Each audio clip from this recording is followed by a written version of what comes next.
Because on this day, In 1975, Andre Benjamin, or perhaps you know him better as Andre 3000, was born. No, I know him better as well, Andre. I just call him Andre.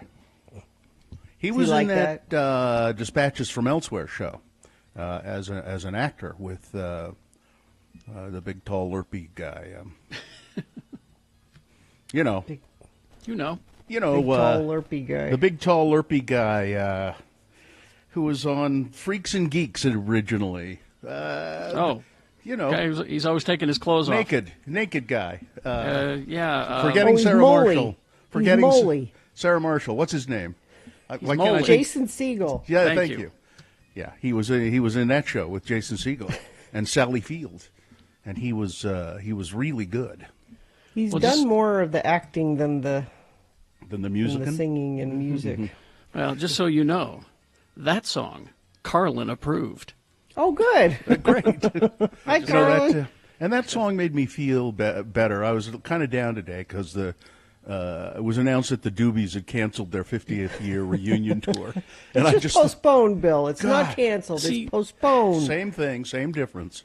People keep asking me about tours, concert tours, and Yeah, no. movies, and I'm No. like, everything is off until further notice. It's Everything. like why are we making any announcements? Well, Everything is off. You know, we've held off as long as we can, but now we're going to. I guess we're going to have to. But I say, so people are trying to make the best of all of this, of the pandemic. I see that the Miami Dolphins have turned their stadium into a drive-in movie theater, thereby making it useful for something, because it certainly was not useful for playing football in because they couldn't do it well. Meanwhile, on the other side of the country, the Dodgers, the stadium, the parking lot, the mayor of Los Angeles has arranged for everyone in every LA City resident to be tested for free. And they've got them all lined up in the Dodgers parking lot, a drive-up kind of a situation. Nice. Yeah. I don't know. You have to sit in your car for too long, though. I don't want. Oh, yeah, that would be an I'm not gonna- I inconvenience, don't wouldn't it? Yeah. I don't want to do that. Everything takes longer now. It just does.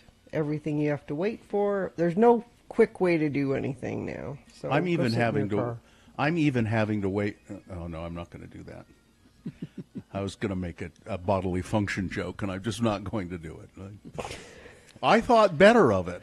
I'm glad you stopped yourself. But in a way, did he stop himself? Because we all went there listen. anyway. Because I you had managed to make the joke without making the joke, yeah, which I which think I pushed- admire and Thank loathe you. at the same time. Thank you.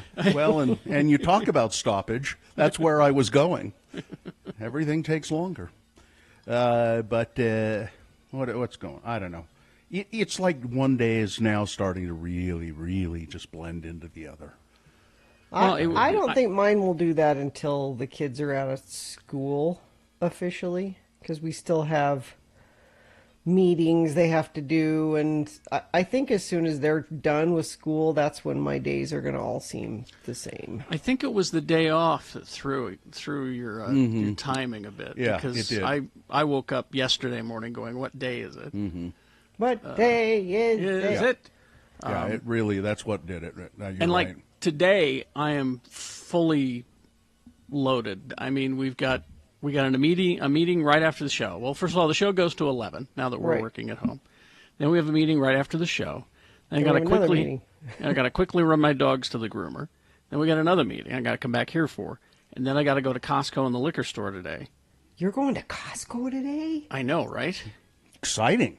We just slightly panicked about paper towels. Just slightly panicked. Well, a paper towel panic. You forgot to throw in there.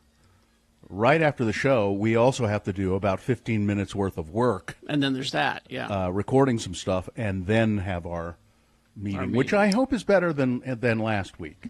Last week we tried to have our weekly meeting, and there was a problem with the Wi-Fi. I think at It the was studio. Here. It was Yeah. here. It was a Yeah. problem here, but I'm pretty sure it's fixed. It was the most frustrating. It was the most frustrating of, I mean, the Zoom meetings and the Teams meetings and the whatever interface you're using, they can be frustrating anyway, but this one was just like... Most of the time, the Zoom meetings are frustrating because somebody refuses to mute. Yeah. Oh, listen. I had my literature class with the Zoom meeting with the people and Your book club. And it's a book club. We're reading that popular fiction, Bleak House by Charles Dickens. So it's a book club. It's a book. But at any rate, one guy, I won't call him out, although he doesn't listen to the show. One guy, he has his computer or whatever he's using on his chest, kind of, and he's leaning back in a chair. So his face is, but then he's continually going, Jesus. And I was trying to make a point, and finally I stopped and I said, Liam? Oh, I did call him out. Liam? Liam? What? You have to mute your microphone, please. What? Oh. And then, then everybody else went, yeah, Liam, come on. You got to mute your microphone. Poor Liam. Especially on the Zoom, if you've used those, because the way it works, you can adjust it different ways, but kind of the way I like it is that whoever is talking goes full screen. Yeah. And then you can see people down on the side. But then if anybody makes a little noise, drops something, or bounces their coffee cup against something, it goes full screen for a second. Yeah. You go, just mute your damn mic unless you're going to talk, and then that doesn't happen. But they don't remember. So, well, I suppose we ought to officially begin the show. We've not been having really a lot of luck. I don't think with check-ins lately. Sure we have. Not in the early morning part. I think you all are shirking your duties.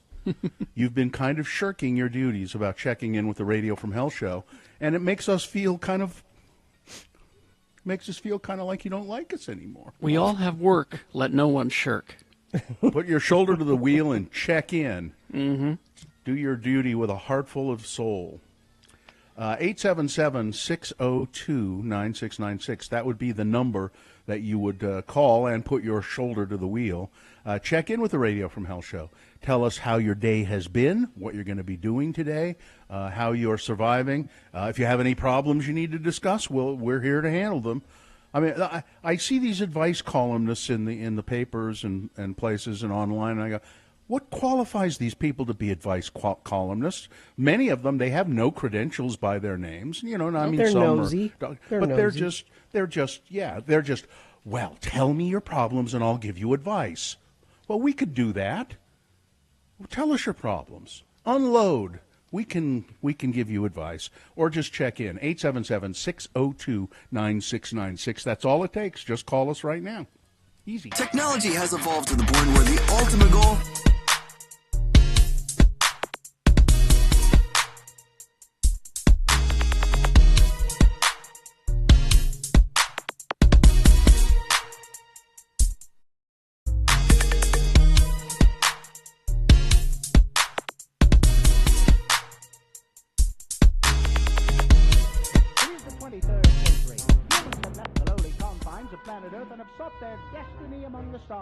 While many things have changed, one constant remains: the need for young men to venture forth and do the work of the Lord.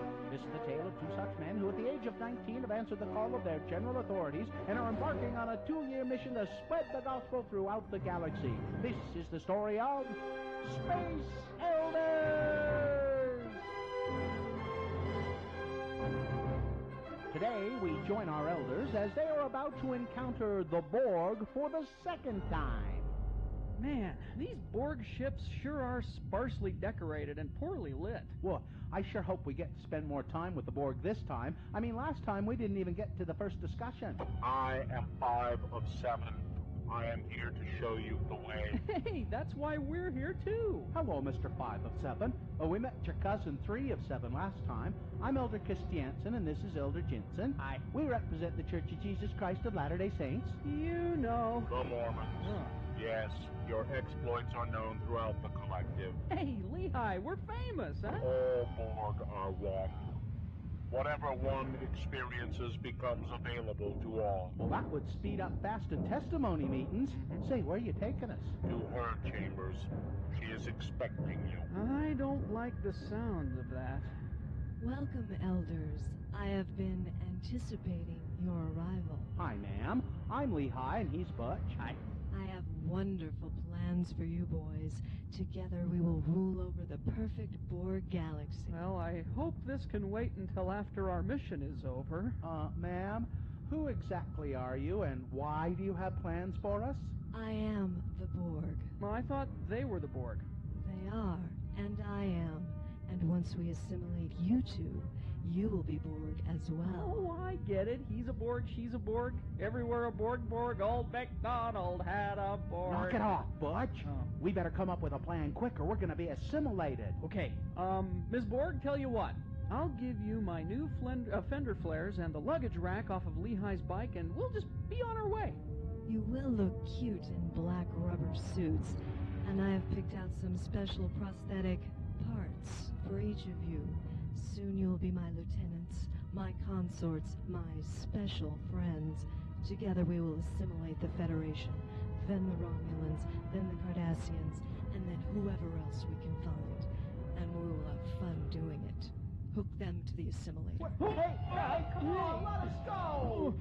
Nothing like the assimilation of new young men to make one forget about how Locutus left me without saying goodbye. Something is wrong. The assimilation process has failed. They have already been assimilated by a stronger force than the Borg. Quick, shut down the machinery. The feedback could contaminate the collective. What have you done to my beloved collective? Well, once you hooked us up to that gizmo over there, all of our experiences were spread throughout the entire Borg race. Lehigh met their match. Could Butch and Lehigh be immune to the assimilation process? Tune in next time to hear the Borg say...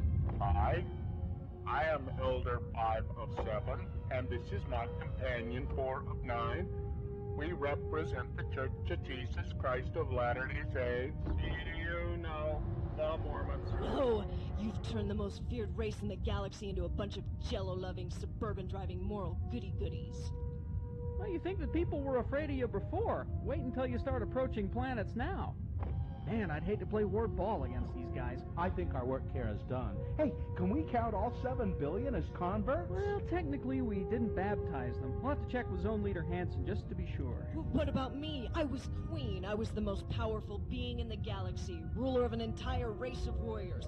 What am I supposed to do now? Well, I guess you are now the most powerful Relief Society president in the galaxy. Congratulations. Gotta go. Bye-bye, sister. On the next artificial limb-attaching episode of Space Elders!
All right, 6:18 right now.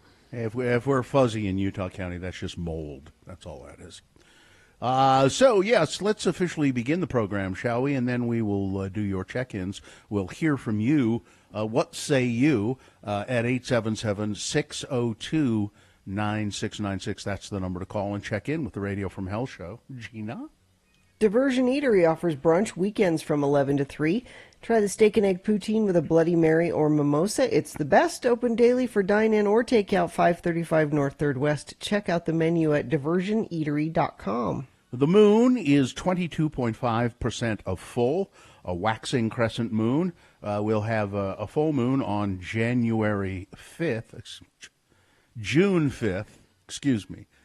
5th. The moon will rise today at 10:18 a.m., today being Wednesday. It's the 27th day of May in the year of our Lord, 2020. And this is National Sunscreen Day, so why don't you slather on some Radio from Hell, starring the UV-emitting lords of morning radio, Kerry Jackson, Bill Allred, and Gina Barberi. Our little ray of sunshine in the studio. She's a little sunbeam. Yes, she is. Katie, for short, producing the show. And those other sunbeams, a sunbeam, and I think one of them's a moonbeam in the producer's booth. And we'll let you decide which one is a sunbeam and which one is a moonbeam. But I think you know. No, come on, you know. We have Cynthia and Miriam in the producer's booth. So now to your check-ins at 877-602-9696. So, all right, let's begin with Nick. Hello, Nick. Good morning, lords and ladies. Good morning. What's up with you today, Nick? How's your life going? You managing okay? Well, I'm the guy that broke up with his girlfriend a month into that lease, if you remember. But today's the first day I'm going back to work. I work in the film industry. Mm-hmm. So I'm really interested to see how a small film crew handles all this COVID stuff and seeing, how our workflow changes and who gets to keep a job and who doesn't for when that High School Musical job comes back. What kind of work will you be doing on this production? So I'm either a camera assistant or I'm the video assist person. So I'm responsible for sending a video signal to the clients in the agency who are at their home watching on their iPad or whatever. But you don't know Can you say how what you're filming? Say that again, Gina? Can you say what you're filming? I can say it's a commercial for some toys. That's all I can say. Okay. Do you have any idea how they're going to try and accommodate, this whole pandemic thing? Well, I just have no idea, Bill. I mean, you got to get a makeup lady close to the actors, and the Screen Actors Guild is having none of it. Those guys want to stay in their Hollywood mansions for as long as possible and until this all blows over. But I have no idea. Well, you have to do your own makeup. Yeah, I mean, I've already done mine, is the thing, so I'm good to go. I have, too. I put on, the first thing I do when I get up in the morning to do the show, I put on full street makeup. But you got to have a good foundation, Bill. Yeah, thank you. Listen, best of luck. Let us know how it goes, okay? Hey, thanks, guys. Wear some sunscreen today. I will. All right, Thank you. All right. Thank you, Nick. I put it on earlier. Let's go to Killer. On his way to Logan, I would assume. Yes, they are. The roads are good? So far, the roads are good. Now, do you go Pretty light travel. Do you go up to Cache Valley just once a week, or do you do this every day? No, I go once a week to Cache Valley. I go to Vernal once a week. I go to Ely once a week. I have little runs that I go on. People Take stuff to them, sell them stuff. People that need stuff blown up. Yep. Yeah, Killer goes and blows things up for people. That's essentially what his job is. It's good work. Then I have the manufacturing plant in Fielding, which is on the way back from Logan, so I can go up and over the mountain and go to the manufacturing plant and do my stuff there too. So yeah, where you make the stuff that gets blown up. Right. Yeah. I have a dilemma though. I have a party coming up for Six Toes. He's getting out of jail. He's been in jail 6 months, and we're trying to find out what in the hell do you do for a guy that's been in jail for 6 months. Well, Any options, any ideas? I think the world is open for a guy named Six Toes. Don't Yeah. you? Could you get him some more toes? Maybe 4 more toes. I think he has. I think he has a surfeit of toes. The world is his He's a pretty oyster. good guy. He's got 6 toes, man. You can just take him anywhere and say, "Oh yeah, well look at this. He's got 6 toes." Yeah, I don't know what you do for a guy like that. I'm in charge of the entertainment too, so think of that. No, It's a big job. Yeah. Well, It's a big job. Well, I'd say Dance Dance Revolution is out. Yeah. Yeah. Well- we're renting a suite at one of the hotels, our favorite hotel that a buddy of mine works at. So we're going to have poker and all that kind of stuff. But I need something that's really the draw, the coup de draw. Yeah. Huh. A geez, I don't- hooker, right? Well, that's really what you Isn't want that as an escort traditional? or a dancer. The traditional. Yeah. Well, He's been in for his 6 wife's months. already told me there's none of that going on. So Oh, I see. Six Okay. Toes, fortunately, he's married. All right. Okay. Well, I Come don't up know. with something, email me. Okay. Yeah. Let us know what you come up with, Killer. Man, that's a Yeah. tough one. Yeah. I don't know. That's a tough one. Well, listen. How about this? There's no. So you're all going to get together in a hotel suite.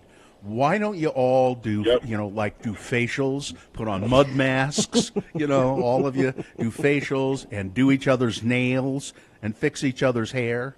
That'd be fun. Yeah, my luck, I get 6 toes, so that's even more work. Well, yeah. All right. Yeah. All He right. has the ugliest feet you've ever seen, I'm telling you. Well, Sounds like it. goes without, 6. 6 Does toes. he have? I mean, Does he have 6 toes on both feet, or just 6 toes on one of them, Total. or does he know, have 6 I really- toes total? I have not counted them, but he has taken one shoe off and showed everybody his 6 toes. So I don't know if it's both feet or just one. He has 6 toes on one foot. I can guarantee that. I don't. know the other. he has too many toes. Okay, Yeah. I was thinking that he didn't have enough. All right. Yeah, that he had 4 on one and I 2 thought, on yeah, the other. Yeah. That's what I thought. Yeah. No, I pictured that he had 6 toes on one foot, which is it's pretty 6 ugly. toes. Yeah. Hell of a nice guy. Really a buddy of mine. Nice guy. Well, I'm glad he's getting out, and I hope he stays on the straight and narrow like you've done, Killer. And maybe some Crocs. Get him some Crocs. Yeah. I think there's a nice big open-toed Those shoe. shoes. Yeah. Yeah. Okay. That's a good idea, Jerry. All right. I'll All put it right, on the Killer. list. Yeah. All right. See you later. Nice, Killer. nice big open-toed shoe. It's it'll help. Still thinking Plenty the of mud room. masks, doing the All right. hair, Anyway, see you later, Killer. Let's go to Alan. Alan. Hi, Alan. Hey, how you guys doing? How you doing? Thanks for letting me listen, if that's still a thing. Yeah, Sure. well, of course it is. It's been a long time since I talked to you guys, but I you was been in told the to joint? be quick and I'm sorry? You've been in the joint? Is that why it's been a long time since you talked to us? Actually, I've never spent a night in jail, which is a good thing. All right.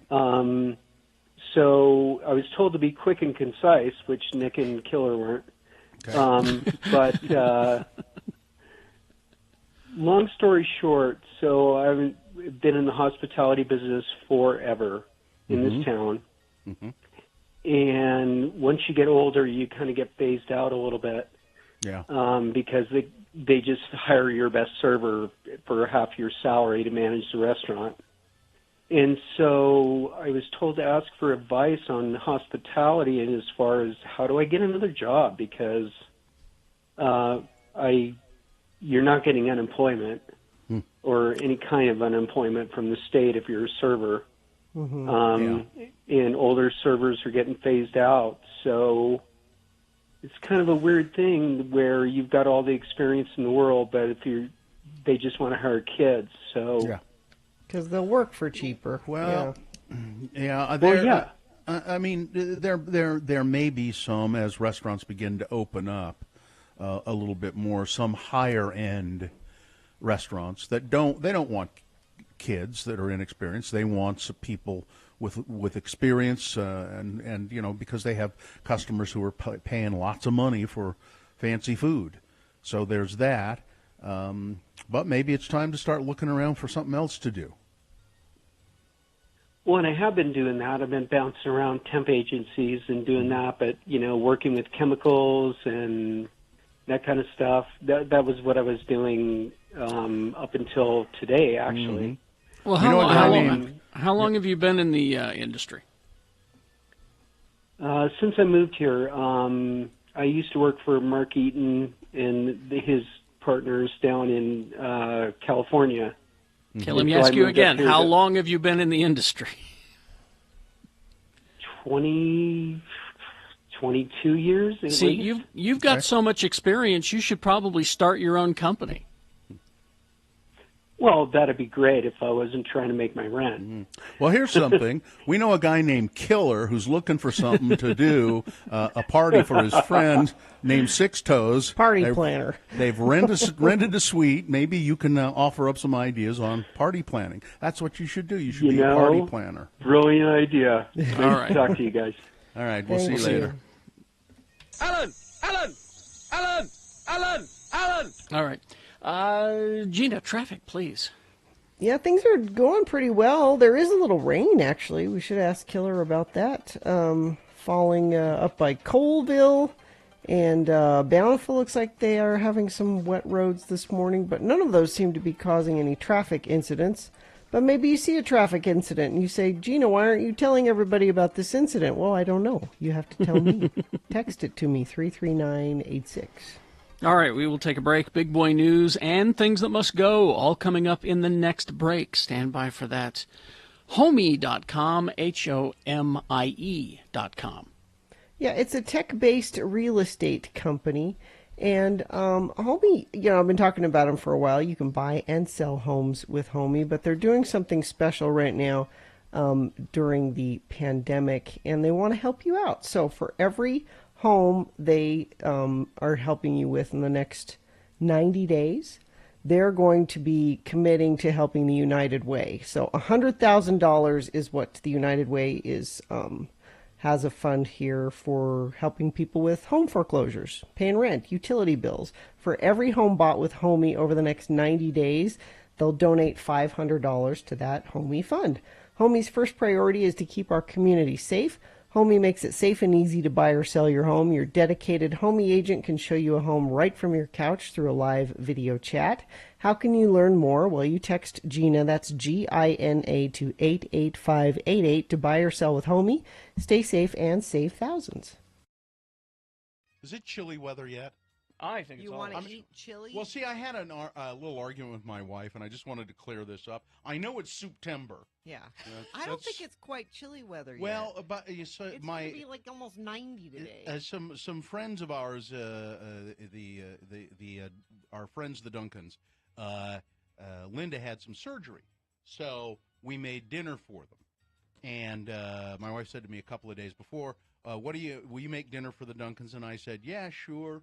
And I said, well, I said, what should I make? Maybe I'll make lasagna. And then I thought, no. Dave's from an Italian family. He grew up eating Italian food, and his mother cooks Italian. I'm not going to make lasagna. I know, a big pot of chili. I'll make a big pot of chili. So I have all this planned, and then the day before yesterday, I said, well, I'm going to make that chili for the Duncans tomorrow. My wife said, well, chili? It's hot. It's not chilly weather. It's not chilly weather. She's right. I thought of chili when it was rain. It was rainy last week, and it was kind of rainy and drizzly. And I said chili, and then she said, "Well, it's not chilly weather." And I thought, now wait a minute though. I like a good bowl of chili anytime. Chili is Here's why. Actually, hot weather is chilly weather. Yeah. Why is it that in the Latin American countries, that's where all the spicy food is? Yeah. It's because it's so hot, they want to sweat so that it cools them down. So make it spicy, and it's chilly weather. Yeah. I just don't understand why there has to be a certain weather for certain food. No, it's like if Joe, it's good chili, Joe makes anytime. these stews, but he can only do it like in the fall and the winter. Like but that's mainly because he has clients in town. No, but like you don't have stew in July. Sure you do. Stew is a cold weather. That's true. We make chicken noodle soup, and You don't ever and do we it in the only do summer. that when it starts to Yeah. get cold. But you can do it. But I think that you could, and again with the spicy, that's what I think. I'm telling you, Richie goes to the soup kitchen any time of the year. But I'm thinking about it, and I'm thinking like there are only certain days when you can have the grilled cheese and the tomato soup. Like there's only those colder days. It's that same kind of thing. It's, Okay. Well, that's fine. You guys go ahead. You guys go ahead and pigeonhole yourselves. I'm going to be the guy who has grilled cheese and tomato soup any day of the week. When it's 100 degrees No, outside. I had grilled that a few cheese weeks and- ago. I had that a few weeks ago because we had tomatoes from Dad's garden, and we had too many. So you made tomato soup? So Sue made tomato soup, and we had grilled cheese. By the way, you can always bring me more tomatoes. Oh, okay. Smoked Gouda, Yeah. grilled cheese. Yeah. Awesome. Gouda. So that's I'm going to be the guy because I like a good You bowl break of the chili. rules there. Anytime. Phil. Stu, you have Joe next summer. Okay. Right. Have Joe make me a stew. We'll have you over for stew. I'm telling I'm you. not following society's rules. I'm not putting up with that chilly weather. That's right. I'm going to eat chili anytime I want. Don't try to tell me. Sometimes I felt a little tied down by a mortgage, kids. I felt tied down you're pushing back. That's it, Push baby. back. That's it. Take that. No more crap for me. I'm eating chili in the summer. Take that, society. In your face, man. Always being held down by the man. That's it. All right. Chili for me. That's right. Thank Don't you. chain Thank me you. down with your manners. Exactly.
Okay, it's 6:36. We got things that must go coming up. So before that, a reasonable amount of news brought to you by.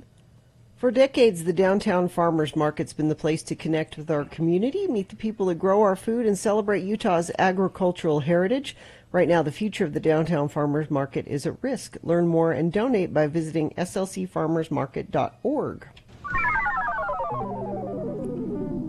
Helen Mirren, Dame Helen Mirren, I believe it is opening up about her confusion on being labeled a sex symbol. I know how she feels. In a chat with women, with a magazine, Woman is the name of the magazine, and they asked some pretty probing questions at Woman magazine. I had to cancel an interview with them. They were just getting too intrusive at one point. The 74-year-old accomplished actor admitted that she doesn't understand why she is called on to be a sex symbol. She says, I don't get it. Now, I don't mind, but I just don't understand it. I don't agree that I'm a sex symbol. The great thing about getting older is that you get over all of that. You tend to think, sex symbol? Well, what does that mean? She used a really bad word there. There are so many other interesting things to be driven by, she said. She added, it's great. I'm not knocking it. It's a fabulous part of life. But it's only a part. It's not everything. It's really easy to talk like that when you're a 74-year-old sex symbol, isn't it? Yep. So I'll take it. I'm not going to argue with it, but I'm not going to pay any attention to it either. except you know that I am, she said. It's really easy, really easy. Now, speaking of sex symbols, Utah's own Chrissy Teigen is, she's written on Instagram, "I'm getting my boobs out." Well, good now, for her. She doesn't mean that she's getting them out to display them. Oh. She means... Although she's done that. She's having her breast implants removed. "They've been great to me for many years," she said, "but I'm just over it." She explained, "I'd like to be able to zip a dress in my size, lay on my belly with pure comfort. No biggie. So don't worry about me. All good," she added. "I still have boobs. They'll just be pure fat," which is all a boob is in the first place. A dumb, miraculous bag of fat. They are dumb. Hey, and look at that. Doesn't she have really? She's got great dumb bags of fat. Just she's not wrong. That's there's what nothing they are. attractive about that, though, is there? I love boobies. I love bags of fat. Well, coronavirus update. I suppose we have to do it. Corona update. Do you miss the Corona update Yeah, jingle? could we get You really that? should. We should use it every time. Shouldn't we? It just seems so silly. And, It you know, is. That's why we should do But it. we need a little bit of that. Well, but it's a serious thing. But Utah passed a grim milestone in the coronavirus pandemic. You see, Yeah, it doesn't. It's, I think it works perfectly. No, it works perfectly. I'm for it. The state's death toll from COVID-19 crossed over 100. The Utah Department of Health announced 3 new fatalities were reported since the day before. Utah Department of Health said in its daily update that brings the total number of people who have died from COVID-19 to 101. 3 people added to the tally were between 60 and 85 years of age, and all were hospitalized at the time of their deaths. The peak of the coronavirus pandemic on the Navajo Nation arrived in late April, apparently, according to a new analysis presented by Navajo Nation President Jonathan Nez.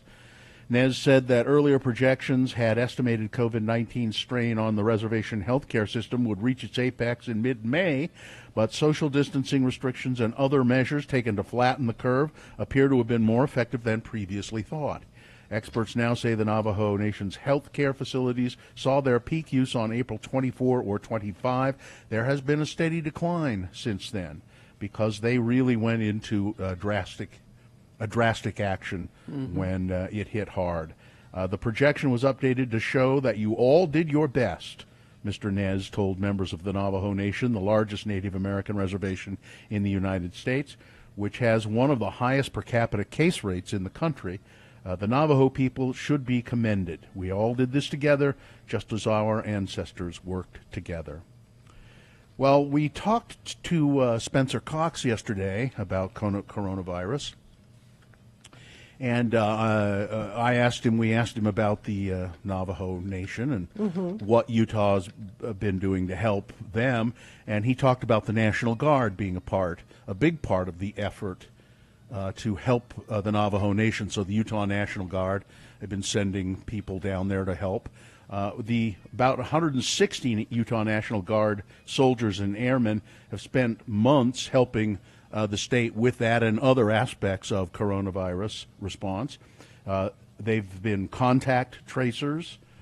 They've been going into long-term care facilities and training people on how to use protective equipment and hygiene practices.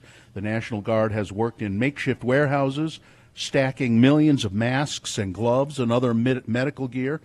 But all of that work could end very soon. Oh, yeah. Because the Trump administration has ordered all National Guard deployments for pandemic response end June 24th. Now, why that date? Well, that date is 1 day shy. 1 day.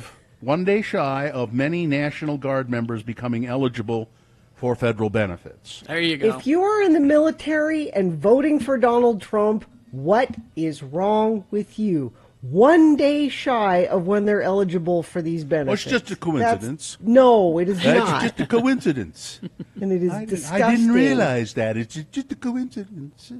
Pay these people. A recent Politico report detailed March 12th interagency call in which a senior federal emergency management agency official acknowledged that thousands of members who were deployed in late March will have only 89 days of duty credit, 1 day short of the 90 days needed to qualify for early retirement and education benefits.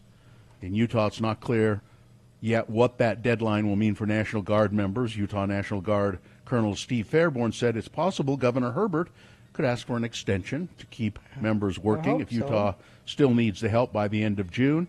Utah's more than 7,500 soldiers and airmen standing shoulder to shoulder as proud members of Utah's emergency response enterprise remain ready to support our state and nation in a time of need, Fairborn They deserve their benefits. So the Utah County Attorney has said, oh, we were wrong. It was all wrong. We did, I don't know how this crazy mix-up happened about these two. We said that there were these two major businesses down here that had flouted coronavirus restrictions and created hotspots of the virus. But, we were wrong. That didn't happen. This just gets more suspicious and more suspicious. This revelation comes 3 weeks after county commissioners called for businesses to comply with coronavirus recommendations using the story of two companies that had ignored guidelines and required employees with a confirmed COVID-19 diagnosis to report to work. The commissioners criticized the businesses in question for putting employees, their families, and ultimately the health of the community at risk in a public release that set off a firestorm on social media and here on the Radio from Hell show. But they said that the two companies accounted for 68 cases of coronavirus. But now, County Attorney David Levitt says, as we've looked more and more into this, it wasn't true. It wasn't true. There weren't two businesses here that were forcing employees to work. The coronavirus hotspots we were talking about, they were likely created by employees coming to work who didn't know they had the virus. This is so suspicious. So he they says, still won't say what the businesses are. No, he said, and then the reporters say, well, how did that happen? Well, and then he throws the county health department, the Utah County Health Department, he throws them under the bus. Yeah. Well, they messed up somehow. Well, how did they mess up? I'm not sure. I'm not sure how they messed up, but they kind of messed up in their statistics. And you'll have to talk to them. The Utah County Health Department says, we don't have any comment. No comment. It gets more. So he had this press conference to clear things up. Mm-hmm. And it just makes it way more confusing and way more suspicious. Yep. What are you hiding, Utah County? I'm glad, frankly, that we didn't name the businesses because the businesses were not engaged in the conduct that was previously reported. He declined to name the businesses again, said disputes over the county's choice to withhold that information would have to be settled by the State Records Committee, which has the authority to settle such disputes. So my question is, these two businesses, who are they owned by, and who do they know? Mm-hmm. Because the health department, whenever in the past a restaurant has a bad report for cleanliness or some other violations, that list is available to everyone. Oh, it's public. It's public record. Matter of public record. So here we go. As child hunger soars to levels without modern precedent, an emergency program Congress created 2 years ago has reached a small fraction of the 30 million children it was intended to help. They created this program 2 years ago to help hungry children. Only a small number of them have been helped. The program has been mired in bureaucracy and infighting, and kids are not getting the food that they need. But by the way, Robert Reich, who used to be Secretary of Labor and is an economist, tweeted this yesterday, or this morning. Jeff Bezos raked in $34.6 billion in the last 2 months, 346 times the $100 million donation to food banks that he can't stop talking about. Billionaire philanthropy will not save us. Tax the rich. Yes. All right. Sports, weather, traffic. Well, they're going ahead with it. It's the Feld Entertainment Monster Energy AMA Supercross. Remember, we had a big meeting about it at the station a couple months ago.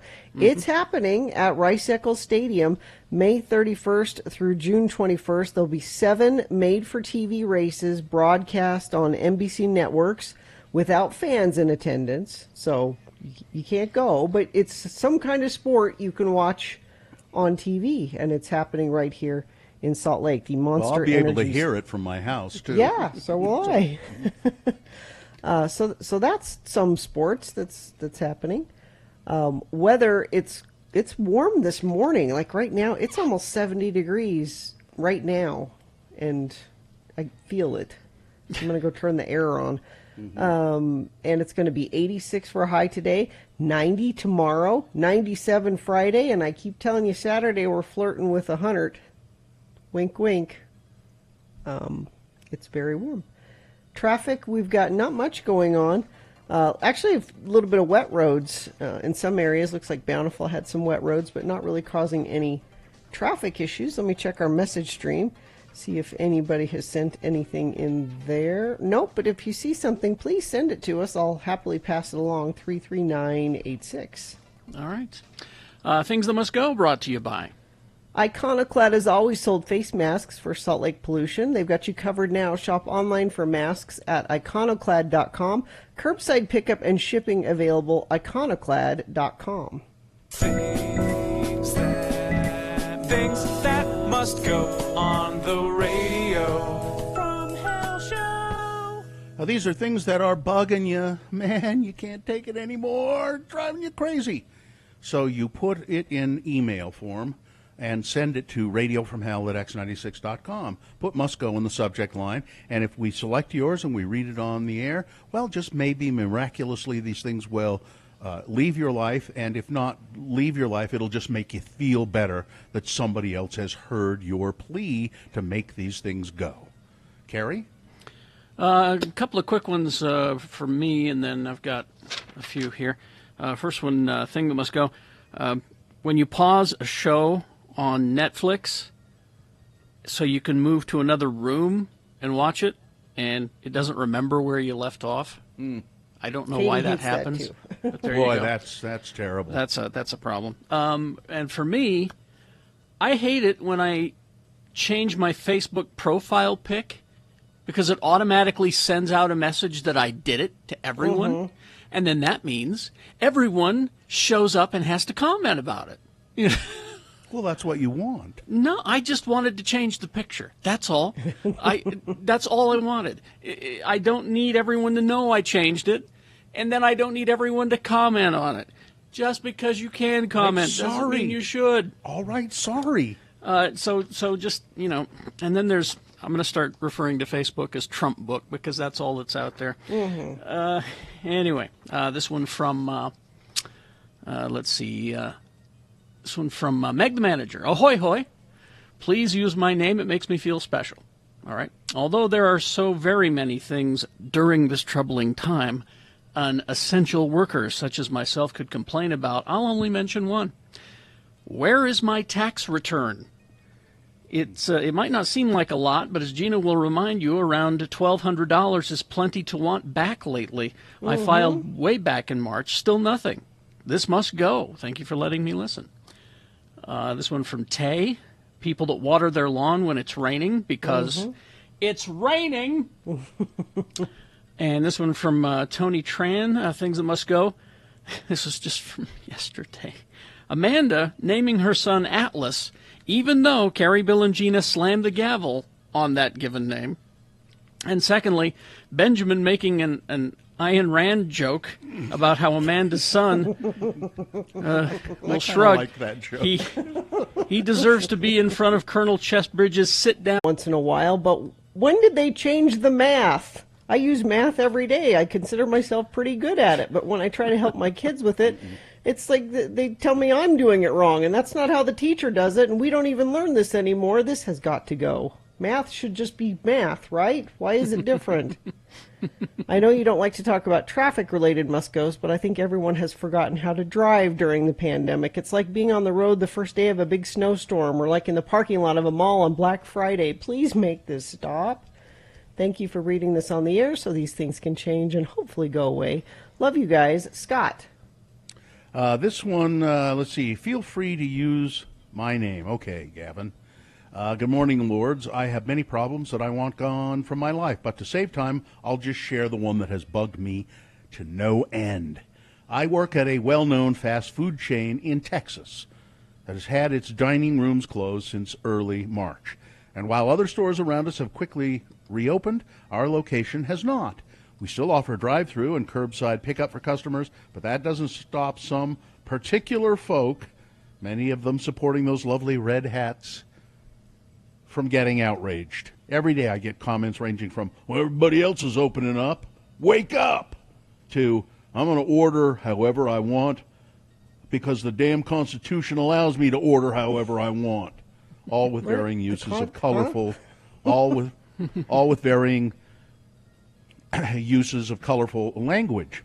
I'm a teenager, yet the amount of slurs and insults thrown at me shows me just who the real children are. Grow up, you people. While the rest of the state is irrationally opening up too soon, we've decided it's best to keep our employees and customers safe until the time is right. Until then, stick your opinions back where you pulled them from. Oh, and maybe wear a mask while you're at it, huh? It may block the foul stench of your breath as you yell into my face. Been a longtime friend of the program since I was little. Hope you can summon your mystical powers and make these morons go away. And finally, this one. Greetings, Lords. The thing that must go is all these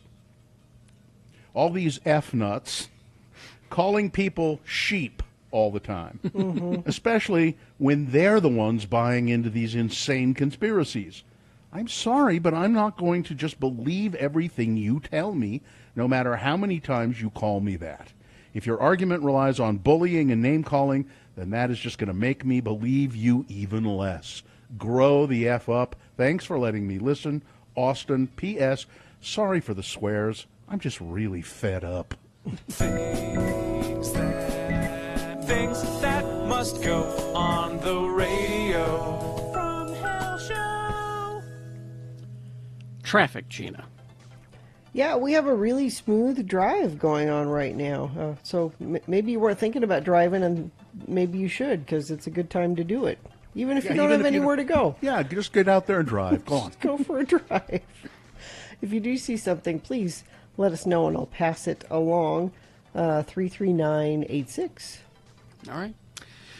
We will take a break. We will be back with Salt Lake City Mayor Aaron Mendenhall coming up. Also, around one of your boners and all that and more on the way. Oh, Dr. Cobble will be here at 7:45. Oh, yeah. So this is your chance to talk to a doctor about any questions you may have about the virus and, moving about, things like that. Be ready to ask your questions of Dr. Cobble at 7:45. We'll take a break right now, though. The state of Utah reminds you that your front porch is where you will be voting. Yes, it's the safest voting booth you could possibly have is your front porch, your polling place, and where you will cast your ballot. So your mailbox is going to be your ballot box. So it's time to get registered and update your voting information because Utah's 2020 primary election will be held on June 30th, a little more than a month from now. So to help with public safety and health, the election is going to be conducted entirely by mail.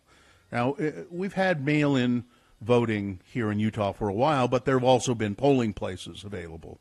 I don't believe there are going to be any polling places available at all. The only way you'll be able to vote is by mail.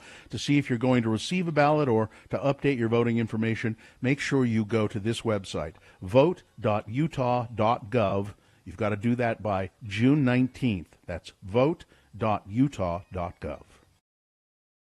From celebrities to moms right here in Utah, more and more women are consuming their placentas in pill form. Don't do that. Listen, I want you to hear these. Wait, don't go on. Even if there's something about eating your placenta, You would have to do it the way your dog does it when she has puppies. Yep. If there's anything to it, drying it out and putting it in a pill kills whatever good thing you think it does. Medical expert Gina Barberi, listen to the testimonies of these women, All Gina. right. The placenta, for those of you who don't know, is an organ that grows inside the uterus while a baby is developing. The placenta gives nutrients to the baby, and some believe... Some believe. People are saying, and I'm hearing. Ms. Barberi, not among them. No. But some people are saying, and I'm hearing, and I have the tendency to believe when some people say and I hear, and then I believe, that it is also capable of giving mom key nutrients even after it, that is the placenta, and the baby are delivered. Quote, so what happens is, studies show that about 72 hours after delivery, once the placenta is delivered, hormone levels drop, said Rachel Talley, a midwife, Gina, and herbalist. Are you either of those two things? Wow, a midwife and an herbalist. Are you? I am neither of those. All right. All right, then. Are there any, I let you take out your credentials and show me. Are there any doctors or scientists around? Carrie? Studies, Carrie? Studies? Studies Herbalist, say, herbalist. according to this midwife And a Midwife study, and and herbalist, a study could be, you know, Okay. I've studied things, and that's. a it study. takes 4 to 12 weeks statistically, said an herbalist and midwife, for the body to and the endocrine system to start producing these hormones again. So what we're really doing is natural hormone therapy. After Miranda Hansen delivered her second child, she said she felt the despair of postpartum creeping back in. The first 5 days was like a flashback, she said. But after taking her first placenta pill, she says, so here's evidence right here, Okay. the symptoms softened in just 20 minutes. It was like this fog that was lifted, she said. It was like a breath, like it was totally like, you know, I could just like feel like it was clear. It was Couldn't like possibly be that amazing. you were thinking that would happen, so it happened. Oh my That you were God, sold. you are so negative. Miranda says she bonded with her baby, got back on her feet quicker, and dropped her baby weight faster after taking the pills. Other moms, like Melinda Dratchell, also weighed in. I'm a big fan of Western, you know, like modern medicine, she said. I'm all about the epidural, which I know you are, Gina. Big fan of the epidural. But she said the placenta pills worked for her. It was a little strange at first when I started And talking. you know they kept the taking them. cougars away, and they kept. Rachel Talley midwife and herbalist, charges. What are you charging for this advice, Gina? Huh? It's free. She charges $250. Okay. How much and does she that's what it's charge? worth. And that's what it's worth. How much does she charge? I'm That's curious. what your advice is worth. Because her advice, midwife and herbalist, $250 for her services. She said a placenta typically yields about 200 to 300 pills. Some hospitals won't release the placenta, but if they do, and if it's handled correctly, the health department said they don't see a risk in consuming your own placenta, but they do caution folks not to share their placenta with somebody else. Please let me have some of your No. placenta. No. Come on. No, don't share. No placenta sharing out there. Okay. Rachel Talley, midwife, herbalist, and placenta encapsulator. And making money off of it. She is. Wait, that couldn't possibly have anything to do. She is a placenta encapsulator as well. A placebo encapsulator. Yeah.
we're transitioning. I think the world is transitioning right now, but you see it locally. You see how local business owners are needing to get back open, but are adapting the way they function to make it more clear that you'll be safe there and the kind of precautions they're taking. So it's a brave new world, and Salt Lake City is hanging in there. We've got 12 streets open right now, too. You know about that? Is this about where you've blocked the streets off so that people can use them for recreation? That's right. Yeah, we just keep opening more. We've got 12 of them open right now for a few block segments, just to trying to give people the space to strap those rollerblades on and not be at the park if you want to be a little bit more distanced from people. Yeah. It's, As the weather warms up, people need more space to spread out and do that. I rode my bike in Liberty Park. This has been about a month ago, and I regretted going there on my bicycle. There are too many people, and so now I just ride on the city streets. So I'm glad to know they're opening up. They are, and I'll tell you, we rode the Jordan River Parkway on Monday, my husband and one of my children and me, and it was great. There was hardly anybody, so go to Jordan River Parkway. Okay, no goat heads in your bike tires? Not yet. It's too early. Oh, man, they're terrible sometimes. So, Mayor Mendenhall, I am pretty, we are advertising businesses that are opening up, and I'm pretty impressed with most of them, the way they're attempting to handle all of this so that people will stay as safe as possible. And there are guidelines available through Salt Lake City and the county, right? Absolutely. Yeah, which are really CDC guidelines overall. But, there's the economic piece with the businesses reopening, and of course that's affecting our unemployment rate, which is going to take a lot of time to come back. And at the same time, on May 15th, the governor's eviction moratorium expired. And so a lot of people who'd been able to postpone those rent payments for the month of April or May or both received a bill from their landlords. And now families and individuals are facing not only their June month, but potentially back payment on months that they didn't take care of earlier. So we're really concerned as a city, and we're looking to allocate some money, hopefully, as a city for our residents, whether it's for a rent or mortgage, to be able to help people maintain their housing through this time and as the economy recovers. Now, is that money available yet, or you're working on sources of funding for that?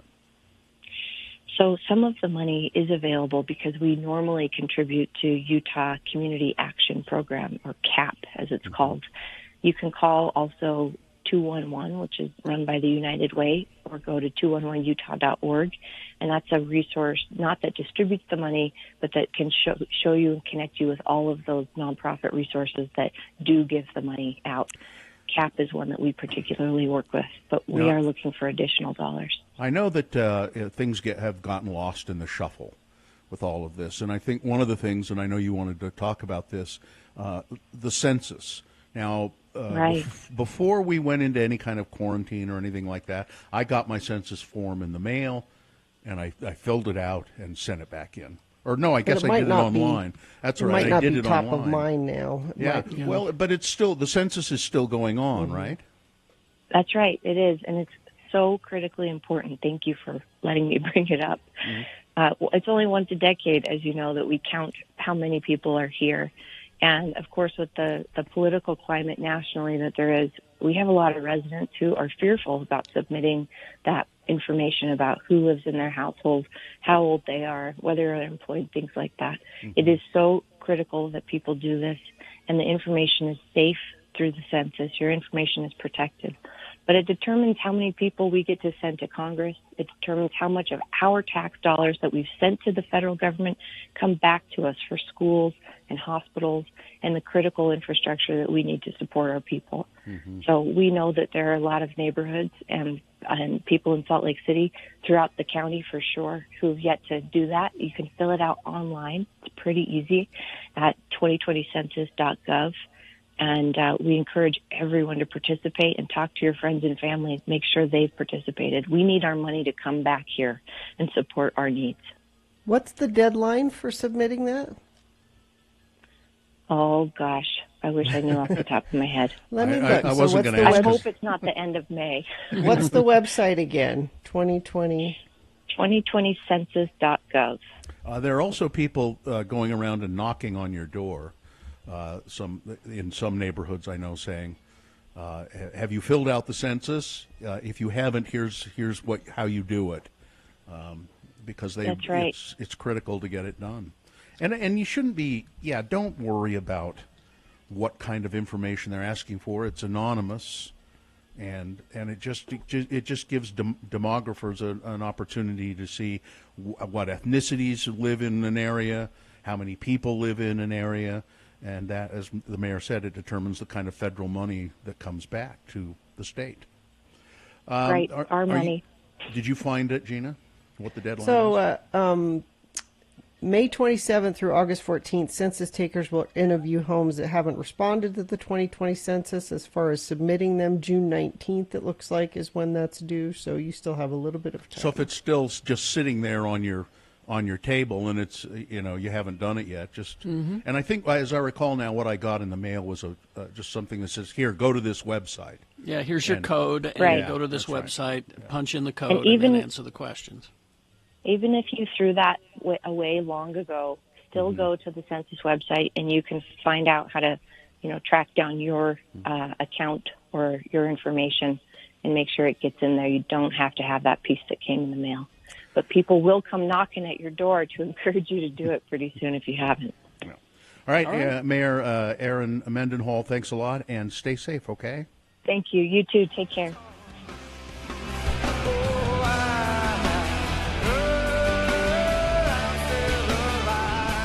All right. Traffic, Gina. Yeah, we've had a pretty light morning as far as traffic goes. I have 0 accidents to tell you about, and let me look. The only person I've heard from is Killer, and he says, "No rain till I got to Logan. Looks damp in Tremonton." That's the closest thing I have to a traffic report for you this morning. If you see something, you can text it to us, 33986. We've got Boners Round 1 coming up. Here are the candidates you'll be considering. Boner candidate number 1, sometimes sorry don't cut it. Number 2, hey, it worked for Peter Parker. And number 3, you really got yourself stuck in some stuff there now, didn't you, boy? All right. Round 1 of your boners coming up, along with Big Boy News and Opinnuendo. Stand by for all of that. Manscaped.com. Oh, yes, Father's Day is coming in June, and this is a nice gift to give to your dad, and maybe you want to get one for yourself as well. Get your personal area groomed safely and hygienically, and make sure that your father has that same opportunity as well. And here's a secret, it's a good trimmer for everywhere, not just down there. Yeah, it works really good on your beard and mustache and all of that as well. So the Manscaped Perfect Package for your perfect package. Subscribe and you'll get a free replacement blade refill for your lawnmower trimmer delivered to your door every 3 months. You'll also get a free gift. You'll get the Shed Travel Bag, which is a $39 value. Listen, if you are a woman listening to this, you'll appreciate this. Manscaped products are cruelty-free, paraben-free, dye-free, and vegan. Get 20% off and free shipping with the code X96 at manscaped.com. The best news that I received in New York, the best thing that I learned, is that I never have to go on a cruise again.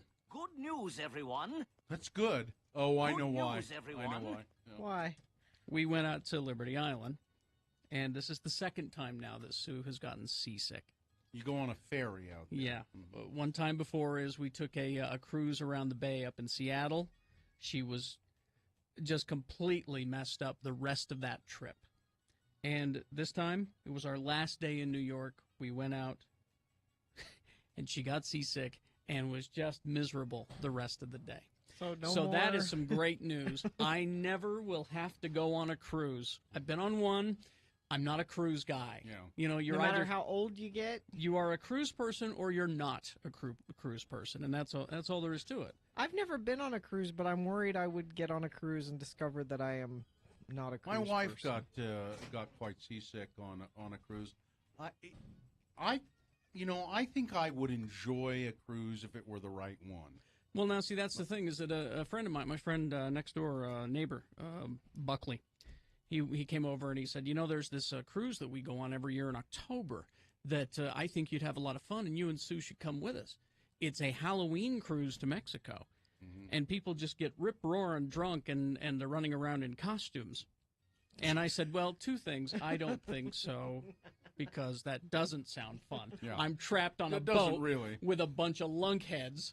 But there's booze. And second of all... That doesn't make everything better. Yeah, believe it or Really? not. No. Believe it or not. Because, you know, there are just some people who drink I don't like to be around. Yeah. And I'll bet they're the same kind of people who like to dress up in Halloween costumes, you know? I mean, imagine being locked in Port au Call on Halloween for 3 days. Say no more. You know? See, the worst kind of cruise are those. I mean, do you want to go on a booze cruise? You don't. You don't. I'm telling you, It sounds you don't. like a good idea. You just don't want to. Those things that they label as booze cruises. Didn't you guys go on one in Mexico? Yeah, Hawaii. Hawaii. We went in Hawaii. And it was terrible. Yeah. It was just terrible. But you know, there's these small cruise companies that are real high end that I think it'd be kind of. Or I'd like to do their river cruises where they do cruise adventures on the great rivers of Europe and things like that. I think that'd be, you know, Now, that'd be okay. a cruise of the Rhine on a boat with maybe it's like 100 other people or something like that with high end gourmet meals, but they're expensive. But I have been spared the hardship that is the cruise. Yeah. So thank you, Sue, Forever. That's thank it. you, Sue, for being seasick, for being a landlubber. Thank you. She doesn't have sea legs? No sea legs. Now, did you find the Mitt Romney? I did find the Mitt Romney. All right, let me just read to you briefly where he did this. It was during a surprise appearance at a dinner this week. Did he pop out of a cake? For Washington, D.C. radio and television reporters, his top 10 list of reasons why he dropped out of the race for the White House earlier this year. Oh, now I found the David Letterman. Is this a different thing that Well, you're it says talking Romney. It says here Romney offered the David Letterman style list, written with the help of several campaign advisors, at the Radio and Television Correspondents Annual Awards dinner Wednesday night. A video of the appearance is available on YouTube. Now, see, I've got the David Letterman. I don't know if this is the same thing. Why don't you do it, and I'll see if that's I also the same have thing. the other one, too. So. Top 10 reasons Mitt Romney dropped out of the presidential race. Well, here you have it. As topical as though torn from today's headline. Exactly right. Top 10 reasons Mitt Romney dropped out of the presidential race. Here we go, number 10. Harsh Midwest weather was murder on his split ends. Number 9. Is that? This is not the Mitt Romney one. This is Letterman's, but let's see which one is funnier. Okay. Wants to devote more time to his rap persona, P. Mitty. P. Mitty. Number 8. Polls show public doesn't want a president who looks like a casino greeter. That's good. That's good. Number 7, just couldn't compete with the Ron Paul juggernaut. Number 6. That's funny. Unveiling a new line of honey-roasted rom nuts. What? What? What? Honey roasted rom Honey-roasted rom nuts. I don't know what's the matter with the guy. Number 5, that bastard Zogby had it in for him. Number 4, apparently America's not ready for a white male president. Number 3. That's good. That's a good one. Number 3. No, number 3, a writer suffering from mitt withdrawal. Number 2, there was that little problem of nobody voting for him. And the number 1 reason Mitt Romney dropped out of the presidential race, lost all of his money betting on the Patriots. There you go.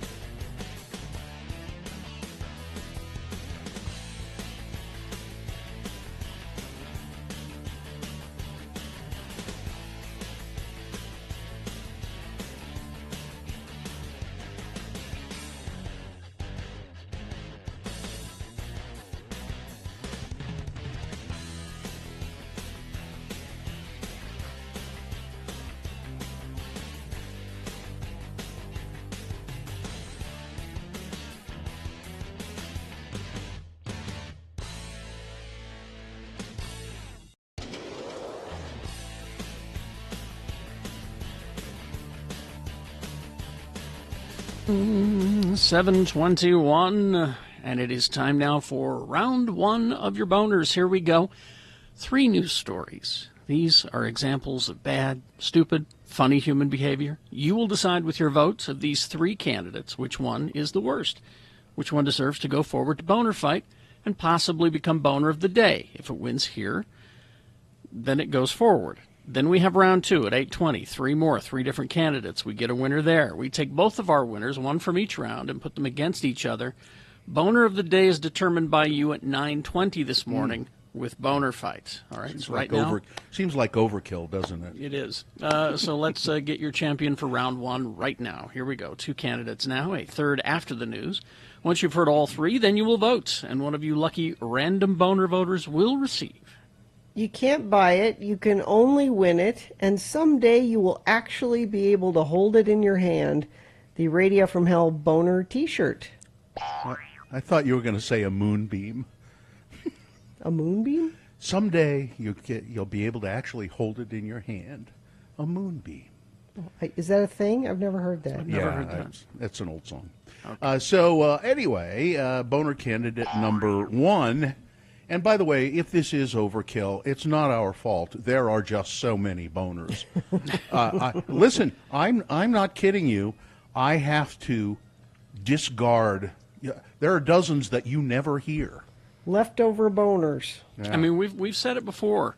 Every day we could do an entire 2 rounds of just Trump boners. Okay, or 2 rounds of people flaunting coronavirus rules, or or being mean to each other because of coronavirus. But here we go.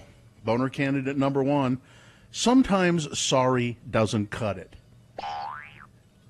I almost didn't do this one, even though it's egregious, but there's a reason I did. A white woman has apologized for calling police on a black man in Central Park on Monday after the 2 argued about her unleashed dog. Amy Cooper told CNN she's very sorry. She just wants to publicly apologize to everyone. I'm not a racist. I didn't mean to harm that man in any way, she said, adding that she also didn't mean any harm to the African American community. She was walking her dog on Monday in Central Park. And Christian Cooper, same last name, not related, was bird watching at a wooded area of Central Park called the Ramble. They both told CNN the dispute began because Amy Cooper's dog was not on a leash. Dogs are supposed to be leashed all the time at that part of the park, especially at the Ramble, according to their website. There's places in the park where you can let your dog run. That's a specific place where you can't. Christian Cooper recorded part of the video, their encounter, and posted it on Facebook. I'm taking a picture and calling the cops, Amy Cooper is heard saying in the video. I'm going to tell them that there's this African-American man threatening my life.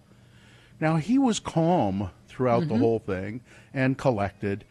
Now, she's been fired from her job. She's lost her job because of this, and probably, well, I don't know, rightfully so or not, but the company felt that they could not keep her employed based on how prominent this has become. But yeah. Christian Cooper is an interesting character, this man who was telling her, you should have your dog on a leash. He's a Harvard-educated New York senior biomedical editor and former comic book editor who recorded the video. He's a very well-spoken, charming man who likes bird watching. Well, not just he likes bird watching. He's a prominent member of the New York Audubon Society. Yeah, and he's not just a bird watcher. He likes bird watching. And let's see, what comic book did he used to edit? I had it here, but he was a comic book editor, and now he's a biomedical researcher, and he's an intelligent man who didn't deserve the kind of crap he got from Amy. So boner candidate number 1. Sometimes sorry just don't cut it. And the adoption center took her dog back. Mm-hmm. Oh yeah, she had just recently got it from the rescue. Yeah, bugs me. I can't remember what comic book he was editing. I'll find it. Here's boner candidate number 2. Well, hey, worked for Peter Parker. 3 young Bolivian brothers, that means 3 young men who live in Bolivia, were hospitalized after getting a black widow spider to bite them because, according to officials, they thought that would turn them into Spider-Man. It's a radioactive spider. See, they had the wrong spider bite them. That's the problem. These kids were aged 12, 10, and 8. They found the spider while herding goats. Yes, they're goat herders in Chayanta. Chayanta, a Ministry of Health office, revealed at a coronavirus briefing, thinking that it would give them superhero patterns. They prodded the spider with a stick until it bit each one of them. In turn, the would-be Peter Parkers were transferred to a hospital, all of them ill with fevers and tremors and muscle pains. They were all successfully treated, and they will recover.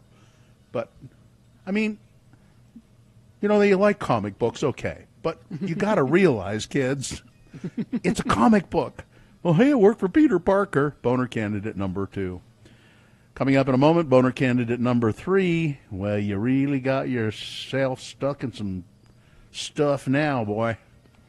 All right, boner candidate number 3 for round 1. Coming up after this, Big Boy News and Opinioendo. Brought to you by... The Gateway wants to welcome you back. Whether you're shopping, dining, or strolling, you'll find increased cleaning protocols, safely spaced seating, and dedicated pathways to keep you safe. Visit atthegateway.com to learn more. Atthegateway.com.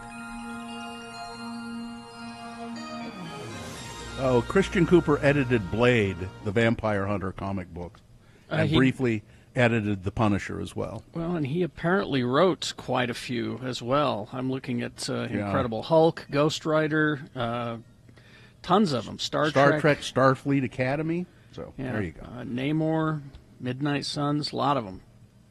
Yep, and his father was a civil rights activist. He's just an all-around great guy. Well, see, now that I'm looking at comicbookdb.com, and he works under the name Chris Cooper. Now I know who he is because everyone's been calling him Christian, but he works under the name Chris Cooper. So, Norman Reedus says that the Walking Dead finale has a Game of Thrones super battle. So I'm guessing it's a dragon of some kind. Zombie dragon. A dragon will come in, and Norman Reedus, I guess, is talking about this because he's realizing this will be the last time he ever works. is when this show is over. What are you shaking your head for, Katie? Norman Reedus has no talent. I'm sorry. Excuse me, have you seen Boondock Saints? No. That's your problem.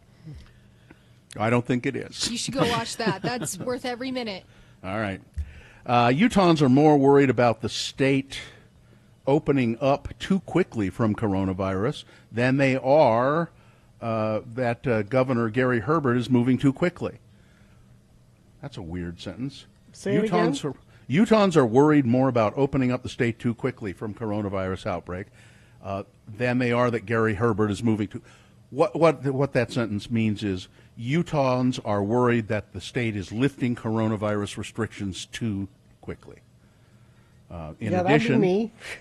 In addition, I'm a Utahn worried about that. Utahns don't trust President Trump's virus information. That's me too. And they don't trust the Republican-controlled legislature's information about the outbreak. And they also don't trust the national news concerning the virus, while they're split over whether to trust local news outlets reporting on the virus. All in all, it's not very encouraging. Utahns do trust, for the most part, Gary Herbert's information about coronavirus, at least up until recently. The governor was holding daily and then twice-a-week briefings on how the state is tightening down on the virus. But now that it's loosening up, people are getting less trustful. So I don't know. Maybe they're just looking for a strong hand through this virus, and they feel that Governor Herbert is going too fast, loosening up the state. But one good sign for the state of Utah's alcohol sales have just been booming since coronavirus pandemic. That's tax dollars.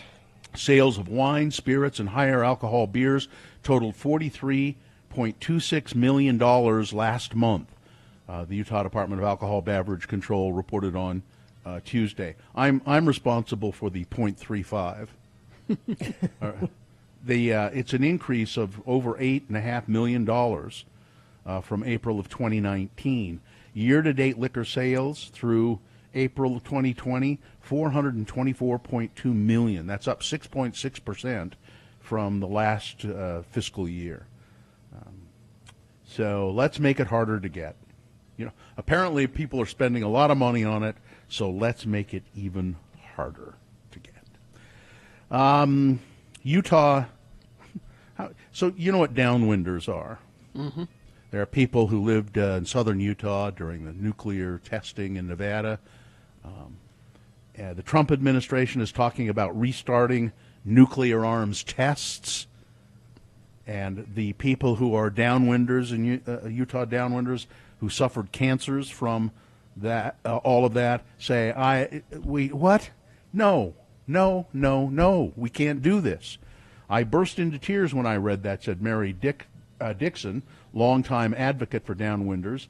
I live every day with watching the effects the testing all those years ago had on so many people that I know and love. We're still living with the consequences of the fallout from testing. Their cancers are coming back. They're at more risk during the pandemic. We think, but now we're thinking of doing it again. I think Utah's last Democratic governor,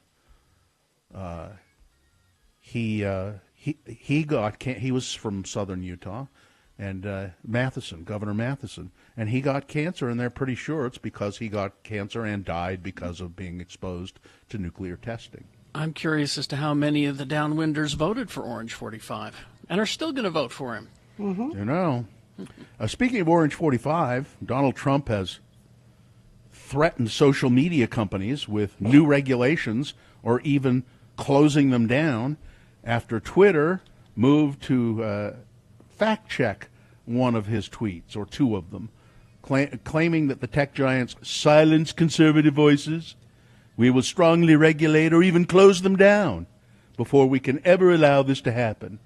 And he repeated his unsubstantiated claim, which sparked his latest showdown with Silicon Valley, that expanding mail-in voting would be a free-for-all on cheating, forgery, and theft of ballots. There is no proof to... There's no evidence. You look at the states who have had mail-in voting, Utah among them. I think there are 5 or 6 of states that have had... And Utah's a Republican state. And mail-in voting has been perfectly safe, and there have been... But he'll keep it up. He's the conspiracy theorist in chief, and this is another way to distract for, if he loses, he can blame this, because he never is to blame for anything. It's not that he was a bad president. It's always someone else's fault. Anytime something goes wrong, he's the blamer in chief. But I don't understand why Twitter is jumping on that and not on him tweeting this crazy conspiracy theory about Joe Scarborough being involved somehow in some intern that died years ago. That was a murder, Gina. That was a murder. Whose husband has sent a letter to Twitter, and it's all over, you can read it places, begging them to do something, saying his wife died suddenly from an undisclosed heart condition, and she was not murdered, and the President of the United States is bringing this conspiracy theory up, and it's dangerous. Mm-hmm. And as Blaine reminds me, the only documented case of fraud involving mail-in voting in the last election was the Republican in Georgia. Yeah. Vote for Trump. And finally, this story. Kentucky Fried Chicken is testing a new chicken sandwich. Now, I don't know what questions it's asking the sandwich or what kind of a letter grade the sandwich will get, but I hope it passes. I hope it passes because we need a chicken sandwich. So that was kind of a joke. Yeah. They've got a new chicken sandwich. Yeah, it was kind of a joke. They're testing a new chicken sandwich. All right, let's ask it this. The sandwich is because Popeyes has been so successful with this chicken sandwich they have, which is, you know what? It's a fried chicken sandwich. The Popeyes fried chicken sandwich is a fried chicken sandwich.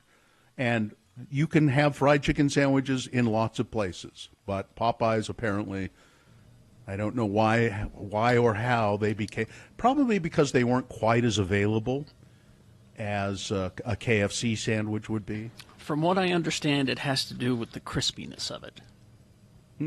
Okay. Well, good luck with KFC. I'm a fan of crispy. Me too.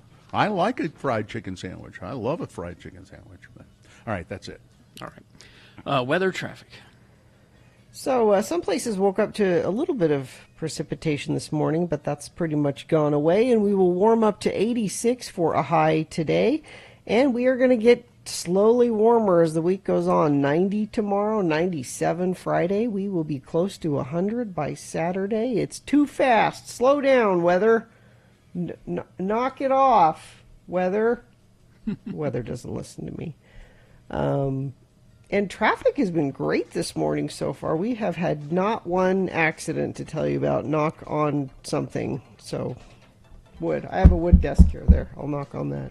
No accidents so far. But you can send us anything you see as far as traffic goes. Things in the road. Got a free couch? There's lots of free couches out there. Are there? You see one? Sure. Oh. I don't know. I'm just saying things. Iconoclad has always sold face masks for Salt Lake pollution. They've got you covered now. Shop online for masks at iconoclad.com. Curbside pickup and shipping available. Iconoclad.com. All right, here's boner candidate number 3. Well, you really got yourself stuck in some stuff now, boy. A Facebook post by the California Highway Patrol in South Sacramento uses no fewer than 4 poop emojis in telling this story for good reason. It seems that in the wee hours of Monday morning, a driver called police to say he had crashed into a pond on a dairy farm somewhere near the city of Elk Grove, and you, Kerry, being an old cattleman, you know what kind of a pond this was. It was a storage pond for manure. Yep. They call them manure lagoons, I believe. Luckily, the driver wasn't hurt, but the manure had, and so this is liquid. It's not just, it's not cow pie. This is liquid stuff. It had pretty well filled up the vehicle by the time authorities arrived. Worse, the California Highway Patrol said the unidentified man had spent an hour trying to get out of the pond himself, realizing that it was futile and calling for help, at which point it took 50 minutes for the local fire department to even find him. Boner candidate number 3. Well, you really got yourself stuck in some stuff now, boy. All right, let's review the first 2 and vote. Boner candidate number 1. Sometimes sorry does not cut it. A white woman apologizing after calling police on a black man saying, "There's an African-American man threatening my life." He's a comic book reading bird watcher, ma'am. Boner candidate number 2. Well, hey, it worked for Peter Parker.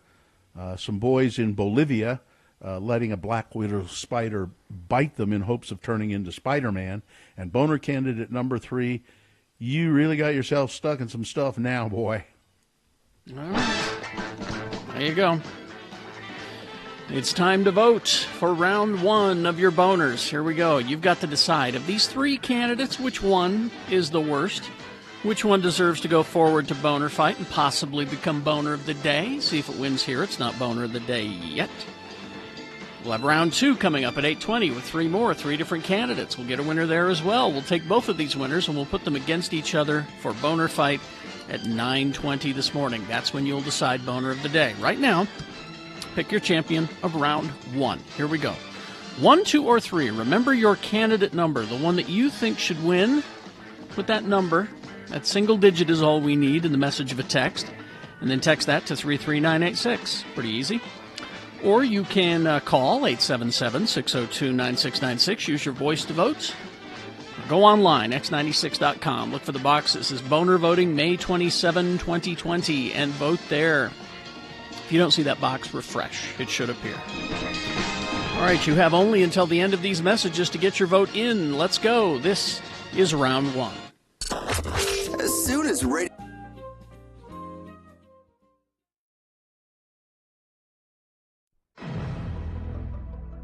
Tonight on Channel 8, join us for Mysteries of Science. Our scientific staff explore unanswered questions that have boggled the minds of the scientific community for years. Hello. We're the new Mysteries of Science hosts, radio's Carrie and Bill. Help us explore the scientific worlds of the unknown. Tonight, we answer the age-old question. How long can a grasshopper live when its head is placed under the focused beam of a high-power magnifying glass? Use the tweezers to hold him still. Ow, ow, you're burning my finger. Focus the beam on his head. The sun, life giver, Ah, there he goes. and life taker. Also tonight on Mysteries of Science, we see just how much damage a firecracker will do to, again, a grasshopper, when it's taped to the insect's body. Will you hold the damn thing still while I light the fuse? Ow, my fingers! Don't miss Mysteries of Science. It's TV worth giving a look-see to. Tonight, right after The Brown Nun on Channel 8.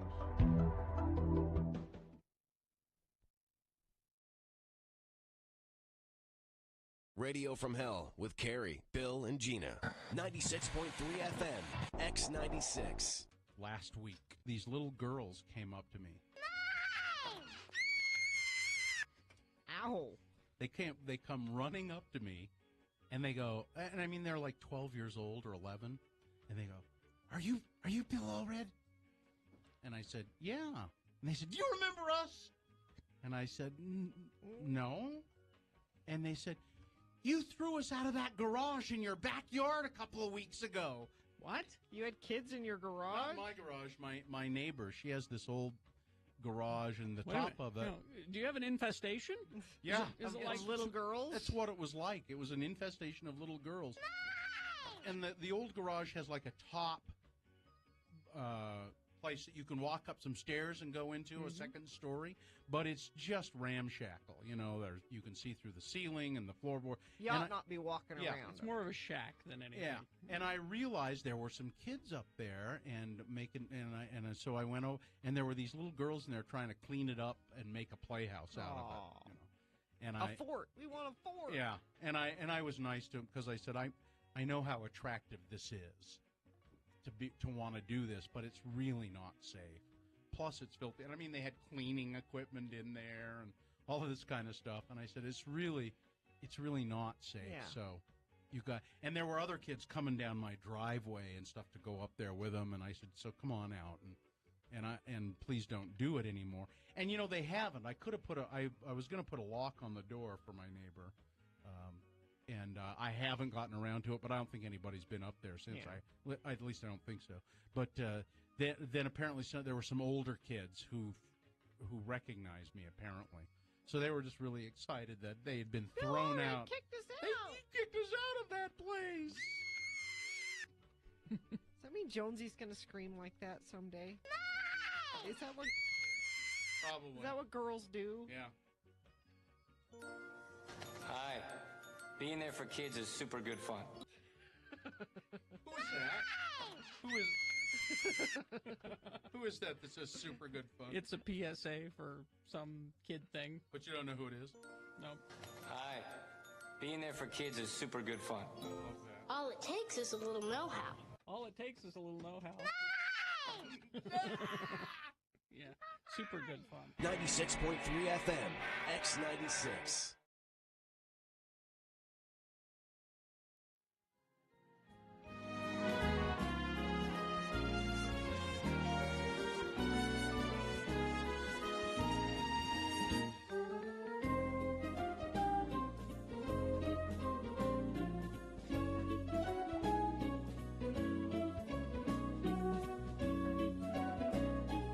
It's 7:45. Before we award round one of your boners, we need to remind you that right now, call line up to talk to Dr. Cobble. If you have questions, you can talk to an actual doctor about the virus, rumors, myths, anything that you want to talk about, tests.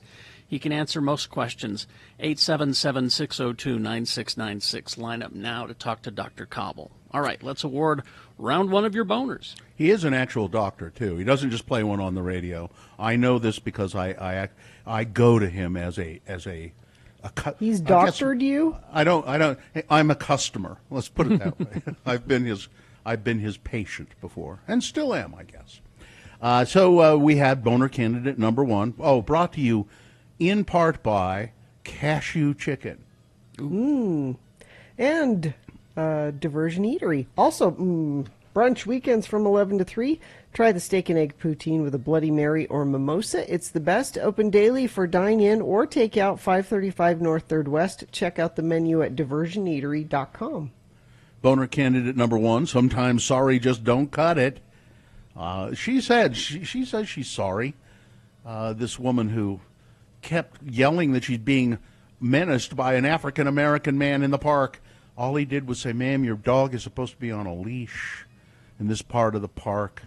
And she just went crazy with yelling and screaming, and she's yeah.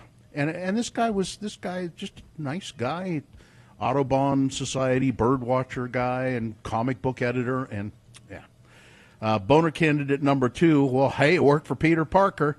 Boys letting a black widow spider bite them in hopes of turning into Spider-Man. And boner candidate number three, well, you really got yourself stuck in some stuff this time, boy.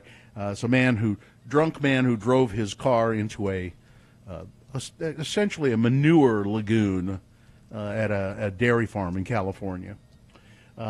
Leo won a boner T-shirt, and the winner was boner candidate number one. Sometimes sorry, just don't cut it. There you go. That's your winner of round one. It now goes forward to Boner Fight. Round two coming up at 8:20. Three different candidates. We'll get a winner there. We'll take the winner there and send it forward as well. At 9:20 this morning is when you will decide boner of this day with Boner Fights. Okay, let's get Dr. Cobble on the phone here, shall we? It's Dr. Michael Cobble. Good morning, Dr. Cobble. How are you? Good morning. I'm doing great. How are you guys? We're all well, I think. We got kind of getting stir crazy, but it's just the way it goes. So now, if you want to talk to Dr. Cobble, ask him any questions about coronavirus, the number is 877-602-9696. Since we talked to you last, Dr. Cobble, what do we know new about the virus? Oh, gosh, I don't think we know anything really new. I mean, it's extremely contagious, and older people are the highest risk. The newest thing is over 60,000 healthcare workers in the United States have contracted this virus, providing care. So that's pretty sad when you think about it, that 60,000 healthcare workers weren't protected, didn't have PPE, didn't have appropriate management care, and, they're on the front line. And that could have been prevented. I know we've talked to some healthcare workers and doctors who say, no, I feel perfectly safe going in because I have the equipment that I need. I have the protective equipment that I need. So these people were let down somewhere along the line. Yeah, I think the contagion of this was minimized initially, and we didn't realize how serious it was. And then we didn't, I can't order N95 masks every time I put them in. I mean, we've got some here at the office, but every time I put an order in for protective gear, it gets shut down by the ordering company because they can't get it. It's not available. Well, it's probably because other states are trying to get it. The governors have been left in charge of this, and they're fighting with each other to try to get this PPE. Yeah, it's sad. I mean, it's such simple material, and most of the hospitals were understocked, and what they had was out of date, and what the federal government had was all broken down and out of date. The stuff was 10 or 15 years old and past expiration, and just no one was prepared. Talk about there's nothing we can do about it. We just got to move forward. Talk about the coronavirus too a little bit in terms of how it's affecting kids. They say that kids may not be as susceptible to getting it, but when they do, there are some side effects that other people don't experience. Am I right about that? Yeah, I think, kids' immune systems are remarkably different. And, we pulled them out of the schools early. The first contagion was really adults traveling a lot and going to meetings and in their work environments spreading it. And adults seem to be much higher risk for not only catching it and spreading it, but also for the serious side effects that go along with it, the lung failure, the heart failure, the kidney failure, the liver failure, ultimately death. I mean, the majority of deaths are people over 40. There are some deaths for people under 40, but what kids seem to be getting from this is an autoimmune inflammatory vasculitis, very much like Kawasaki syndrome or Kawasaki disease that I had to treat kids for when I was at Primary Children's during my residency training. And that's a vasculitis, and typically their symptoms will be a very high fever that does not respond to Tylenol and ibuprofen. So the fevers will be 100, 304 or higher. You give them ibuprofen, Tylenol, it does nothing, and that's your first clue that this is probably this vasculitis from this immune response of COVID-19. And at that point, it's good to get them in Primary Children's or into the pediatrician for testing, but then they ultimately can break out with a rash, a truncal rash, and a rash in their face. And the treatment for that is IV immunoglobulin and also aspirin, which we typically avoid in children because of Reye's syndrome, and prednisone. So ironically, the treatment for children is opposite of what you really want to do for an adult, but they've responded really well to IV immunoglobulin to prevent aneurysms and coronary disease because it's destructive to all the kids' blood vessels. So I know I've had a lot of parents and patients that have minimized, let the kids catch it, let them spread it. Like, no, you really don't want your kid to be in the hospital. We got a phone call. Let's go to the phone and see if we can fit a phone call in before our break. Let's go to Bradshaw. Hi, Bradshaw. Well, what's your question for Dr. Cobble? Hey guys, has anybody asked about mosquitoes? Can they spread this thing? Yeah, that's a great question. There's no evidence of that, and so again, it's not a bloodborne disease, so it's not spread by mosquitoes, and it can't be sexually transmitted either. It's really a respiratory virus. It's aerosolized from the goobery stuff that comes out of your face. Oh, that makes me feel better. Thanks. Oh, good. All right. No goobery face stuff makes me feel better. Thanks, Bradshaw. He lives next to a lot of standing water. Is my guess. You can talk to the doctor if you'd like. 877-602-9696. Let's go to Jamie. Hi, Hey, Jamie. Hi, how are you? Good. What's your question? So I'm wondering, with the gyms opening up now, do we need to take extra precautions at the gyms? We wearing face masks, keeping social distance, wiping down equipment. And then, somewhat related question, is there any health concerns with wearing a cloth mask at the gym while working out? You get that, Dr. Cobble? Yeah. So I think the big thing at the gym is, again, when you're touching equipment, don't touch your face. I think when you are going to wash your hands, I think if somebody's coughing or sneezing in the gym, I would probably leave the gym if somebody's coughing or sneezing. And then, again, the big thing is just don't touch your face. If you can sanitize the equipment before you use it and or after you're done, that's really helpful. But the big thing is if you're touching that equipment, just don't touch your face because you don't want to introduce any possible aerosolized infection to your face area. And washing your hands as frequently as you can. There was a study last week that showed if you wash your hands 6 times a day, it reduces getting this virus by 30%. So really the hand washing is important. And I don't think it's tough to wear a face mask when you're in the gym. Yeah. So again, I think if you can stay 6 feet away from people, they're not grunting and doing a lot of aerosolization, you're probably fine. He did say something about health concerns wearing a mask. Could you address this thing I keep seeing online about how if I wear a mask, all that CO2 will just get into me and hurt me even worse if I'm not wearing a mask? Yeah, no, that goes right through the mask, so you don't have to worry about that. We're really trying to prevent those the water aerosol droplets from going through. All right. Yeah. We will take a break. We do have some more calls coming up, and if you'd like to line up to talk to a doctor, questions that you have about the virus, 877-602-9696. Dr. Cobble will be back with us after these traffic, Gina. Yeah, it's been such a light traffic morning today. I'm seeing green cameras all up and down the Wasatch Front. Well, no you're accidents. to be congratulated, Gina. Yeah, I did that. Yeah. That's, I mean, that's way on to go. me. Way to keep traffic in control. Well, I keep my people in line. My people are the commuters, and you're all doing well today. You all get a gold star so far. Let's keep it that way. If you see something, though, please let me know, and I'll pass it along. 33986. All right, we'll be back with Dr. Cobble, 877-602-9696, if you'd like to ask him a question. Scott Hale, Plumbing, Heating, and Air. Scott Hale, if you call him at 801-264-HALE, that's 264-HALE, you can have a virtual technician visit. Now, that may result in you having to have an actual technician come to your house, but maybe not. If you're having some problems with your heating or air conditioning, you can call Scott Hale, and they can diagnose things right over the phone. Scott Hale committed to keeping the community and customers and employees healthy, so they take extra precautions before and after coming to your house. Now, right now, Scott Hale is offering $39 air conditioning tune-up with free leak check, and also $500 off a new furnace and central air system, plus a free standard size air filter and seasonal air freshener. So $500 off a new furnace and central air system. That's a great savings.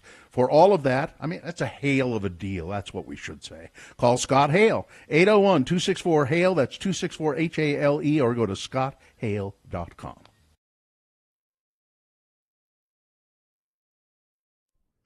Hello, I'm Kerry Jackson. And I'm Bill Allred. And we want to tell you about a brand new Radio from Hell product. If you're a lonely guy, like us, a lonely, hungry guy, then you'll want to rush out to your local supermarket, you know, the one where you never meet chicks, and buy Radio from Hell Lonely Man TV dinners. Lonely Man TV dinners come with a special pop-up picture on the lid. Just put your Lonely Man spaghetti dinner in the microwave oven. Then, after 7 minutes, take it out, peel back the lid, and there's a full-color photo of TV's The Nanny, Fran Drescher.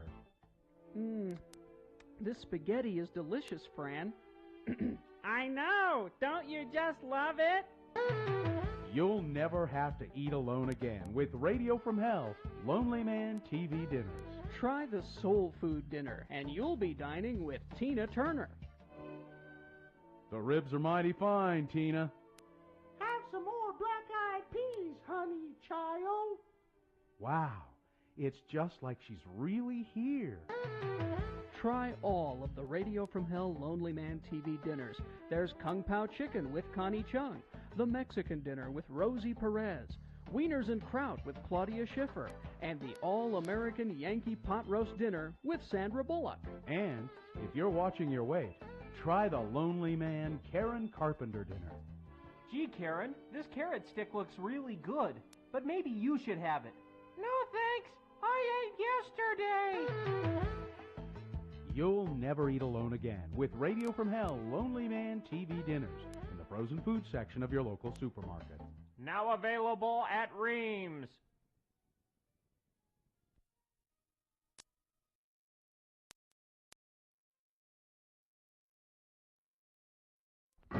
Tonight on Rod Decker, Undercover. Ace reporter Rod Decker goes undercover at the state capitol. What really goes on at the legislature? What are the power brokers up to?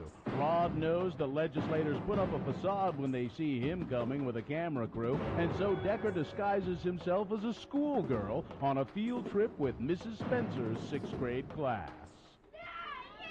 Okay, kids, now settle down. Before we get back on the bus and go back to school, I want you to meet Governor Mike Leavitt. Hi, kids. I hope you've enjoyed your visit to the Capitol today. Very important work takes place here. Do you have any questions? Yes, you, the tow-headed kid with the striped shirt. What's with the car in the basement? Is that the Employee of the Month's car? No, that's the Mormon Meteor. It was once the world speed record holder. Okay, you, the boy with the hat on backwards. How come the Capitol has gold on the top of it? Isn't that a waste of money? Well, Sonny, that's not gold, it's copper. Like a Duracell battery. And we have time for one more question before I have to get back to running the state. You in the back, the tall, homely girl with the pigtails and glasses. Tell me, Governor Levitt, will we have to spend tax money on the Olympics? How do you feel about having an official beer of the Olympic Games? What about I-15? Is it on schedule and anywhere near budget? Will tobacco be outlawed in this state? Hold on here. You ask a lot of questions for a little girl. Say, I know you from somewhere. I can assure you, sir, that you have never met me before. As you can see, I'm just an average 6th grade girl on a field trip. You're Rod Decker.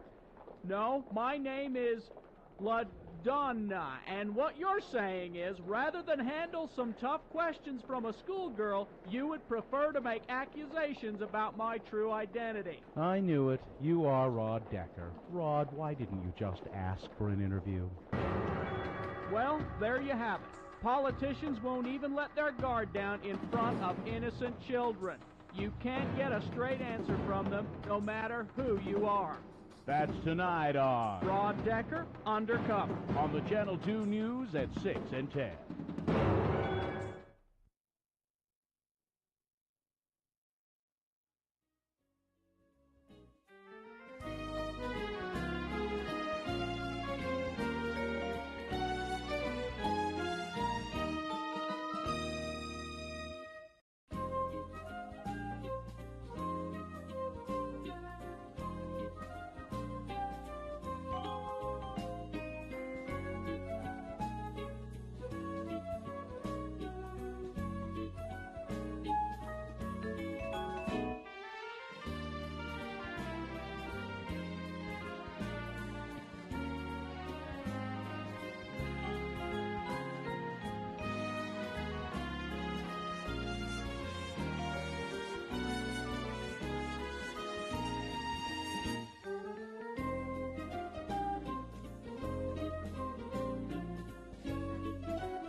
All right, so we are on the phone with Dr. Michael Cobble, and you can ask questions of him. Yes, talk to a doctor about the COVID and find out what's really going on. Let's go right to the phones with Brian. Go ahead, Brian. Hi, Brian.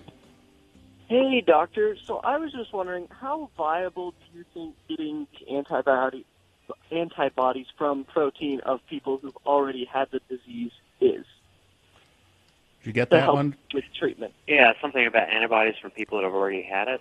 Yeah, is it proved viable as a treatment yet? They've been using it in hospitals, and it appears to have some benefit. So I think that there's some value in that. That's an old-fashioned treatment, but not enough of that to go around. And again, once people contracted it and they're hospitalized, that's the end of kind of the treatment. So yeah, we really want to be ahead of it instead of at the end of it. All right. Okay. There you go, Brian. Thank you. So I'm going to kiss Ben McAdams when I see him, right? That's how I can get... No? Is that... That's how you can end up in divorce court, lady. Tom Hanks will save us all. All right, 877-602-9696. Let's go to Becca. Hi, Becca. Hi. Yes, my question was on the potential vaccines that they're developing. Do you know any information on if they're going to be like a live vaccine type of deal? And if so, are they going to have alternatives for people who are immunocompromised that can't have those live vaccines? Yeah, it would be pretty unusual for them to use a live vaccine. That's not what the majority of vaccine manufacturers are working on currently. So typically what we do is use a part of the protein body of the RNA of the virus and see if people will make antibodies to that can make you resistant to catching the virus. Some of the early vaccines that have been worked on show a good antibody exposure response, and also, if you look at the antibodies that have been worked on, they show a good antibody response. And also, if you look at the antibodies that have been worked on, they show a good antibody exposure response, and also, if you look at the antibodies that have been worked on, they show a good antibody exposure response, and also, The people catch the virus, but they don't appear to get remarkably sick from it.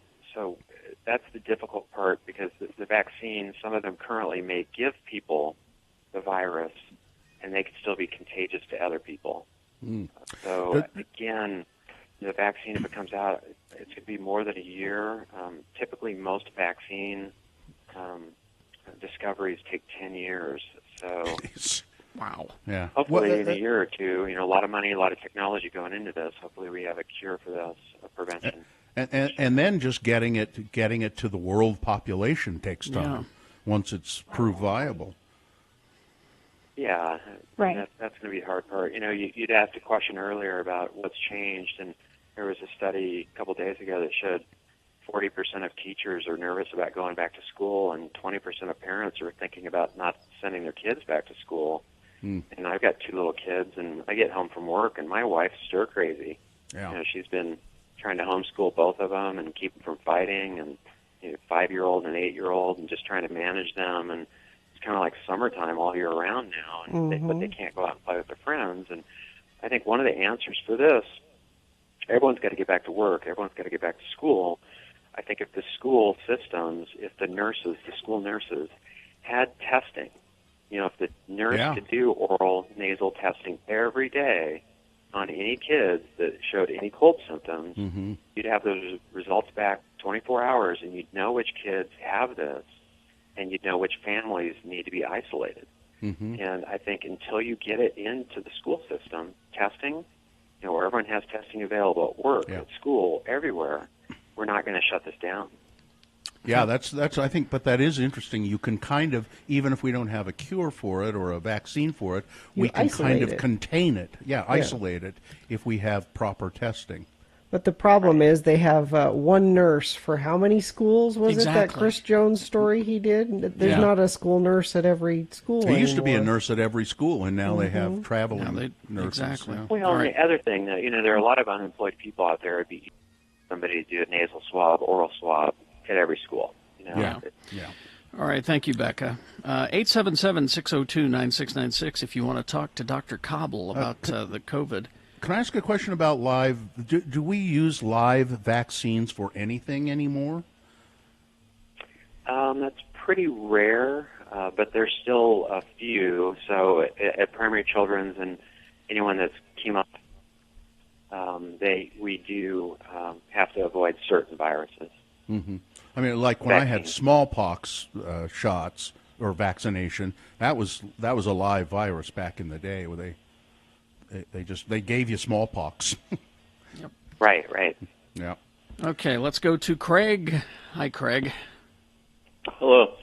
I have a buddy of mine. He gave me a mask. It's a medical mask, and then I also have a kind of a cloth mask I use. And the thing is my question is I know you shouldn't use it more than once, but how do you clean them? How's the best way, especially the medical mask? How do you clean the cloth what's it mask? made of? You can just throw it in the Yeah. What's the medical mask made of? paper. I don't think you can clean that, can you, Dr. Cobble? Yeah. I'm not sick, and I don't have people sick with me, so I think you can disinfect and wash those. There are YouTube videos that show you how to clean them, and I think if you're in the emergency room, the bad thing at the hospital, I don't want to use that mask over and over again, but here at my office, where the acuity of care is so much lower, I'm using my mask every day for a week, but I'm not touching it. And I teach my patients, do not touch the front of your mask. If you touch the front of your mask, you're contaminating it. So I only touch the little, what you put over your ear. Yeah. But you can wash them. You can clean them. Can All right, Craig. Thank you. So when I get back from being outside, I have the mask, and I just hang it on the line outside in the sunshine. Is that good enough, or do I have to wash it every time? Yeah. I think that's great. Yeah. Okay. All right. Let's go to Kevin. Hi, Kevin. Hello. Hey. Go ahead. Hi. What's your question? Hey, so we're really fighting whether or not to allow our daughter back into like basketball practice and stuff like that. They're still not allowing the kids back into school, and next year they're talking about some different A-B schedules and stuff like that, and we're really fighting, opening up basketball and getting them exposed to this and having more consequences next year. So, we'd like to keep our daughter back and active, but we're just fighting. I've gotten a similar text here from someone about their child starting gymnastics training at her local gym, and I know Gina was talking about soccer. Yeah. So what do you think about kids in sports, again, Dr. Cobble? Yeah, that's a great question, a tough question. Soccer's one thing if the kids aren't touching the ball, and maybe the only person. Basketball is tough because everybody's touching that ball, and then if you're wiping sweat off your face, you're touching your face, and then you're touching the ball, and so I think gymnastics, if you're just touching the equipment and you're not touching your face, again, this is really about not touching something and touching your face and touching your face and touching something, and it's tough. Again, I think that if your practice facility, your coaches have access to test these kids, and then who's contagious early, but boy, I'd be really nervous about having my kids play any sport that is going to be contacting a ball, touching the baseball and then touching their glove and then touching their face. Maybe they have to come up with some different rule for soccer because they do touch the ball occasionally with their hands. Maybe there's a way that they can change the rules that they never touch the ball with their hands somehow. I don't know. All right. Thank you. Clorox balls. Thank you, Kevin. All right, last phone call we have time for. Tucker, quickly, go ahead. Hey, Tucker, go ahead. Hey, so just with everything going on, moving forward into the winter months, flu season coming around, there's going to be the craziness. If anyone gets flu symptoms, they think they have coronavirus. It's going to cause, in my opinion, if we don't have a vaccine, some craziness. What are your thoughts going in with school, work, day-to-day life going into flu season without a vaccine? What is your vision?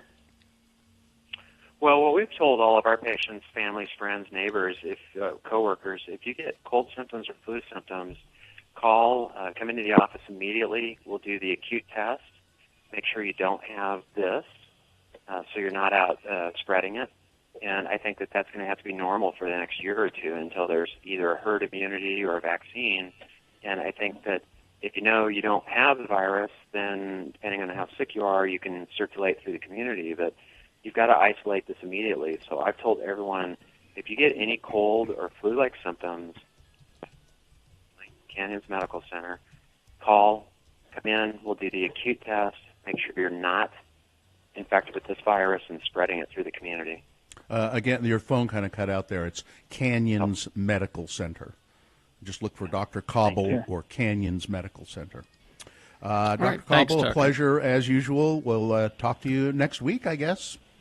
Okay, sounds good. All right. Thanks. All right. And keep doing what you're doing. Same doc time, same doc channel. Okay, traffic, Gina. I do have some. For the first time this morning, a crash southbound US 89 Beck Street at the ramp to go I-15 North Salt Lake. Left shoulder affected there, but that is the only incident we've had this morning. It's been a pretty light commute. If you see something, you can text it to us 33986, and I will pass it along to friends of the program. Invest in you with visual freedom from glasses or contacts. Visit Wait Vision in Lehigh or waitvision.com. That's WAITE vision.com.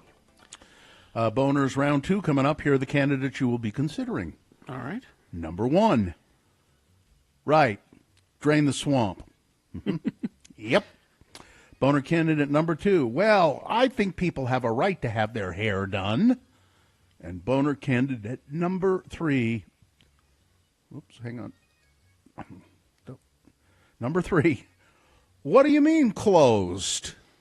All right, round 2 of your boners, big boy news, all coming up. Stand by after these. RanLife.com. The local mortgage company of Ran Life. Buying a home right now is okay. I mean, the real estate market is pretty strong. There is still a lack of inventory, that's for sure. But there are government stimulus payments out there, and the economy is hanging in.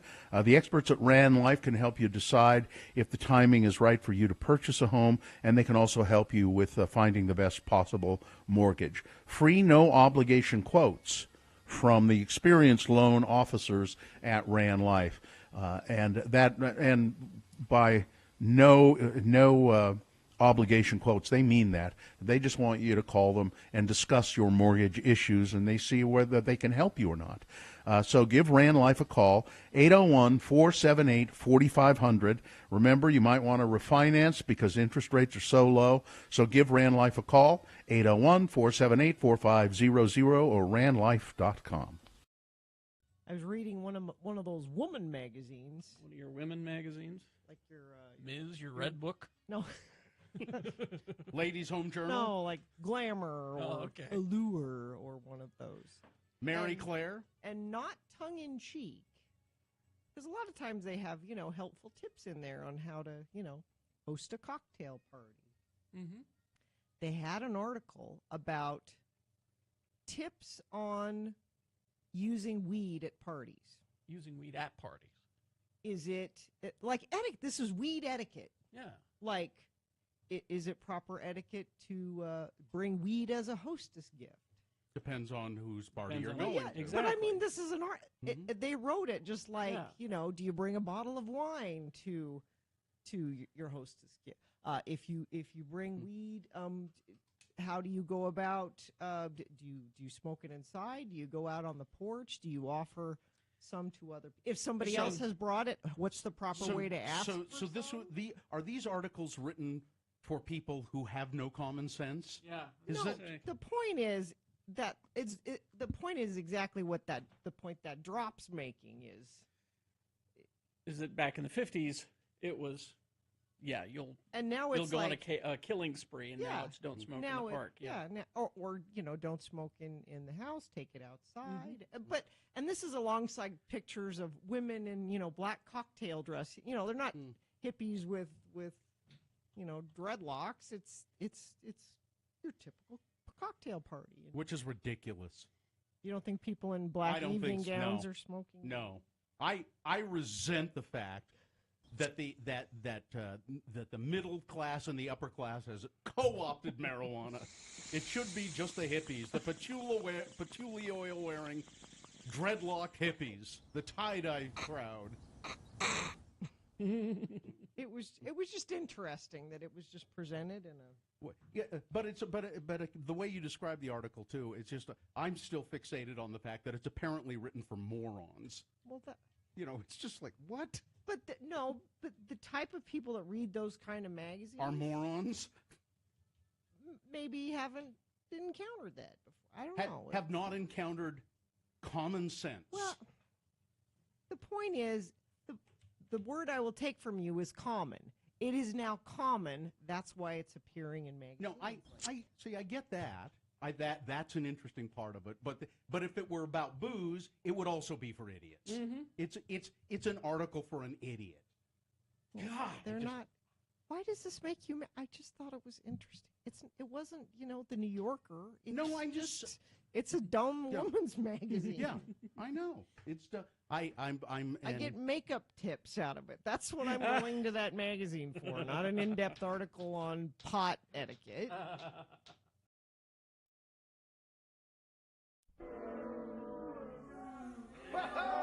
Hey, he was great, wasn't he, ladies and James? Pegleg Johnson, the one-legged stand-up comic. We're going to have him back real soon. Now, don't go away, folks, because in just a few minutes, you're going to be laughing your butts off with our headliner, Gallagher! Gallagher! You know, the guy with the watermelons? Yeah, well, anyway, it's time for a special treat here at Bananas, the best comedy club in a shopping mall in downtown Sheboygan. Please welcome the comedy stylings of Little Tommy Little, the 3-year-old stand-up comic! Thank you, folks. It's great to be here. Now, stop me if you've heard this one. Why did the little moron saw his toilet in half? Get off the stage! Oh, I'm sorry. Uh-oh. Uh-oh, mister. What? Mister, is that a bug in your drink? Where? Made you stupid head booger face.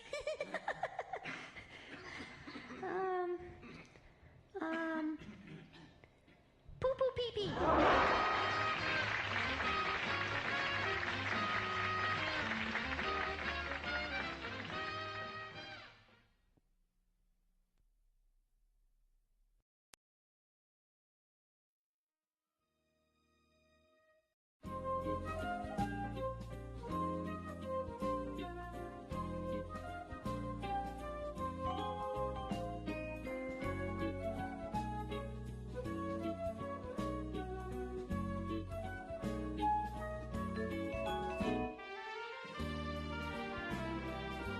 All right, 8:21 right now, and it is time for round 2 of your boners.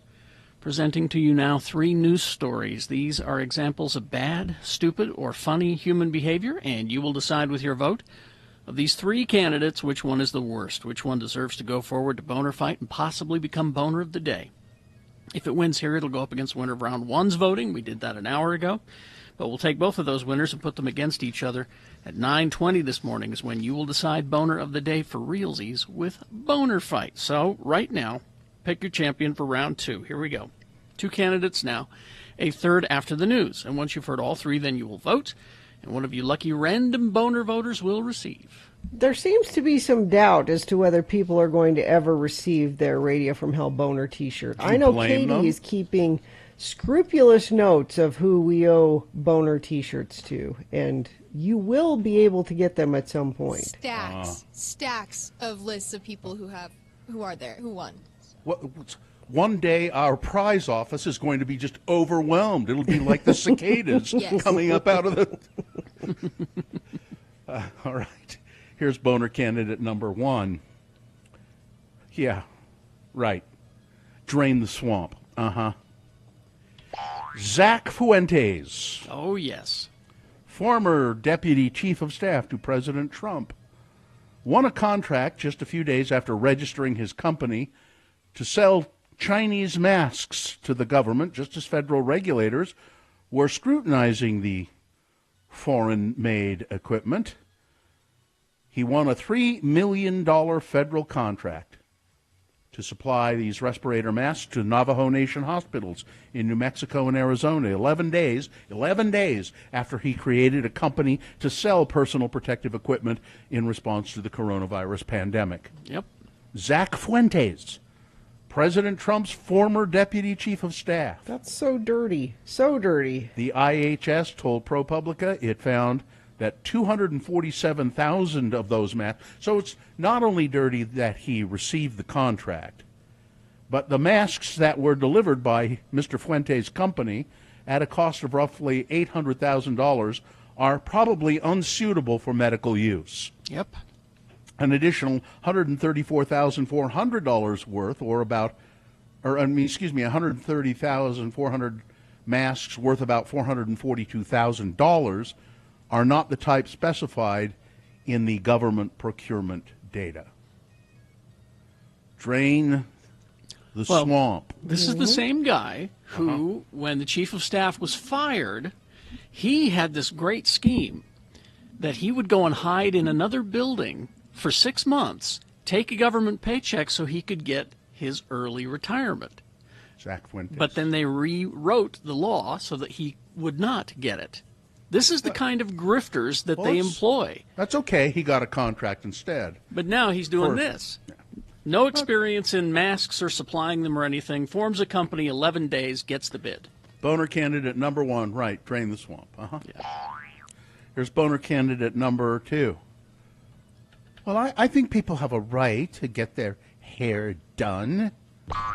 No, it's not right. No sooner did hair salons open in Missouri than officials found themselves with a public health nightmare on their hands. A stylist at Great Clips Springfield worked for 8 days between May 12th and May 20th while infected with coronavirus, and she was symptomatic. She was coughing and sneezing and wheezing. Now authorities are notifying 91 clients and coworkers who may have been exposed to the highly contagious virus that has killed nearly 100,000 people across the U.S. Both the stylist and the client were wearing masks So authorities say they're hopeful that no one will get sick. But, oh, by the way, this same hairdresser also visited a gym and a Dairy Queen and a CVS. Oh. She had to get a blizzard. Or he could have been a male stylist. Well, I think people have a right to get their hair done. Coming up in a moment, boner candidate number 3. What do you mean closed? Boner candidate number 3 for round 2, coming up after this big boy news and Opinioendo, brought to you by... Iconoclad has sold filtered pollution masks for years and now carries a washable face mask for adults and children. Shop online at iconoclad.com or the walk-up window, 4th East, 3rd South. I wear mine whenever I go out. 21 Pilots. Now they have that song, Level of Concern. Mm-hmm. Well, they've shared an alternative version of it called Level of Concern Live from Outside, an alternative version of the quarantine-inspired song that they released last month. This version features friends and collaborators, including Paul Meany of Mute Math, Jesse Bloom of Mr. Wives, and Simon Jeffries. According to a release, the concept for the new version happened as the group decided to work on recording a remote performance of the tune that they performed on The Tonight Show with Jimmy Fallon. Level of Concern has ended up being number 1 on Billboard's alternative charts and rock airplay charts. This song is the duo's first song since Trench.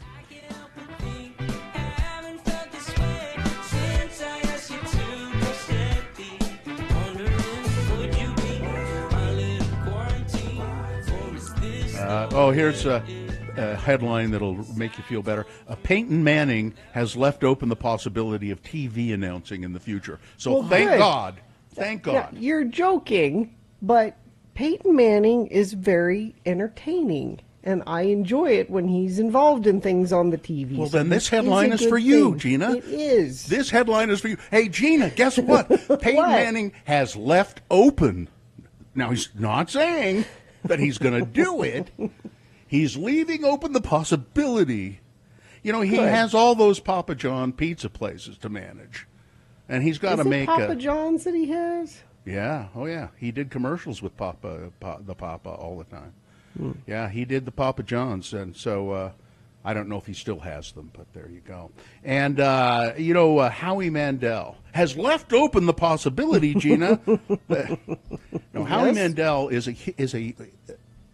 a well-known germaphobe, and he makes no bones about it. I mean, It's one part of my of the favorite reason things about him. Yeah, part of the reason he has no hair is because hair is icky. He shaves it all. Hair is icky. It's got germs in it. And he's the kind of guy who carries hand sanitizer and wears gloves. And so how the hell is he coping with all of this? Well, he says, I'm on medication. I've moved past, listen, my therapist is in a whole new tax bracket right now because Actually, of me. what he probably said is, I live this way all the time, so this isn't anything new for me. Well, he would says be some my guess. people call this a pandemic. I call it, I told you.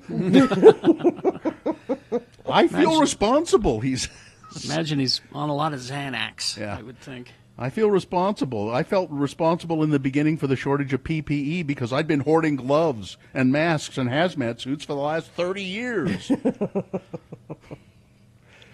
He's actually a very talented, funny guy. Yeah. I like Howie Mandel.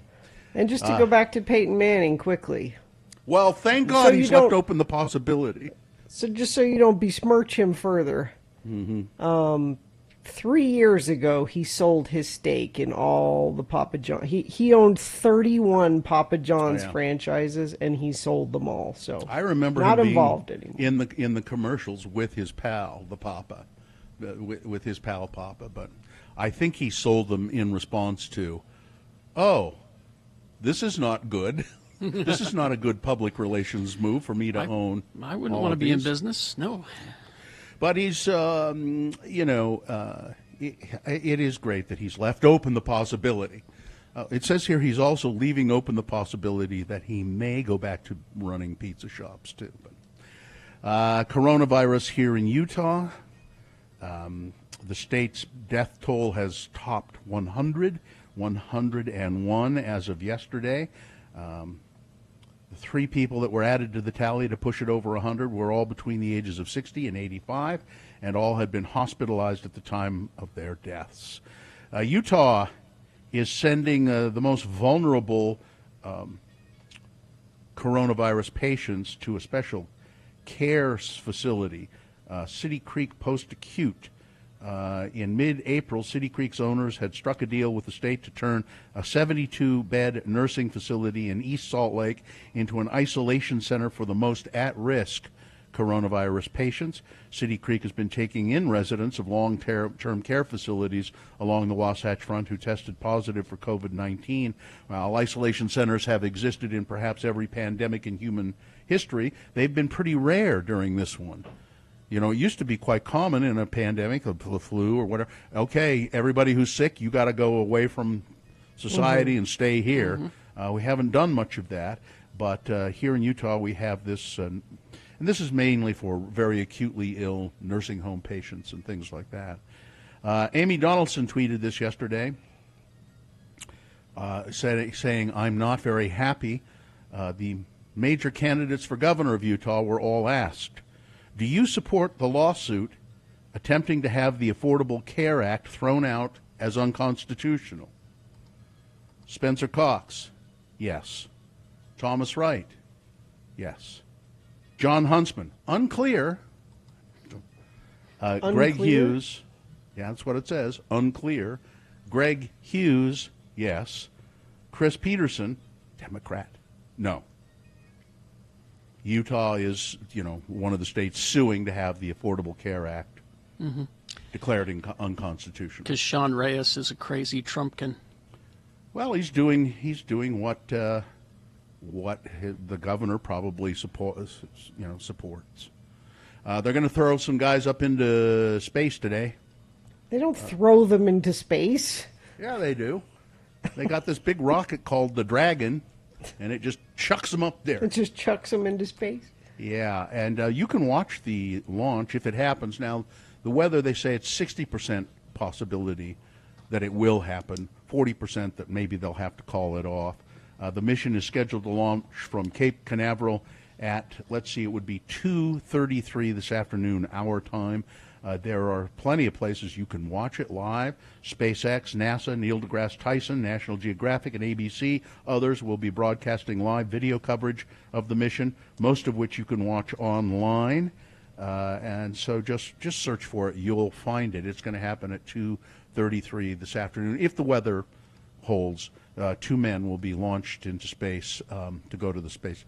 I don't know. I still have this kind of great feeling about the space program because I kind of grew up with it, and I find it exciting. I think it's exciting that we're sending a couple of guys up there. We're getting back to being able to do this from the American soil and not having to, be a part of the I don't want to be beholden to the Ruskies for this anymore. Well, but it's kind of too bad it's turned into a private enterprise and government. It's actually been better for NASA, they say, in the long run. NASA now devoting its more time to research and developing the possibilities and then turning over the actual implementation of those. So NASA still comes up with the projects. This is what we think we want to do. Here's how we think we should accomplish it, and then the private entity takes it over and says, "Okay, well, we'll build it for you." I don't know. I think it may prove to work. It has worked pretty well so far, and it's the only thing that's got us back into space. Donald Trump keeps people worried that he might, come October, just cancel the election.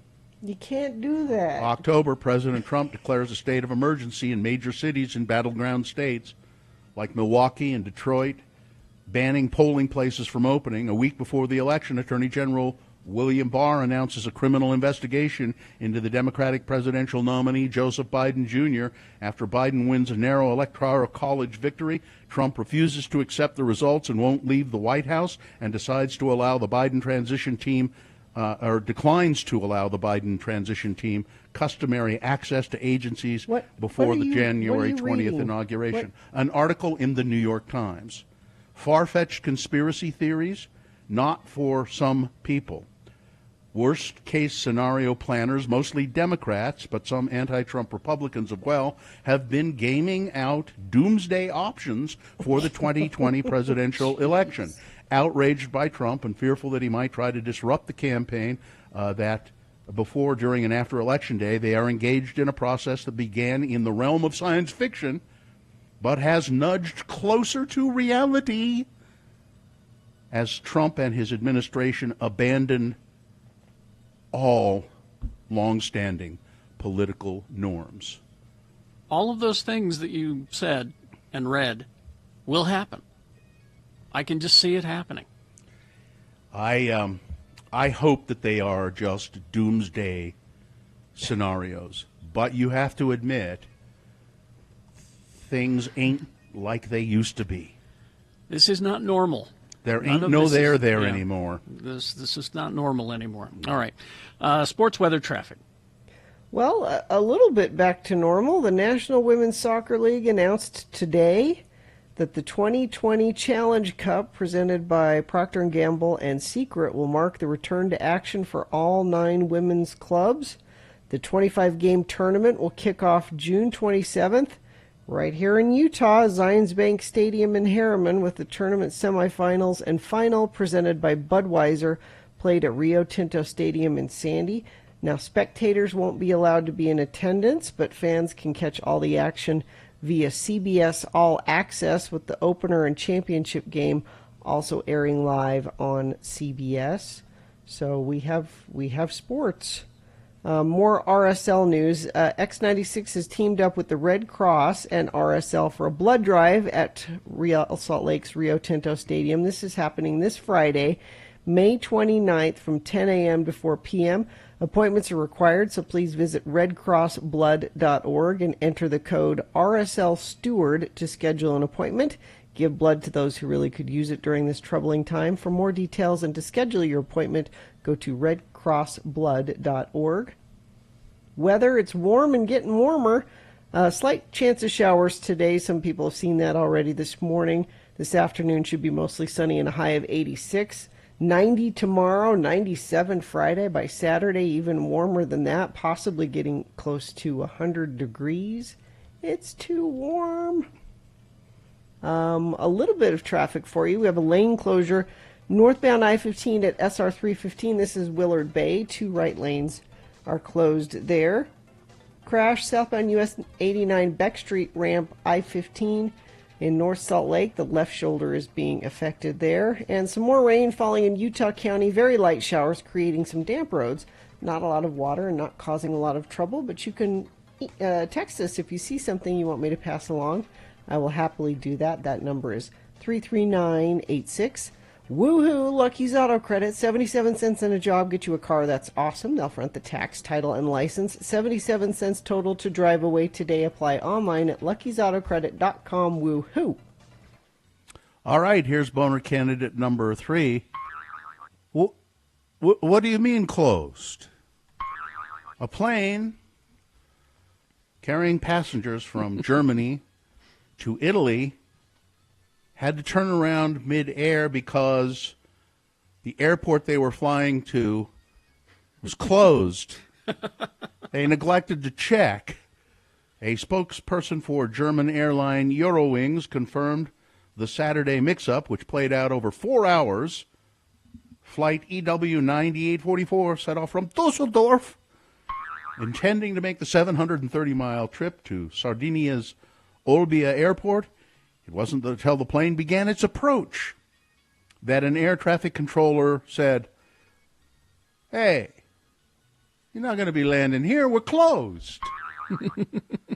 Yeah, the airport had been reopened in May. It had been closed, and it reopened, but then it closed down again. And the German airline just didn't call ahead and see. So they had to turn around and go back to Germany. Boner candidate number 3. What do you mean closed? All right, let's review the first 2 and vote. Boner candidate number 1. Right. Yeah, drain the swamp. Yeah. Mm-hmm. Federal government giving a former White House official, an aide to President Trump, a $3 million bid to supply masks to the Navajo Nation, masks that don't work, and a company that this guy formed 11 days before receiving the bid. Boner candidate number 2, well, I think people have a right to get their hair done. An infected Missouri hairstylist exposing 91 people to COVID-19.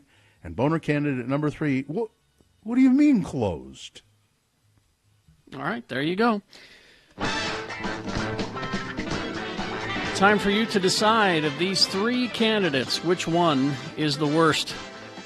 Which one deserves to go forward to Boner Fight and possibly become Boner of the Day? If it wins here, it goes up against the winner of round 1. We did that an hour ago. But we'll send both of our winners of each round to Boner Fight, and you'll decide Boner of the Day at 9:20 this morning. So let's pick our champion to send forward from round 2. Here we go. 1, 2, or 3. Remember your candidate number, the one that you think should win. Put that number, that single digit, in the message of a text. And then text that to 33986. Easy to do. Or you can call 877-602-9696. Use your voice to vote. And you can also go online, x96.com. Look for the box that says Boner Voting May 27, 2020, and vote there. If you don't see that box, refresh. It should appear. But you have only until the end of these messages to get your vote for round 2 in. Here we go. Round 2. The music starts at 11 a.m. with a... I call this poem, I Hate X96. I can ride the wildest bronco in the wild and woolly west. I can take him, I can break him, let him do his level best. I can handle any cattle, ever wore a coat of hair. Hell, I've even had to tussle with a mean old grizzly bear. But there's one thing I can't handle, it nearly makes me sick. I gotta listen to that god-awful music just to hear my poems on X96. It's nice of Carrie and Bill to play my poems on the radio, but God, that music they put on about makes my lunch chunks blow. Who are these violent femmes? Their songs just make me sick. And then there's that Morrissey, a whining limey prick. When that 9-inch nails feller sings closer, it makes me feel mighty mean. And them 2 cute boys from Eraser are the biggest sissies I've ever seen. Give me country music from Bocephus, from Merle, and from Willie. I don't want no caterwauling from The Cure, or bands with names that are downright silly, like Hoodoo Gurus, Gene Loves Jezebel, Weezer, and Ween, and MC 900-Foot Jesus. Jesus, what the hell does that mean? I wish I could do my cowboy poems on a station with good old boys what plays country tunes, instead of that X96 with its long-haired, earring-wearing, sissified, sushi-eating, devil-worshipping goons. There is one good thing about X96. Heed my words if you wanna. At least them immoral bastards don't play them skank hooer songs by Madonna. I'm Conway Skinner. Worried about the circus performers. What are they going to do? Maybe they'll all be DJs in LA. Well, I heard the Feld Entertainment family say, you know, we're closing down the circus, 146 years, and we have 400 employees, and we are going to do our best to find jobs for them.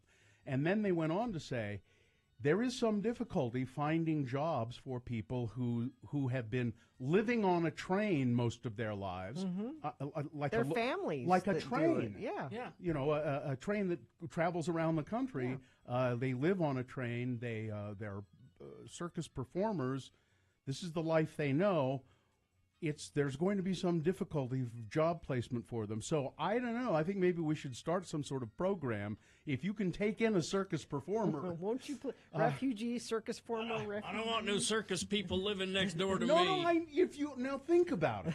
How handy it might be to have a circus performer of some sort living with you. They could climb on your roof pretty easily. Yeah, I bet. if you clean know, out your gutters, I bet they could do that. I bet they'd be very handy around the house. Circus performers would be they know how to do all kinds of things. They would know how to go next door and scam your neighbors out of stuff. I don't trust them. Yeah, they would know how to. I mean, if there are any, for instance, if you have neighborhood chickens, I'll bet they can steal chickens. Circus performers can do all performers kinds. can steal chickens? I think they know how to steal chickens. I think they know the best houses to get free meals. I think they know all kinds of stuff. Well, I'm glad you've been worried about this. I'm worried about them. And I want to find a solution. Where are they going to? But I did think about that. I mean, these people really have been. The Feld was one of the women, one of the daughters of the Feld family said, "We're going to try and job place, but some of these people have been living on the circus train most of their lives. Maybe they can be engineers, porters, waiters. You know, I don't know." Conductors, brakemen. It's just weird. Not near me. Don't trust them. Nope.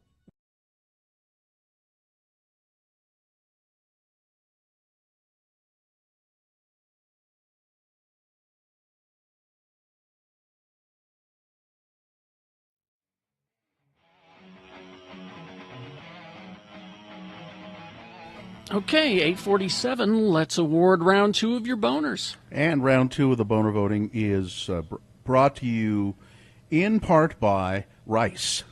And Iconoclad sold filtered pollution masks for years. Now also carries washable face masks for adults and children. Shop online at iconoclad.com or the walk-up window, 4th East, 3rd South. Boner candidate number 1 was... hang on. Crap. Was right. Drain the swamp. Yeah, do that. It's a former White House aide awarded a $3 million federal contract to supply respirator masks to the Navajo Nation. This was 11 days after he formed the company, and then the masks he supplied them were no good. Boner candidate number 2, well, I think people have a right to have their hair done. Say, hairstylist in Missouri. Officials found themselves with a public health nightmare because, well, this stylist was symptomatic and kept doing people's hair and exposed at least 91 people to the virus. And boner candidate number 3, what do you mean closed? It's a German flight to an airport in Italy, I believe it was, and they were almost there. They were going to approach and land, and the people at the airport said, well, you can't land here. We're closed. Should have called ahead, pal. That was boner candidate number 3. And let's see here. The winner, well, boner candidate number 1, Drain the Swamp. There it is. That's your winner of round 2. It goes forward. Might be boner of the day. It will face off against the winner of round 1's voting. Boner fight is when you will decide boner of the day for today at 9:20 this morning. All right. Things that must go, brought to you by Woohoo! Lucky's Auto Credit, 77 cents in a job, get you a car. That's awesome. They'll front the tax, title, license, 77 cents total to drive away today. Apply online at luckysautocredit.com. Woohoo! Things that must go on the radio. From Hell Show. Now, these are things that are bugging you. Man, you can't take it anymore. Driving you crazy. So you put it in email form and send it to radiofromhell@x96.com. Put must go in the subject line, and if we select yours and we read it on the air, well, just maybe miraculously these things will leave your life, and if not leave your life, it'll just make you feel better that somebody else has heard your plea to make these things go. Carrie? A couple of quick ones from me, and then I've got a few here. First one, thing that must go. When you pause a show on Netflix so you can move to another room and watch it, and it doesn't remember where you left off. I don't know Katie why that hates that happens. too. But there Boy, you go. that's terrible. That's a problem. And for me, I hate it when I change my Facebook profile pic because it automatically sends out a message that I did it to everyone. Mhm. And then that means everyone shows up and has to comment about it. Well, that's what you want. No, I just wanted to change the picture. That's all. That's all I wanted. I don't need everyone to know I changed it, and then I don't need everyone to comment on it. Just because you can comment doesn't mean you should. All right, sorry. So just, and then I'm going to start referring to Facebook as Trump Book because that's all that's out there. Mhm. Anyway, this one from, let's see, this one from Meg the Manager. Ahoy, hoy. Please use my name. It makes me feel special. All right. Although there are so very many things during this troubling time an essential worker such as myself could complain about, I'll only mention one. Where is my tax return? It might not seem like a lot, but as Gina will remind you, around $1,200 is plenty to want back lately. I filed way back in March, still nothing. This must go. Thank you for letting me listen. This one from Tay. People that water their lawn when it's raining because it's raining. And this one from Tony Tran, Things That Must Go. This was just from yesterday. Amanda naming her son Atlas, even though Carrie, Bill, and Gina slammed the gavel on that given name. And secondly, Benjamin making an Ayn Rand joke about how Amanda's son will shrug. like that joke. He deserves to be in front of Colonel Chestbridge's sit-down gun. All right, thank you, Tony Tran. Anyone? Gina?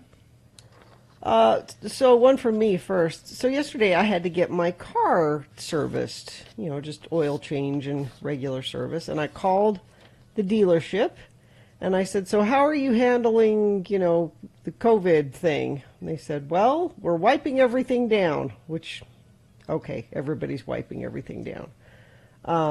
So how long will this take? Well, it'll take about an hour and a half, but we have a shuttle. We can take you to the mall. No, I don't want to take both of those things. Frighten me. So I said, I'll just wait. Because my husband's car had service where they came and picked it up from the house and serviced it and brought it back, which was great. But so I drove to take my car, and they said, okay, it'll be about an hour and a half. And they said, let me show you to our lobby. And I said, no, I'm not going to wait in the lobby. I'll just wait outside. And the guy said, you're the first person that has said, I'm not going to go wait in the lobby. I'll wait. And he was proud of me. He's like, I'm glad. And he said, we should really get some chairs outside for people that are waiting outside. I said, Unfortunately, yes, we do have a nurse in the lobby who's giving people a vaccine to prevent. But you go ahead, sit outside. So I had to sit on the curb at the dealership for an hour and a half waiting for my car to be done. So that must go. This from Scott. Homework must go. Specifically my kids' homework that they want help with. I don't mind helping them out once in a while, but when did they change the math? I use math every day. I consider myself pretty good at it, but when I try to help my kids with it, it's like they tell me I'm doing it wrong, and that's not how the teacher does it, and we don't even learn this anymore. This has got to go. Math should just be math, right? Why is it different? I know you don't like to talk about traffic-related must-goes, but I think everyone has forgotten how to drive during the pandemic. It's like being on the road the first day of a big snowstorm, or like in the parking lot of a mall on Black Friday. Please make this stop. Thank you for reading this on the air so these things can change and hopefully go away. Love you guys. Scott. This one, let's see. Feel free to use my name. Okay, Gavin. Good morning, Lords. I have many problems that I want gone from my life, but to save time, I'll just share the one that has bugged me to no end. I work at a well-known fast food chain in Texas that has had its dining rooms closed since early March. And while other stores around us have quickly reopened, our location has not. We still offer drive-through and curbside pickup for customers, but that doesn't stop some particular folk, many of them supporting those lovely red hats, from getting outraged. Every day I get comments ranging from, well, everybody else is opening up, wake up, to I'm going to order however I want because the damn Constitution allows me to order however I want. All with varying uses of colorful, all with varying uses of colorful language. I'm a teenager, yet the amount of slurs and insults thrown at me shows me just who the real children are. Grow up, you people. While the rest of the state is irrationally opening up too soon, we've decided it's best to keep our employees and customers safe until the time is right. Until then, stick your opinions back where you pulled them from. Oh, and maybe wear a mask while you're at it, huh? It may block the foul stench of your breath as you yell into my face. Been a longtime friend of the program since I was little. Hope you can summon your mystical powers and make these morons go away. And finally, this one. Greetings, lords. The thing that must go is all these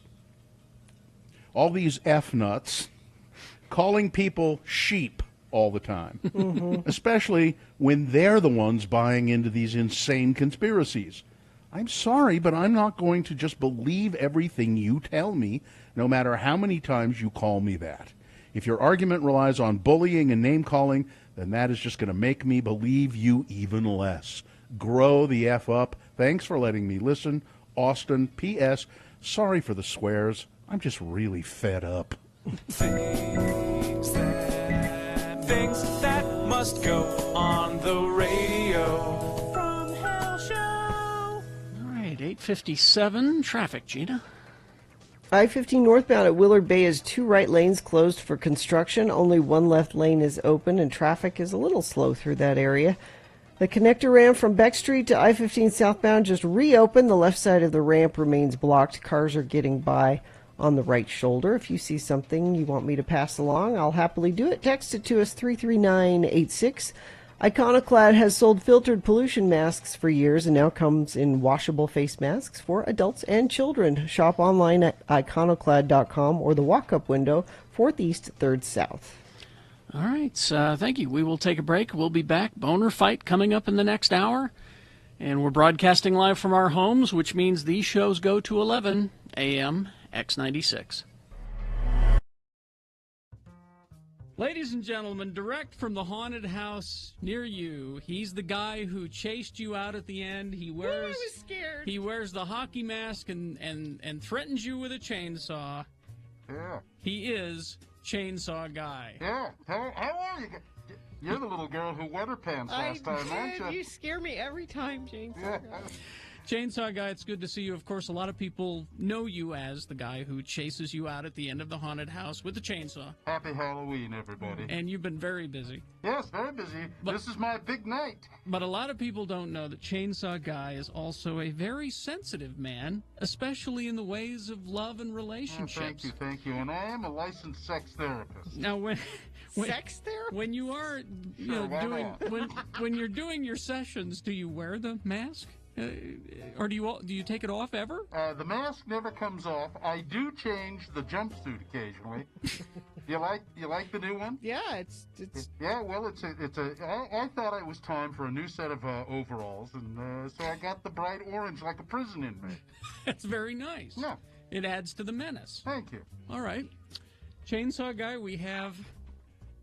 I believe we indulge her every year. Chainsaw Guy, we have on the line. Tim is on the line, who's desperately in need of some of your love advice. Tim, go ahead and tell Chainsaw Guy exactly what's going on and ask your question when you're finished. Sure, Chainsaw Guy. Well, my question is, I'm in a relationship with a girl named Audrey right now, and everything's going swimmingly with her. She's great. The problem is with her mother. Her whole family is all LDS and very LDS, and I'm very not LDS. Yes. Her mother naturally has a problem with that. Oh, yeah. I would like to know, Chainsaw Guy, what should I do? Well, Tim, I'll be going today, and I don't think it is. Or going to sorry in it. And okay, and that's something. I got it and again, and then mother and daughter, if you take both of their outfits, if you send those for her, for a lot of no temperature and a cherry on top. And I take the refrigerator and I start the vinegar. And then I end up doing both. So there you go, Tim. Thank you very much. I left out the part where, Chainsaw Guy has his chainsaw with him. Yeah. It's all a key. It's a pulling. Part of the, it's a pulling. Yes, it is a pulling. I'll get Catherine. rid of a heck of hammer. I don't blame you. Catherine, Chainsaw Guy is here. What is your question? All right. I'm curious because I've been dating this guy Yeah? a couple weeks. Are you bi-curious? Are you bi-curious is what he's asking? That's what I said. Are you bi-curious? No. I'm just curious because he keeps on saying that he wants to just love me to pieces. Oh. And I just don't know if I should let him do that because it kind of creeps me out. Uh-huh. Well. So, Chainsaw Guy, what should Catherine do? Well, Catherine, I can do the first of the Lord. If you get a refrigerated truck, and then you do it in the thing. And then the second on the line, here's the tea. Oh, little bit. And then you turn. And then I kind of get a little bit, and then you just slide them. And then he will for them, and then he can live more of you in more places. There you go, Catherine. I hope that helped. Are we done, Gina? One more. I'm always up, although I'm very busy. I've got He does have to go and sharpen the chainsaw blade. Just one more. All right. What do you mean? It's not a chainsaw blade. It's a chain, you idiot. Yeah. Brittany. Hello. Hi, Brittany. Chainsaw Guy is here. What is your, tell us about your situation and then ask Chainsaw Guy what to do. I have this friend that we've been friends for a long time, and I have a crush on him, and I just met his new girlfriend, and he wants me to honestly tell him what I think of her, and I can't stand her, and I want to tell him how I feel, but I just don't know. Chainsaw Man, what should I do? Well, and I just Catherine, Brittany, what are you doing? I think I know. And then go first. So you get her girlfriend, and then you're going to have it. You really have a girlfriend. So what you need to do is put it on the hill what you think about, and then you go in, and then I think you're not going to magic. And then if you think you're doing it, and then you want to do, you're going to think, you're probably the end up in a freeway. So there you go. Thank you. Brittany, thank you. No, thank you. Can I go now? I've got a lot of people to scare. Yes, thank you very much. Sure. Chainsaw Guy. Are they performing now? All right, yes. All right. Thank you. Thanks, Chainsaw Guy. It's just amazing he makes time on Halloween. Look at that. He's out the door. Look at that. There he goes. There he goes. Orange jumpsuit, his pulling chainsaw. There he Hockey goes. mask. For another year, gone. Glad he got rid of the Husqvarna. Yeah. It's not as scary as a pulling because they're higher pitched. Yeah. I remember when he started, all he could afford was an eager beaver.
Gina wearing a turtleneck sweater today. Covering up her hickeys. That's what people do. It's interesting. People don't wear turtlenecks very often anymore. Unless they're covering up hickeys. You got something against hickeys? That's why I used to have a dickie. To cover your hickey? To cover the hickey. It was my hickey dickie. I mentioned a dickie the other day, and I don't think anyone knew what I was talking about. I don't think anybody has them anymore. Dickie is now a clothing brand, and that's what it's known for. As a matter of fact, that's what I said. Somebody said to me, "Oh yeah, I love dickies. Their coats and their pants," and I went, "Yeah, no, I'm an never actual mind. dickie. Never mind. It's a fake shirt. Dickie was a fake sweater. Was it a fake shirt it's a or collar. Sweater? You did It's both? a fake sweater. Fake sweater. It was to make it look as though you were wearing a turtleneck under your vest or jacket or your shirt or whatever. Yeah, to make it look as though you're wearing a. It was really a stupid idea. It was a dumb idea. I had one, I think, for some reason. But they were everywhere. It seems like I knew everybody had one. Yeah. Nobody wore them, but everybody had one. It's a stupid idea. Well, turtlenecks are stupid unless you're the Gorton's fisherman. It's true. Maybe I'm going fishing later. Yeah, sure. No, you're not. You're going to be way too warm in that. You think? Yeah. You're dressed up for people today, aren't We're you? seeing people. Mm-hmm. I've never worn this sweater, and I thought, I'll wear that. Yeah, you'll be too warm. You'll be Well, it's uncomfortable. too late now. You're going to be sweating. It's going to be in your folds and everything. I don't have any folds. Of course not. She's a lady. Yeah. I'm smooth top to bottom.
Because on this day, 1958, in New Zealand, Neil Finn was born. Also, his twin brother Tim was born. I don't know why they... Were they born on the same day? Don't mention that. I think so. Huh. Aren't they really? twins? I don't know. Maybe they're not twins. But... Neil Mullane Finn, if you please, Gina. His middle name is Mullane. How do you know that? Because I looked it up. Oh, okay. I thought you were going to claim like you just knew what his middle name was. No, I'm looking at a biography of Split Ends right now. New Zealand's own Split Ends, who then Neil, reformed into Crowded House. And now he is in Fleetwood Mac. He took over Neil for Lindsay. Wright. Yeah, he took over for Lindsey Buckingham when they said, Lindsay, you're crazy and you're not welcome anymore. We're going to have Neil.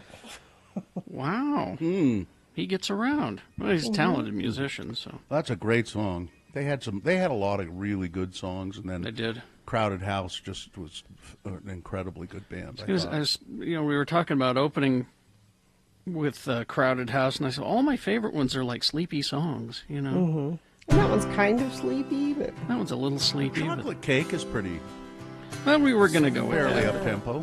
Inside, Yeah, this is... something's gotta hold on. I mean, I like this song, but... Mm-hmm. You know.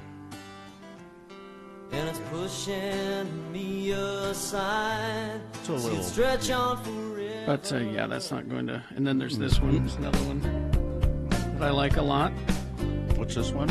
This is Fall at Your Feet, Crowded House. But but it's a little too sleepy to open the show with. Really close tonight. It's nice. Don't We Dream It's need Over Peppy is to still a start great the show song. with. Yeah. Don't Dream It's Over. Still, I can hear that song and just sounds good to me every time I hear it. God, that's good.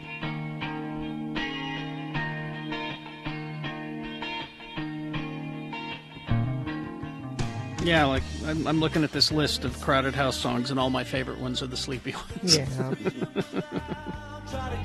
Well, Something So Strong's pretty peppy. Oh yeah, that's Something right. So Strong's good. I forgot about that one. Anyway, just very, and I think they would say it as well. They're kind of Beatles-esque in a way. Oh yeah. Very influenced by that, and just great. And they're New Zealanders, which makes them really good in my book. They call. I didn't realize this, but there was that video of the Prime Minister Jacinda Ardern. Jacinda, what's her last name? Ardern. Ardern, that's right. During the earthquake they had, it was a 5-point-something earthquake, and she was being interviewed on live TV, and she was just cool as a cucumber, as it were. We're having an earthquake. You may notice some things shaking behind me. And she looked up and said, "It looks like the lights are solid." Don't they get a lot of earthquakes there? Well, I was going to say, New Zealand is also sometimes referred to, because it's a series of islands around there, the Shaky Isles. Well, there you go. So there you go. Shaky Isles. The Shaky Isles, because there are lots of earthquakes. But that's the retirement home I'm going to be sent to. It's the Shaky Isles. They're right retirement there. home. They're right there on that Pacific rim where the monsters came out. Is that where the shaking comes from? Well, it could be. Yeah. It could be. But they're part of that, cauldron of fire there. The where cauldron of fire. Still lots of activity. Well, they're my second favorite band. From New Zealand? What's your first of favorite? course, is Flight of the Conchords. Is the first favorite band from. They're hardly a band. What, they have albums? What do you mean they're hardly a band? What do you qualify as a band? I would say that they are a comic songwriting and singing duo. I went to They're a the concert. Smothers Brothers of New Zealand. They're the Smothers. Yes. You shut up. I think they're very funny, but I thought the Smothers Brothers were very funny as well.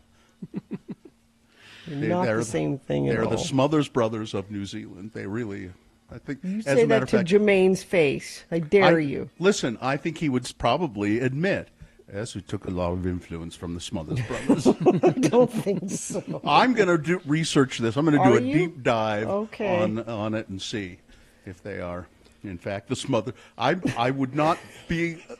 I want that by the end of the show. Okay. What the I wouldn't be deep dive. surprised if somebody along the line has referred to them. Because if you don't get it by the end of the show, I won't care. So tomorrow, I guarantee I will have forgotten about this conversation.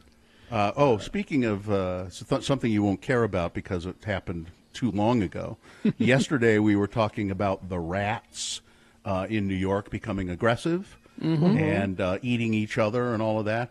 And there was a line in the story that said, they're discovering them. They're moving into car engines. And so what the hell? Why would that be? Well, apparently they eat the wiring. And people aren't driving their cars. Oh. Yeah, and they eat not the wiring, but they eat the covering on the wiring in cars. So. All right. We will take a break. We'll be back with boner fights and a reasonable amount of news. Stand by for that. HasterGames.com is the website, but you can go and see them at 6831 South State Street. They are offering curbside service, or you can go into the store, whatever you're more comfortable doing. If you want curbside service, just go to their website, buy the stuff, then drive up to the store, call them, and let them know you're there, and they'll bring it out to you. Coming up at Haster, the Mythic Theros D&D campaign book has been delayed until July 21st, but any pre-orders will receive a code good for 50% off the digital edition release June 2nd. Magic Ikoria, Legend of the Behemoths, is now available, and anyone pre-ordering a pre-release pack will receive an Ikora Booster Pack.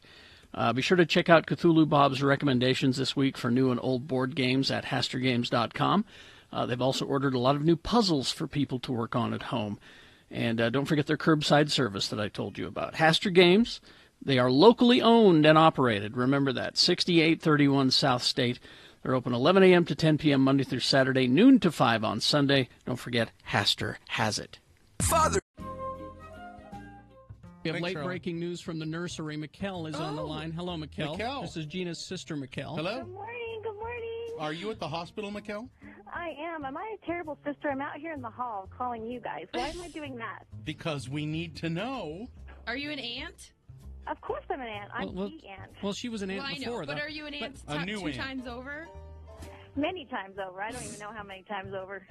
Did Gina have the baby? Yes, we have a baby. We've got a baby. What is it? Is it human? It's a human baby. It appears to be human. Did it come out wearing a little turban and those turned-up shoes? No, but actually there is a funny story which I can relay. Okay. That Joe put in a soothing CD, and out come these sounds of all these monkey sounds. It's like a jungle CD. It's the is it the rainforest? Is that what it was? It's supposed to be, nice, soothing labor and delivery music, and all of a sudden we hear this. And so then we're out in the hall talking to the doctor who's here, and it's not her regular doctor. And the nurse said, "Don't worry, this doctor's wonderful. In fact, last week or this summer, he delivered the baby orangutan up at the Hobo Zoo." Oh. So he's really good. So Mikkel, it's a little girl. We knew that. Yeah, Jonesy, she's 7'7". Okay. 7 pounds, 7 ounces. And you can braid her hair. So not that huge. But a lot of hair, though. Huh. But tons of hair. Did we think she was going to be bigger than that? She looked bigger than that. Now. What? She was huge. What are we talking? What are we mincing words for? Gina looked huge. She looks beautiful. Yes, all pregnant women are beautiful and huge. All right. So 7 pounds, 7 ounces. But she still is about 10 days early, so she's a good size. Well, that's a good size. And everything. And was it a hard delivery? Easy? Was it? No, not a peep. Gina didn't say a word. Just 2 pushes and out she popped. It was quick. The baby just slid right out. Is that because she had the drugs, right? That's why she didn't make a peep, yes. right? Her thumb was going crazy on the bolus. Absolutely. I'm tired. There you go. Get out of here. Well, that's great That's good news. Great news. I just had to. Yeah, she's probably going to kill me that I called you guys, but I had to do it. No, I think she'll be happy you did. Okay. Thanks, Mikkel. Okay, Alta. Congratulations. Congratulations. Bye-bye. Yeah, tell her to just relax or something.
Before we do the news here, and so that I don't want you to forget this, Carrie, I just Googled Flight of the Conchords / Smothers Brothers, And there are dozens of articles in music journals which compare Flight of the Conchords to Well, yes, the but Smothers Brothers. But you said that if you talked to the Flight of the Conchords guys, that they would say.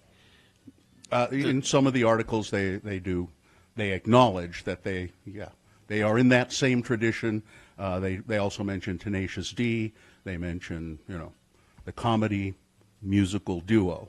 Okay. It seemed a pretty logical thing to me. And Is Tenacious D a band? Would you call Tenacious D a band? I would call them a comedy musical duo. Well, they refer to themselves as a band. I think they're a band. They're certainly okay. They're certainly allowed to do that. I think that they're the Smothers Brothers of heavy metal. All right, we do have Boner Fight coming up here in about 6 or 7 minutes to determine Boner of the Day. So before that, a reasonable amount of news brought to you by Iconoclad has a variety of washable, filtered masks for adults and children. Shop online with shipping at iconoclad.com or their walk-up window 4th East, 3rd South in Salt Lake. Well, I'm sort of scrambling to get the news together because I was doing that all-important deep dive. Well, you didn't have on the fly. No, I just didn't want you to forget it because you said if we don't get to it before tomorrow, I'll forget about it. So I just wanted to make sure we got that. So let me tell you, Jimmy Fallon has apologized for wearing blackface in a SNL clip which occurred years and years and years ago. Somebody dug it up, and it was in 2000, so 20 years ago. Jimmy Fallon, while on SNL, he says, "I made a terrible decision to do an impersonation of Chris Rock in blackface. There's no excuse for it." Yeah, oh yeah, it was on SNL. Huh. I'm very sorry for making this unquestionably offensive decision. Thank you all for holding me accountable, he says, which I think is an interesting way to put it. But you remember before that, Billy Crystal would always do his Sammy Davis Jr. impression, and he'd do it in blackface. Yep. I went to a website, and I'm afraid I don't have the same website right in front of me, but it shows a list and pictures of all of these various actors, people who've done blackface. Not just Jimmy Fallon, but there's Ted Danson with Whoopi Goldberg at a roast. Yeah. There's they mention Robert Downey Jr. in Tropic Thunder, which I don't know. That was kind of a special case, I thought. I forget some of the others, but there's a long list of people who have appeared in Prime Minister Justin Trudeau in blackface at a Halloween party. It was an amazing list, an amazing number. What about of C. people. Thomas Howell in Soul Man? What about that? Gina, nobody cares about C. Thomas Howell ever. The whole premise of that movie was it's not on your list. Yeah, but it was C. Thomas Howell, so it didn't make anybody's list. It was just fascinating to see how many people have done it. Sarah Silverman did it in a sketch in 2007 on the Sarah Silverman program. Let's see, other news here. And it doesn't look like Jimmy Fallon is getting a tremendous amount of I'm blowback. just wondering why it came up 20 years later. What? I don't know. Somebody just dug it up. Somebody who doesn't like Jimmy Fallon. Remember that time. Let me see if it says here in... I'm sure it's the Red Hat Army because he's been doing more Trump jokes. So I'm sure the Red Hat Army was holding him accountable to it. It says, according to Variety, the clip was resurfaced by a Twitter user, Chef Boyo Deer, who wrote, NBC fired Megyn Kelly for mentioning blackface. Jimmy Fallon performed on NBC in blackface. The video, so it's just somebody with a axe to grind, steering things up. Yeah, to stir things up. Come in here and stir things up. Little Richard they were going to put a statue of him at his childhood home, right outside. I think they're going to have it right outside his childhood home. It says a statue will be erected outside of his childhood home in Macon, Georgia. So it's like on the sidewalk, right outside the house, a statue of Little Richard. The Little Richard House Resource Center Facebook page announced the tribute during a live Zoom meeting. Little Richard, also, of course, his real name was Richard Wayne Penniman, died in Nashville at the age of 87, laid to rest at his alma mater, Oakwood University in Huntsville, Alabama. A fund established by Friends of the Little Richard House and the Community Foundation of Central Georgia will be used to pay for the statue and a replica of Little Richard's Hollywood Walk of Fame star. So, nice tribute to Little Richard. As President Trump rushes to reopen the economy, a battle has erupted between the White House and the Centers for Disease Control and Prevention over the agency's detailed guidelines to help schools, restaurants, churches, and other establishments safely reopen. A copy of the CDC guidance was obtained by the New York Times, and it includes sections on child care programs, schools, day camps, how to open things safely, and it was never released. The Trump administration took one look at it and said, no. It was too slow. It was too, You're bringing me down, man. It was too careful. International negotiations designed to address the threat of climate change will quite likely be delayed by a full year now because of the pandemic. Britain, who was scheduled to host the talks, initially scheduled to be held at the end of this year in Glasgow, Scotland, proposed on Tuesday that they be postponed until November 2021. A decision to be made Thursday by countries that make up the rotating governing board of the United Nations agency that sponsors the talks.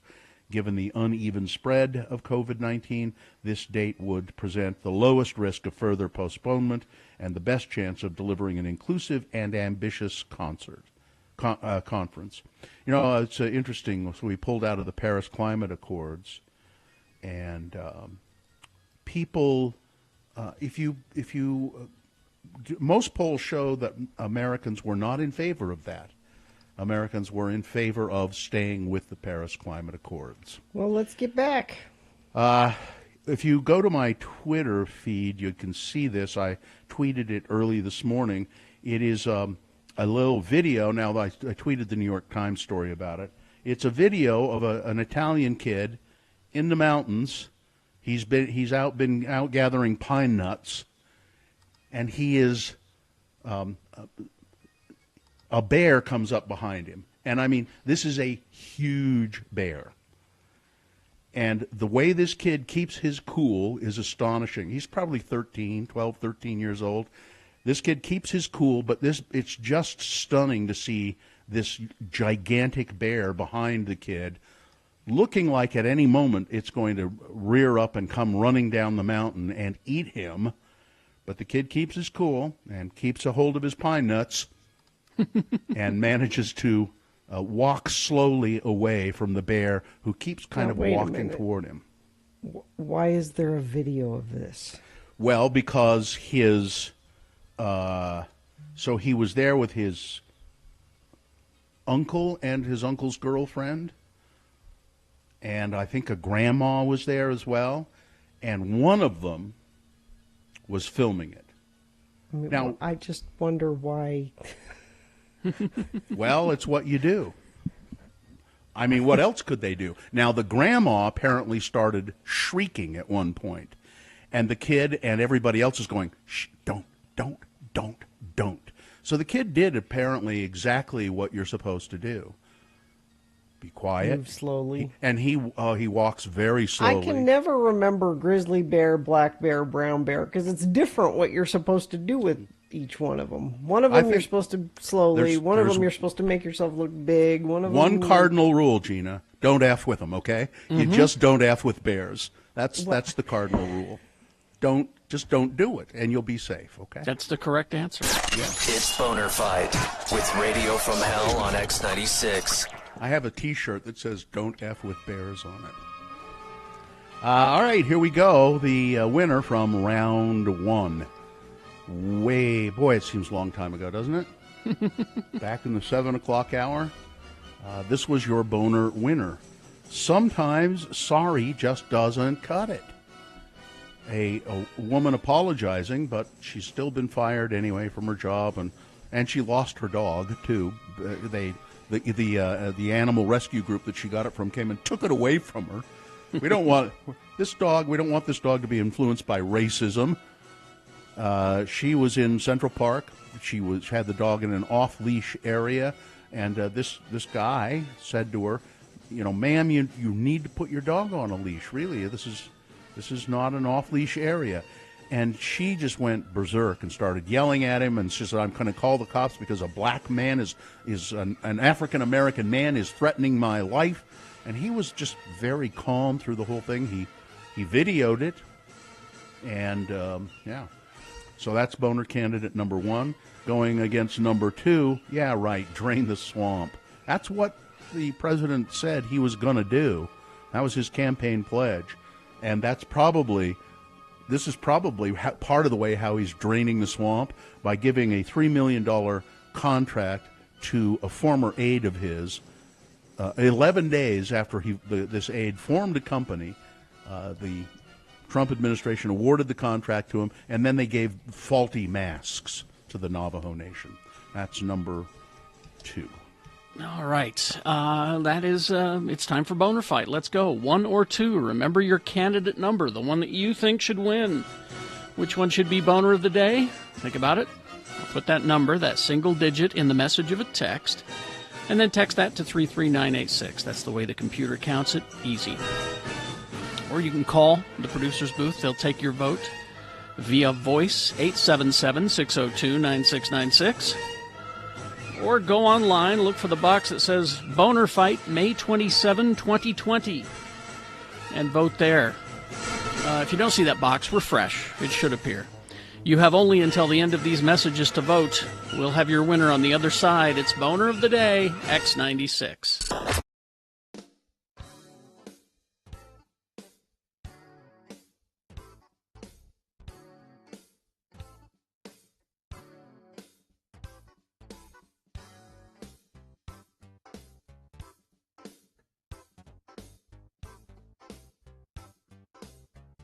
It's from the Girl Scouts. And then there's a nice letter say, "Hey, Bill, we get you. You're a guy's guy.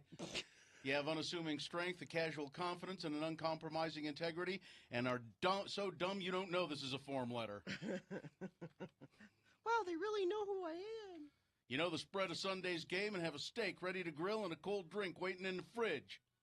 You're man enough to be a Girl Scout." So I've been given a membership in the Girl Scouts. So what do you... And then I got this. Do you have to sell your own Girl Scout cookies? No, I think what that means is they'll hit me up periodically for money. Yeah. That's a great gift, then. I didn't want to say that what they're doing is opening a door to something that you will regret later. But now I get this card. Now, little Bill, sick. He's sick. He was very ill. Barfing and all that. So that explains the card. And with this card came 3 pairs of really nice underpants. Patagonia silk weight boxer briefs. Underpants. Which I really like. And they're very it's expensive underwear. I mean, I think they're $30 a piece or something like that. You should get a whole pair of pants for that. So here's the card that came with it. At least I'm too sick to cause trouble. Trouble. And then you open it up and says, "Or am I?" ? This is your Father's Day card? Fortunately, you can cover your ass with these. Happy Father's Day. That's it. At least I'm too sick to cause trouble. Trouble. Trouble. Yeah, trouble. And then you open it up. That's a threat. Or am I? That's a threat, is what that is. That's exactly what it is. So it was my Father's Day threat. Yes. Anyway, that's nice to be a Girl Scout, though. Snowbird was awesome yesterday for Father's Day. There were a ton of people. Saw lots of friends of the program up there. They had garlic fries. It was perfect. They had bacon on sticks. Big, thick bacon on sticks. So Gina was happy, and that made it a good Father's Day because she got what she wanted. No, everybody got. Joe got a massage up at the cliff. Daddy Gary got a massage up at the cliff. Mm-hmm. But first and foremost, they had garlic fries. Garlic fries and bacon on sticks. Yeah. I went out to the Christiansen family farm, Hog Heaven in Vernon, on Saturday and bought a bunch of meat. That was bought pork and beef, and that's actually for my wife's birthday, who's her birthday today. She wanted meat for her birthday. The gift of meat. Everybody's got something. Yeah. You? No. Nothing. All right. What? I'm not a father. Well, you didn't see your dad. I did. Oh, you did. Oh, see you your did. Yeah. See your dad.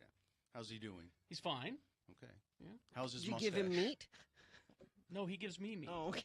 He's the farmer. Harry gives him money. Yeah, I give him cash. We've discussed that. Here, Dad. He does it under the table so nobody can see. Yeah, there you go. Hold out your hand. Buy some more life-giving medicine. There you go.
Okay, it's 9:37. Time to award Boner of the Day. And it's brought to you in part by cashew chicken and some white rice.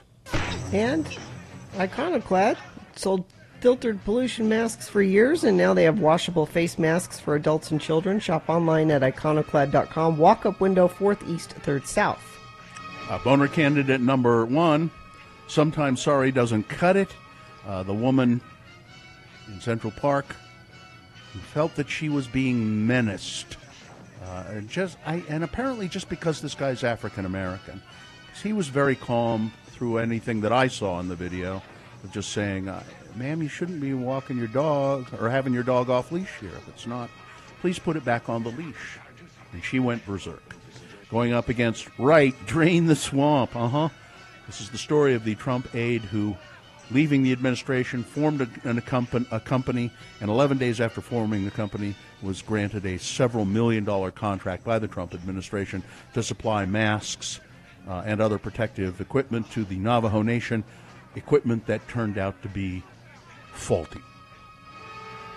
And the winner, by a pretty good margin, Boner candidate number 2, Right, Drain the Swamp. Really? Okay. I thought for sure. Oh, well. That's your Boner of the Day for today, the 27th of May. It now goes forward and might be Boner of the Week. Yes, Jane. We had Things That Must Go earlier, and I believe Meg the manager sent in one. She did. And hers was about wanting her tax refund. She submitted it a couple months ago and needing that money and wondering where it is. Well, I got this response to That Must Go. It says, please don't use my... Oh, I thought the IRS contacted you. Well, sort of. Okay. Someone that works there. Says, please don't use my name. To the person that is upset that they don't have their refund. It's because people aren't there to work the returns. We were immediately shut down to protect the employees. They are starting to open a few locations up June 1st. We are also mass hiring to help catch up with the backlog of work. Our commissioner felt our lives were more important than people's refunds and put us as a top priority. There have been people there working and doing an amazing job getting the stimulus checks out. That's another reason. The stimulus checks were a priority over the refunds, getting those out, and they have less people working now. My area has been working very hard to get all those new jobs out there and getting people hired. Maybe this will help them not be quite so angry. Thanks for letting me listen. Yeah, Well, I that figured makes it was sense. something like that. It's also, I mean, people haven't been paying their taxes, so there's not, what do you have until July 15th now? I've got some problems with my taxes that I have to resolve, but I've been kind of lazy about it because, well, I don't have to do it, right away. There are a couple of mistakes on my tax form that have to be taken care of. I got a letter back from the IRS that said we've noticed that these problems with your tax forms, and so you have to correct them. Yeah, I will. I'll get around to it. I'll get there. Don't worry. When I'm darn good and ready. Yeah. Well, let's see. Now, the shows go to 11 now because we're broadcasting live from home because someone demanded it. It was the fans. It was the fans. I don't think a it was the groundswell. It was a groundswell of No, I don't Radio think we- from Hell. I'll tell you, there were phone call after phone. I took most of them myself. Really? Most of the phone calls, yeah. Those phone calls in your head? Hello, Bill. You Maybe. should really stay on till 11. Maybe. I don't know who demanded it, but here it is, and this is what you get. We're not even in the 10 o'clock hour yet. Well, you're lucky. We got plenty of stuff to come. People are waking up this morning and discovering that their HBO Go apps are suddenly now HBO Max. Now, was HBO Go free if you had HBO? No. HBO Go was for... Oh, no, it's not HBO Go. It's... HBO Now? HBO Now is the one... See, it's so confusing. Is the one that was no cable required. You paid for it and you could watch your HBO shows on demand. That's the one that is turned into HBO Now, which is the new service. No, Max is the new service. Or Max is the new service. See what I'm saying? It's confusing. I don't understand. I just decided I would download, a second ago. Well, I'm going to download HBO Max and see what happens. Mm-hmm. Well, you Pops up can. on my phone just fine. Well, yeah, it should be one subscription. It should I be, subscribe because- to HBO, and I get all of the HBO things that are Exactly. offered. It is and it isn't.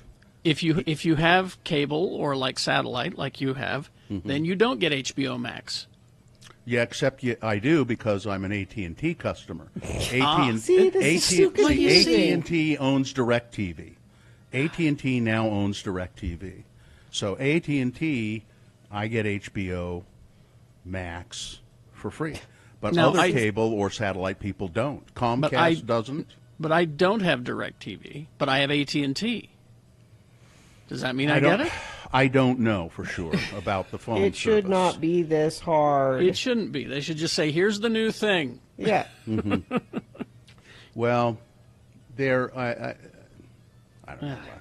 Anyway, I read something about why they decided to keep it that way. It's Well, various they were trying platforms. to keep they were trying to, as Carrie was explaining in Geek News the other day, they were trying to keep the Warner Brothers stuff a separate thing, but then they were worried people wouldn't know where to find it, so it's. Well, the other thing is I subscribe to HBO, so I am an HBO customer and have been for years. Plus, I have AT&T owned television service, so that's why I'm pretty sure I get it for free. Now, I'm not sure why my phone would recognize that, but maybe it did, because I just downloaded it and then I looked to see, is there a charge associated with this, or Is this Doesn't also you seem can watch to be. Friends, Bill? Is that what? No, I mean, I just barely started looking at it. There's an amazing amount of stuff here. Oh, there's a ton of stuff on HBO Max. Ton of stuff. Here are the originals, the cartoons. Elmo has a talk show now called The Not Too Late Show, which I'll never look at. Is that going to be better than the Muppet Show? I don't know. It'll be different because the Muppet thing will be on Disney Plus. Featured movies: Wonder Woman, Joker, Ready or Not, Aquaman, Suicide Squad, It. So, now it says someone says all AT&T mobile customers get HBO Max for free. Okay, so that's me. Oh, okay. I should be able to get it. And I don't have them for my phone service, but by virtue of the fact that they now own DirecTV, I think I get it for free. So. It's confusing. All I know is that on HBO Max you can watch all the old Space Ghost Coast to Coasts and Aqua Teen Hunger Force and Harvey Birdman Attorney at Law. Right here at the bottom, it has a button for these services. And it says here are the hubs that HBO Max has. HBO, DC, Sesame Workshop, Turner Classic Movies, Studio Ghibli for the anime, Cartoon Network, Adult Swim. I can't read that one, it's too small. Crunchyroll, I don't know what that is. Do you? I think that's anime. And Looney Tunes. I watched some of those new Looney Tunes. They're out on YouTube. Are they good? There's 3 of them that are out there on YouTube. They're different. They're kind of funny. There was a Daffy Duck one that was very funny, and a Tweety one that was funny and then turned dark. The Bugs Bunny one was just okay. Look at this. I can watch right now The Fresh Prince of Bel-Air now. Don't get distracted, Bill. We're on till 11. You can't watch The Fresh Prince of Bel-Air until... Well, what I'll do for the entire hour from 10 to 11 is I'll watch it and then describe to you what I'm watching. That'll be great. As I'm watching it. Don't you think that'll be entertaining? That will be great. Let's take a break, and we'll be back in just a few moments. Gina, Volkswagen Southtown. You know what's so pretty? That 2020 Volkswagen GTI, deep black pearl exterior, Titan black leather, red stitch interior. Doesn't that sound pretty?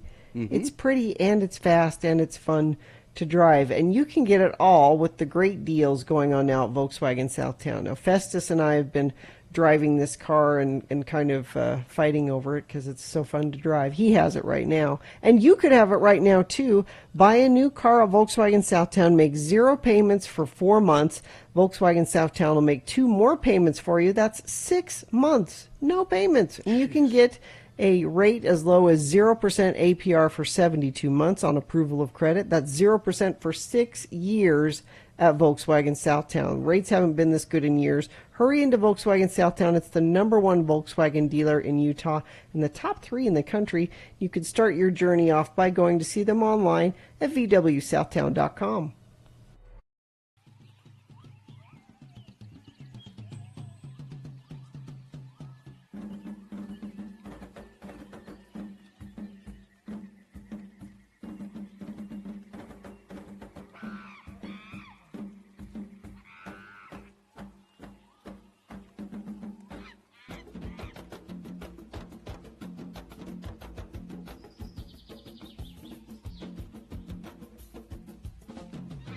So, I've been thinking about something as I've been on this trek. This has really been kind of the hardest thing I've ever done in my life. Walking along, and I mean, this is a staggeringly beautiful country. The vistas are almost indescribable. You see, we had a very good view of Mount Everest, Sagarmatha, today, and it looks tiny down at the end of the Khumbu Valley. It looks very small because we're walking past mountains we're very close to mountains that are huge, like Ama Dablam, which Dean has summited. How high is Ama Dablam? A little over 23,000 feet. That's, of course, Dean Cardinal. So we pass mountains like that, and they make Everest look small. 5.5 hours today on the trail, very difficult, and I've had a lot of time to think. And the other day, something just popped into my head when we were trekking around, and I thought, when we get to the monastery, I'm going to cut all my hair off. It's not I talked to my wife, and she said, why are you going to do that? And I said, well, I don't know, it just popped into my mind, and I'm kind of tired of dealing with it on the trail. It's all, my hair is always soaking wet from sweat, and she said, is it a spiritual thing? And I said, well, maybe kind of it is. It is kind of. It's a humility thing, and I feel very humbled by this experience, by what I'm doing here. It's very difficult.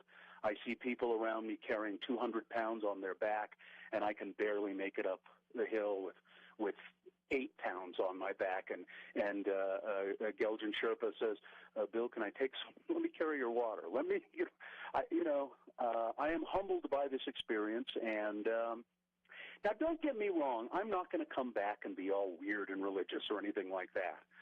But it is a humbling experience, and I'm going to go to the monastery here at Tengboche tomorrow sometime, and I guess one of the monks will shave my head, and you'll hear about it on the radio.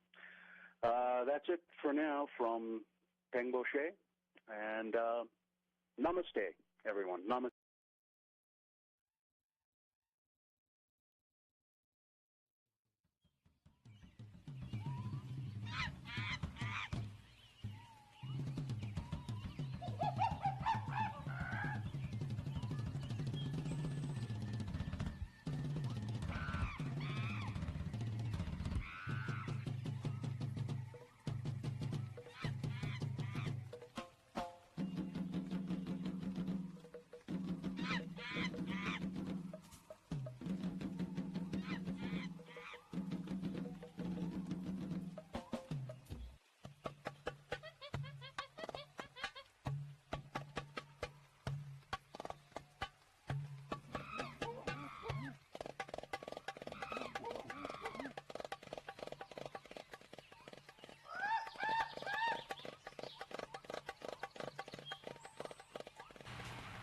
All right, 9:52 right now. We're having a little issue here. What? Well, so Muhammad, today's his last day of school, by the way. But are you gonna now? This is the last day of school. So tomorrow you can demand that they leave the house and get an apartment, right? No. No. But so he's been playing a lot of Fortnite. Because that's how you hang out with your buddies now. That's where that happens. And he was a little concerned last night. He's like, Mom, I don't know what to do. So there are factions. There are groups of buddies that are forming clans. Mm-hmm. And they are competing for Muhammad's involvement in their clans. They're lobbying to get him because he's good at Fortnite. So it's a bidding war. Okay. It's a bidding war, and he doesn't want to hurt anybody's feelings. I think you have to put a stop to this. The next thing you know, they're going to be killing pigs and making sacrifices to the devil. And I have an answer. Oh, you do? How many clans are competing? 3. You have a tournament. Oh. The 3 clans battle it out, and whoever wins gets Muhammad. Wow. Or conversely, whoever loses the worst needs Muhammad. So it's like the football. Like a draft. Like the draft, where they send you to the worst team because you need the good player. But the thing is, you should say, and that means he has to come and live with you. He has to leave the house and come and live with you to be on your team. But there's some, since he's not playing sports right now, there's a little bit of a point of pride that he's in demand for these clans. Yeah, clans. That's a good thing to have. That's what they call. I'm in demand to be a part of the clan. It's a Great.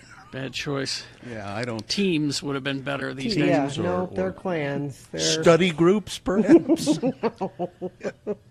But have them compete Okay, tournament. Guilds. They should be called guilds. Guilds is good too. Not clans. Clans But is yeah. not a good thing. See, then that way he doesn't have to pick, and it's not on him. Yeah, because they're all his friends. He doesn't want to make anybody mad, but there's competition here. Have each clan write an essay. There you go. So that's Why what I we do. like Muhammad. As soon as school's over today, that's it. We're a full court press of Fortnite. Well, make sure dress him up in a suit, and because can they see each other?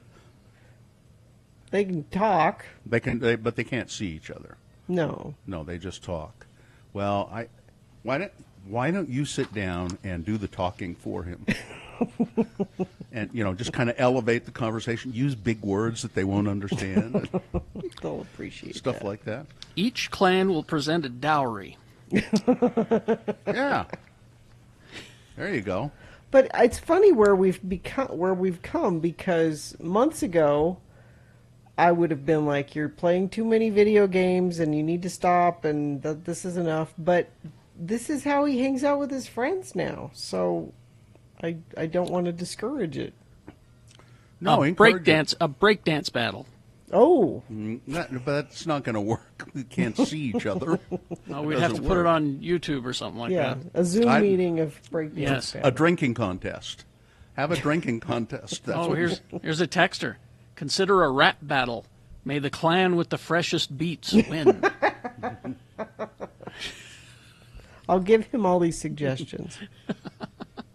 To which he'll go, huh? What? I don't think he'll go for him. No, probably not. I will randomly pick a video game that is also a fighting game. Okay. Since they're so good at Fortnite, we'll throw them a curve. Okay. And then they have to battle each other. In this other one. And the winner decides which team that he gets to go on. This I'm is gonna also go, good. I'm going to go old school with the original Mortal Kombat. Because there's no way that those bad graphics and hard to do fight moves, those kids are frustrated. they'll be frustrated as hell. Well, just say whoever wins will also get a pound of delicious Mill Creek coffee. Yes.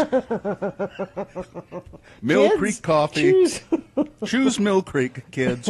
When you're up late doing your Fortnite, when you're trying to win one for the clan, have a sip of delicious Mill Creek coffee. It's the Fortnite clan favorite. So that's my house. Well, that's what's happening here. Well, so it sounds like Muhammad's dominating everything. That and the kidney stone. Yep, that's what's. We still haven't passed the kidney stone. Joe went to work today. There's no we about this. All right. We're all affected, Bill. Well, We're I all guess that's affected. probably. He makes sure to let you know that you're all affected. No, it's just it can't be helped. Oh, yeah, Brett makes a good point. Are these clans spelling clan with a C? Hopefully, It's a C, not a K. Okay. Yes. Okay, Well, good. that's good. Finish him. There you go. But still, yeah. Yeah. Teams. Needs to be teams. Teams or guilds or cooperatives, collectives. Well, what's the name of the game again? It's Fortnite. Is there farming involved in it? No. Oh, no. So no co-ops. No. Okay. No, it's kind of a fighting game. It's a fighting shooting game. Bill, back to HBO Max. Mm-hmm. Eraserhead is on there. Yay! So you I love Eraserhead. You can watch Eraserhead. Yeah. Dr. Mario 2 Players Mode. Oh, okay. People are just throwing out random games that they can play instead of Fortnite. Something that they're not fluent in. Shoots and ladders. Sorry. Clask. We're going to get a big Clask game going. Yeah, Clask. What are you guys playing? We're playing Clask. What? All right. Let's take another break. We will be back because this show, as we're doing it live from our homes, goes to 11 a.m. Huh?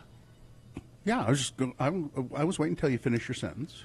I was going to go into the song. Well, I was going to say we need your check-ins. Oh, yes. At 877-60, so I'm glad I stopped you. 877-602-9696. That's the phone number. Check in with the Radio from Hell show here in our 11 o'clock hour, because if you check in with us and we chat with you on the phone, it's way less work for us. So 877-602-9696, that's the number to call.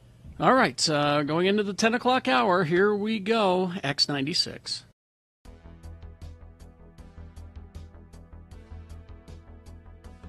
Gina's back. So anyway, so anyway. Carrie walked in and he said, "You're walking like some of your..." You're walking like somebody who had their guts ripped out. You're walking like your insides are all wrong. You know, because she was doing this. Yeah. And I started to tell Carrie, and then I said, "Wait, I'll tell you on the radio." What you should never do is go on message boards about surgery. You should never go on message boards about anything. I don't care if it's the Incredible Hulk or surgery. Well, you just don't. You know what you should do? Yeah.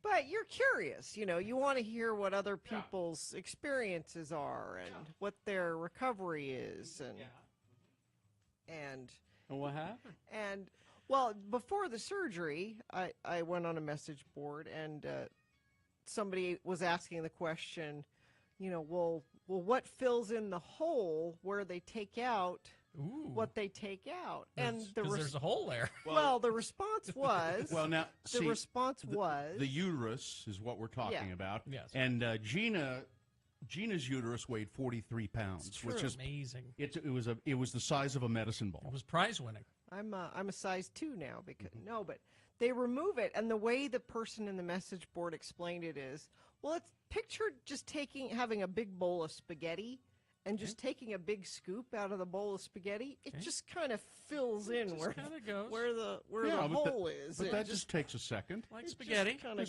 goopy. You just watch the spaghetti fill in. It just takes a second. Like biscotti. So this is what I'm picturing my insides are like, a big bowl of spaghetti. Well, they're very much like that. Yeah. Mm-hmm. Surgeons train on spaghetti. Yeah, you didn't know that? They do meatball. They do. Delicious marinara sauce. That's why there's so many fat doctors. And then they all have lunch. Well, we've trained on the spaghetti. Let's eat it. Yeah. This is what I'm picturing when they're wheeling me into surgery. And you know what they did with your uterus? Lunch. Yeah. Spaghetti. There's lunch. Who brought the marinara? And so also on the message board you look at what's recovery like for this. Mm-hmm. Well, I'm sure it's different for everyone. Exactly. And no, I'm sure it's speedy and efficient. It's different for everyone, but the worst one will be on the message what board. Gina has. Well, I mean, it can't be the worst because I'm back to work now. There will be people. There have to be people on the message boards who say, "Oh, I was cleaning my house 3 days later." Yeah, there's that. Why, I ran a marathon. Right. and then there's it's been 3 months and I still feel like crap, and usually the truth is somewhere in between. Can we use the term vaginal prolapse in any? I don't know. Is that do we need to use that term? We shouldn't. Somebody's posted it. I don't think we That's should. the thing that happens to the women that have 15 babies. Oh. And That the doesn't uterus climbs out on its own. That ain't no damn good. That's what that is. That's where that needs to be fixed. But it's nice to be back. I missed you guys.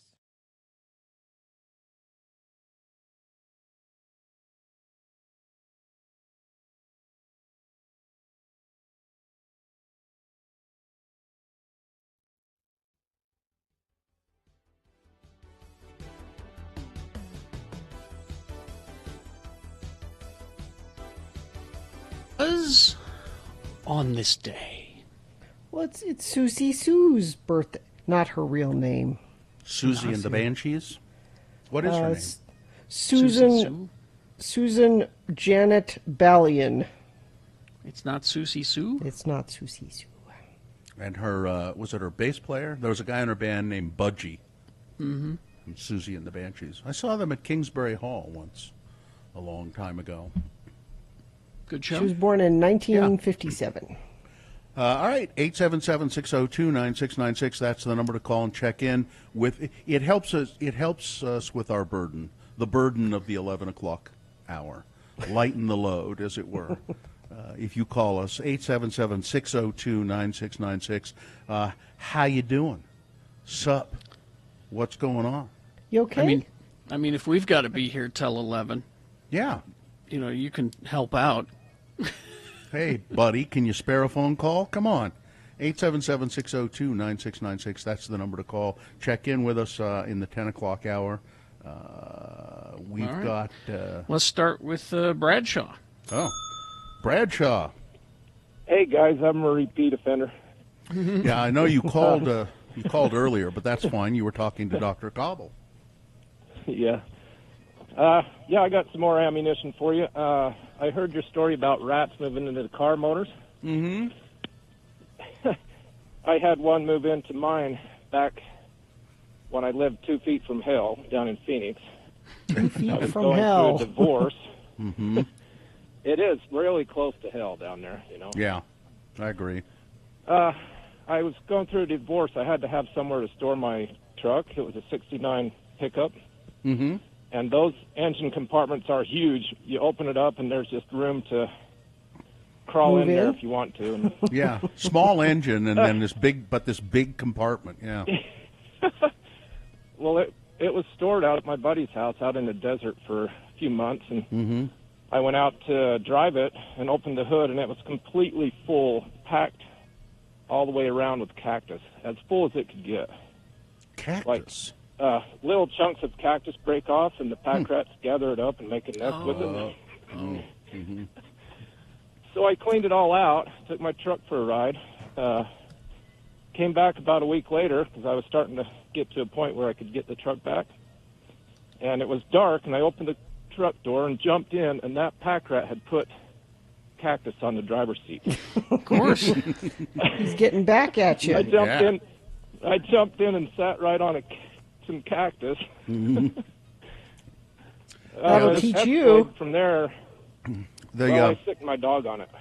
The person who sent me a message about the rats living in the car engines said that it's because they eat the covering off the wires, but there was some kind of vegetable material that they used in that covering that the rats liked. So anyway, Could have been anything back in the 60s. Thanks for calling us, Bradshaw. All right. Thank you, guys. Bye-bye. All right. I'm gonna Thank you, remember that. Bradshaw. Could have been anything back in the 60s, Let's go to our next call. Did you say it was Brenner? Katie, is that Brenner? Brenner. Okay, Brenner. Hi, Brenner. Hey, how's it going? It's going okay. What's up with you, man? I'm doing pretty well, thank you. Good. What's your So story? I wanted to suggest that Muhammad, he take this opportunity to unite these three warring clans under a great Khan. Can you do that? I feel like he has the possibility to here, make a power grab.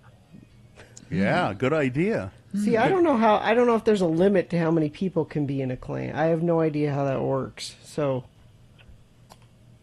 do you play Fortnite, I wish Brenner? I knew, but You don't- I do not, no. I think there's farming involved in it. Gina just doesn't there's know. no farming. Are you sure? I promise. You're thinking of Animal Crossing. There's farming in that.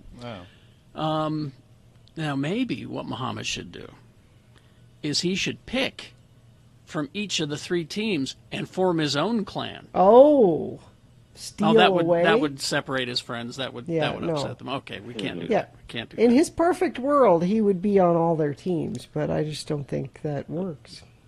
But thanks for the suggestion. I like it. Thanks, Brenner. All right, Brenner. See you later. Let's see. 877-602-9696 is the number to call if you want to check in. And If you know more about Fortnite than we do. Yeah, I don't know why I was always thinking there was a farming component. You're thinking of like I don't know. Farmville. You're thinking of Farmville. That's yeah, what there you're thinking. are a couple of farming games that I Yeah. think you'd actually quite enjoy. I don't Grow know. crops, Bill? Come on. I just don't Take them to market? It's like I don't have time for that kind of stuff. I've never seen fit to seen my way clear to making Get time your to game. get your literary club on Fortnite and start meeting. Yeah, there. That'd be good. Well, I can just see it now. Liam playing Fortnite. It's not gonna work. No. Which no. which gun should I use here? Isn't there some farming involved in that? No, there's no farming involved. I was here for the Liam, farming. I know you desperately want farming to be involved.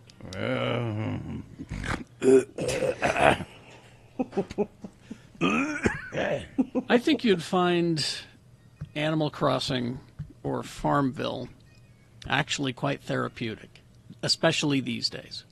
Maybe. I don't know. Are these things that you can play for free, or do they have...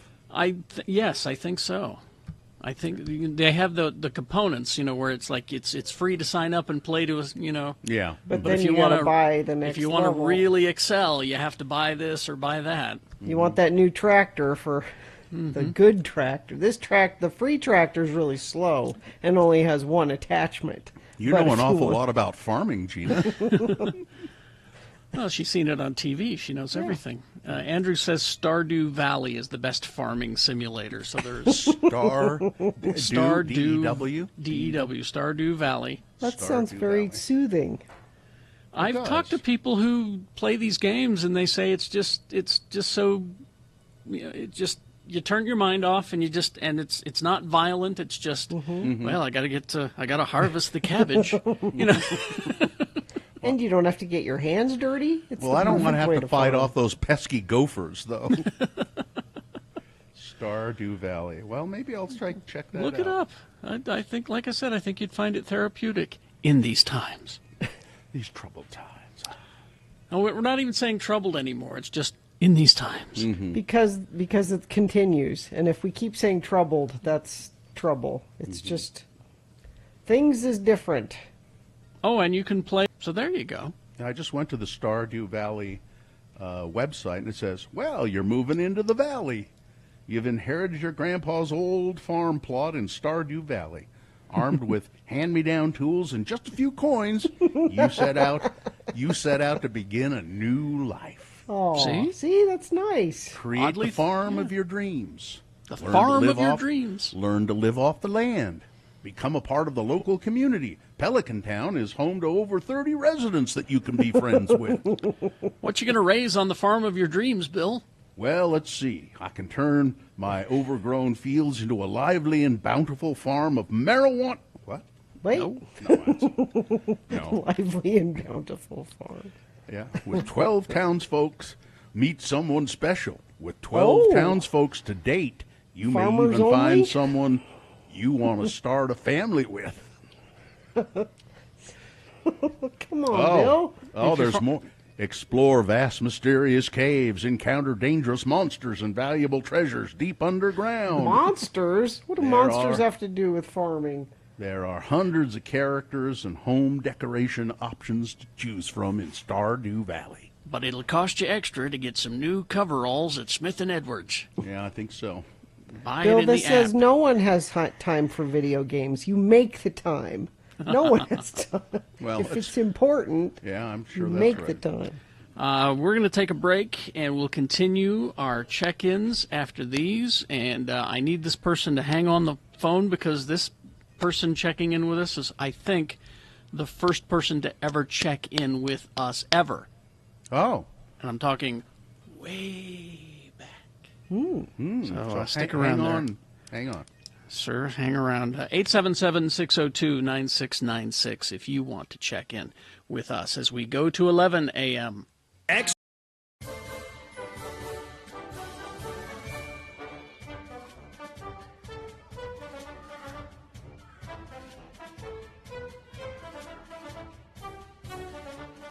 So you saw this video a week or so ago about the guy strapped a GoPro to his dog to see what the dog did while he was at work.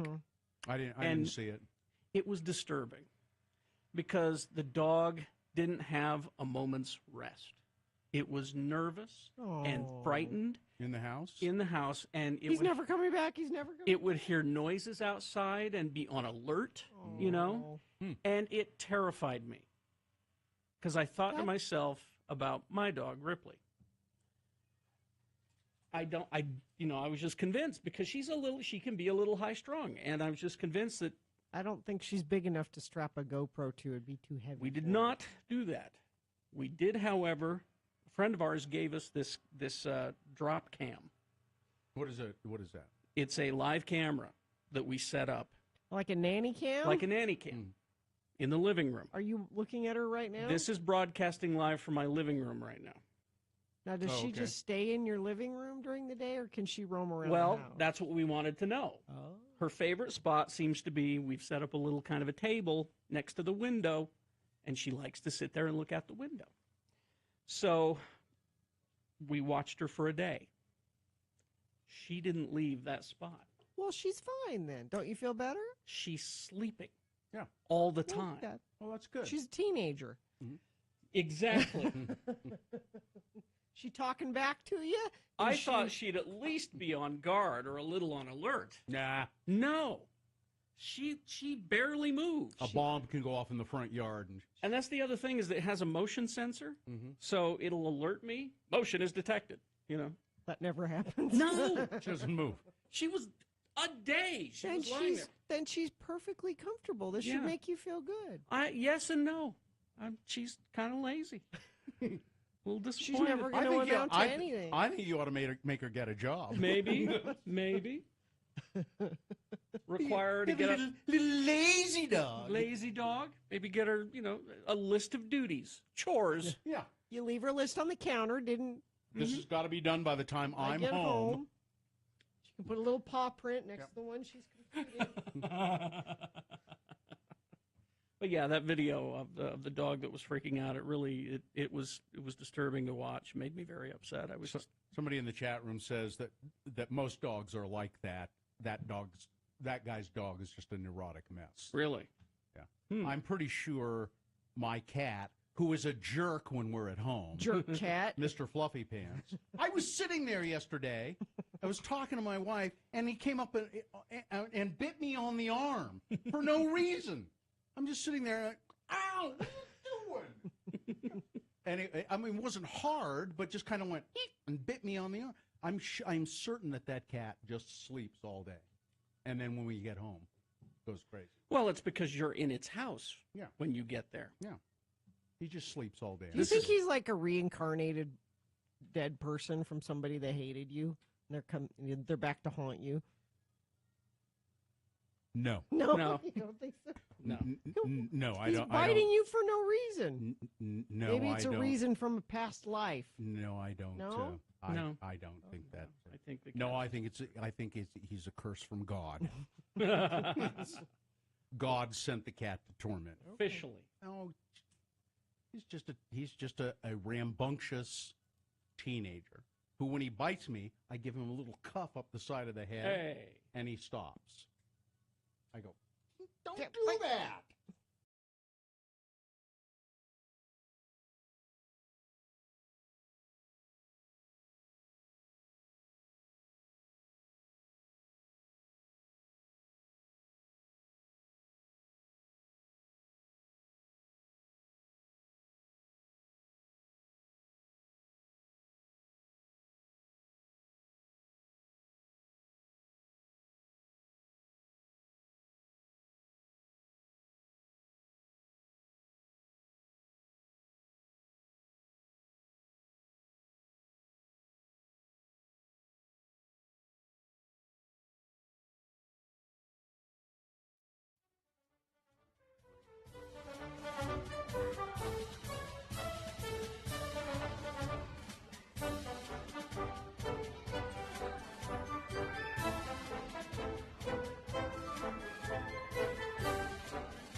Okay, 10:19 right now, and since we're broadcasting live from our homes, these shows go to 11 a.m.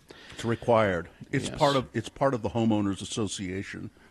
They require it. So. All right, let's get back to our check-ins. The last of the new waivers. Oh my God! Hi guys, how are you? Fine. So You should recount your history with us a little bit, if you would. Well, please. yeah, I think I've been listening to you for about 25 plus years now.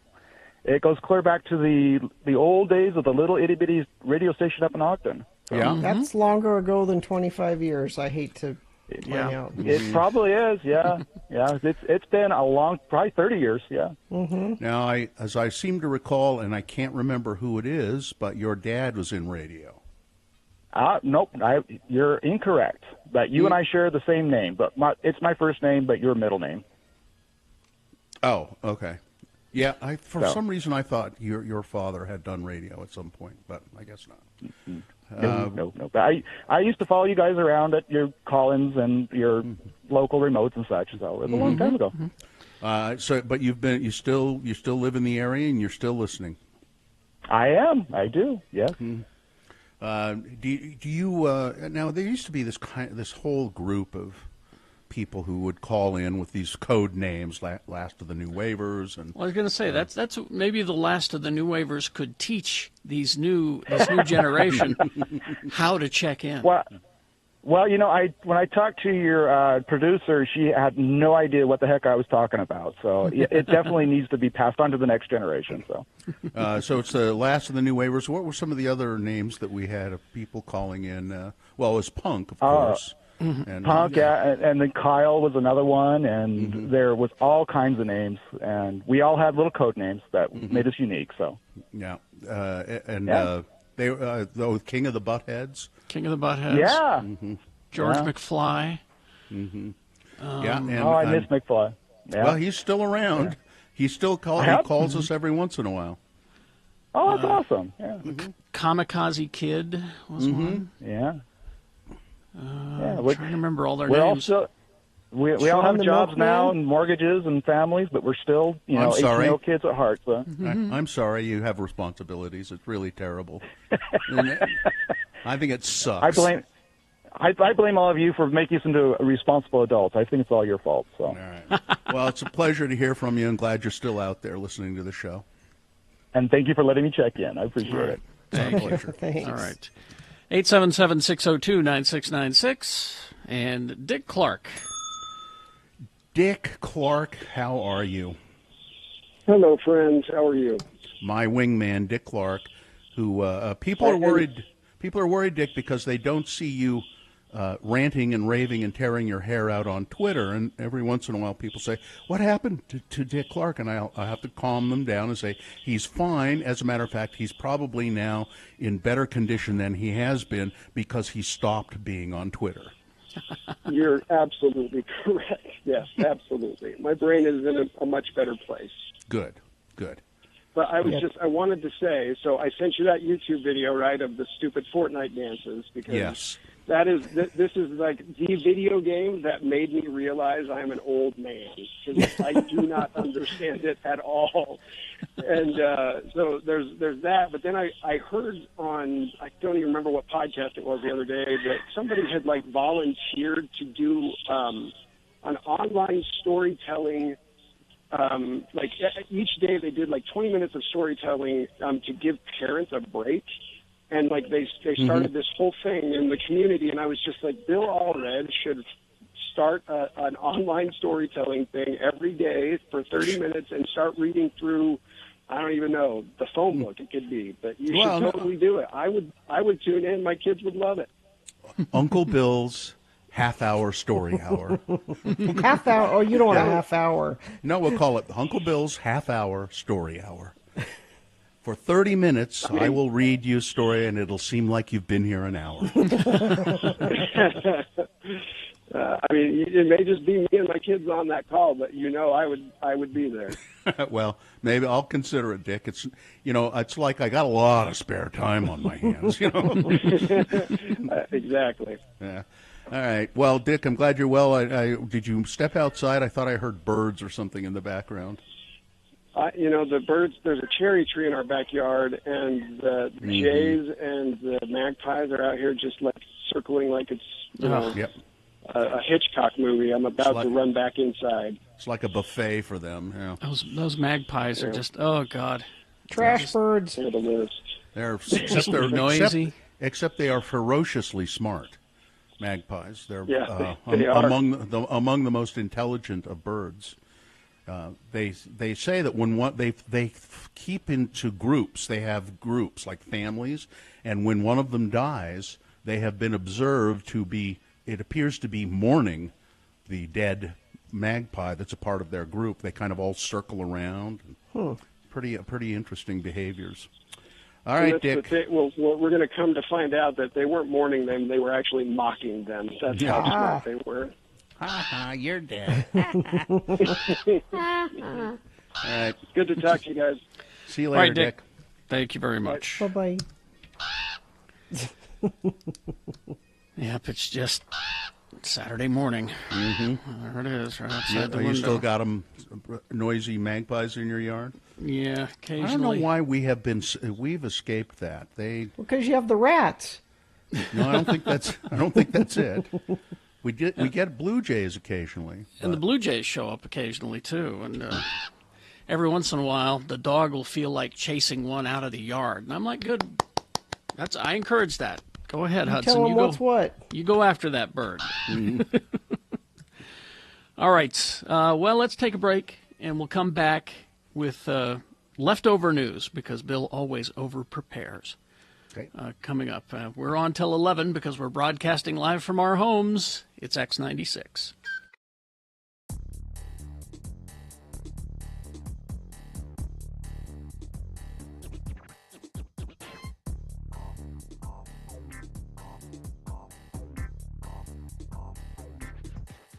Program, Carrie and Bill.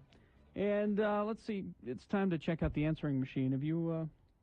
Yeah, go ahead and access it. We have an answering machine here at work because, well, we don't like personal calls at home.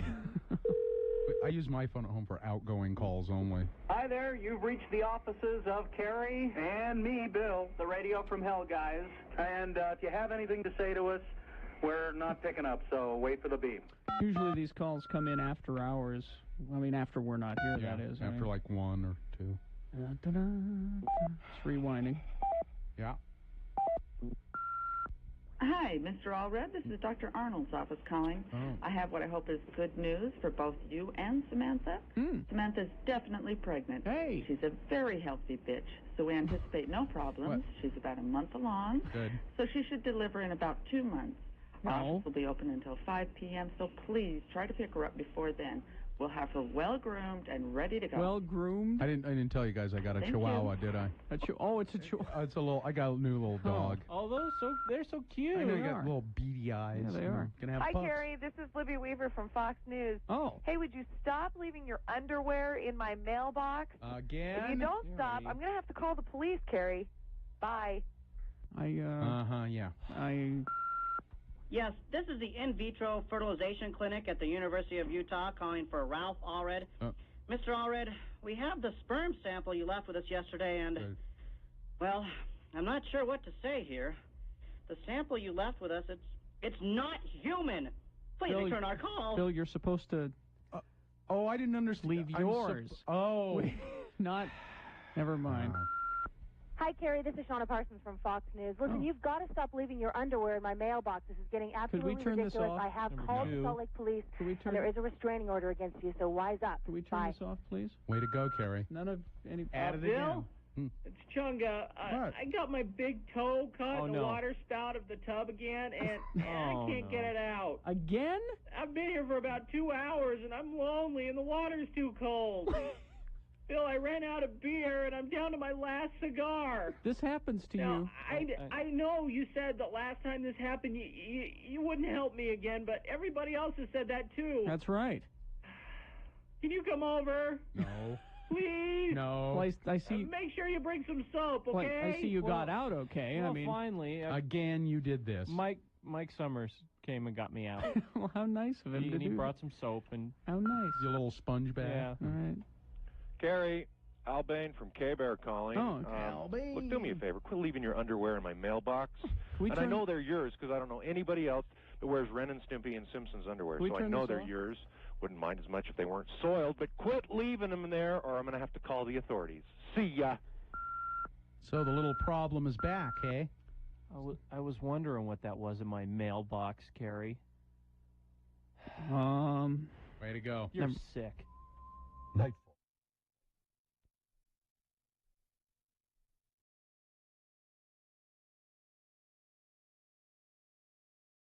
It's 2 o'clock in the morning. Your Jack Daniels bottle is empty, and you're all out of ammunition. What are you going to do? Well, don't panic. Come on down to Carrie and Bill's Liquor and Guns.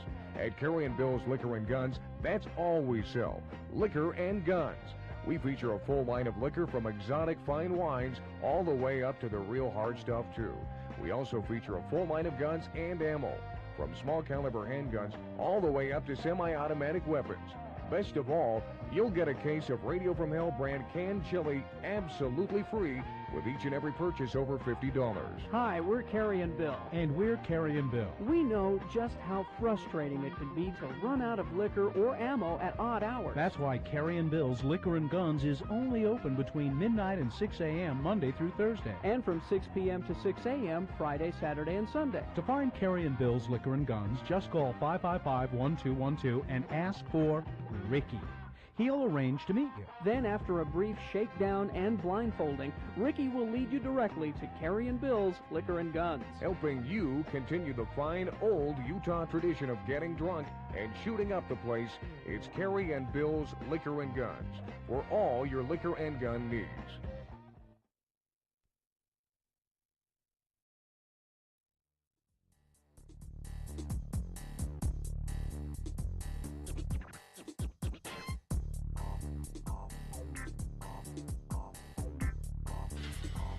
Okay, because we're on till 11 a.m.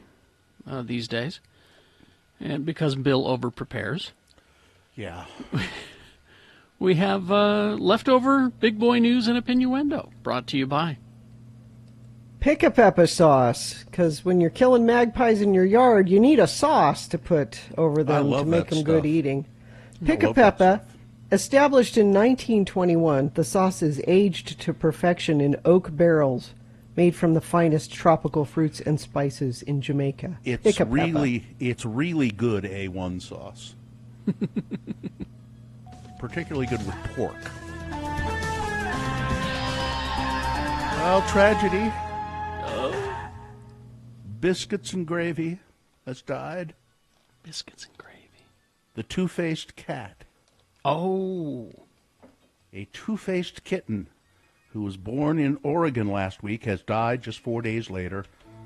The rare feline phenomenon, which is often referred to as a Janus cat because it does happen, part of a litter of 6 kittens that popped out in Albany, Oregon on Wednesday, and the owner, Kyla King, noticed one of them had 2 faces on one giant head.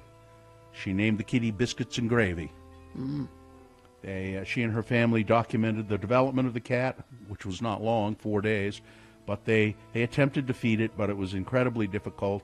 Was not really able to feed. Was not able to feed with it itself, and just didn't make it. In the end, the cat died of natural causes. Well, yeah, this story datelined Kashmir, India.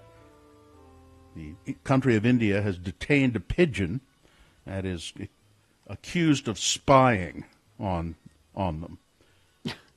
The pigeon, which was caught with a coded message, has been captured by Indian police after being suspected of being a spy. Is you it can't Norm trust Macdonald? pigeons. No. You can't trust pigeons. You just can't.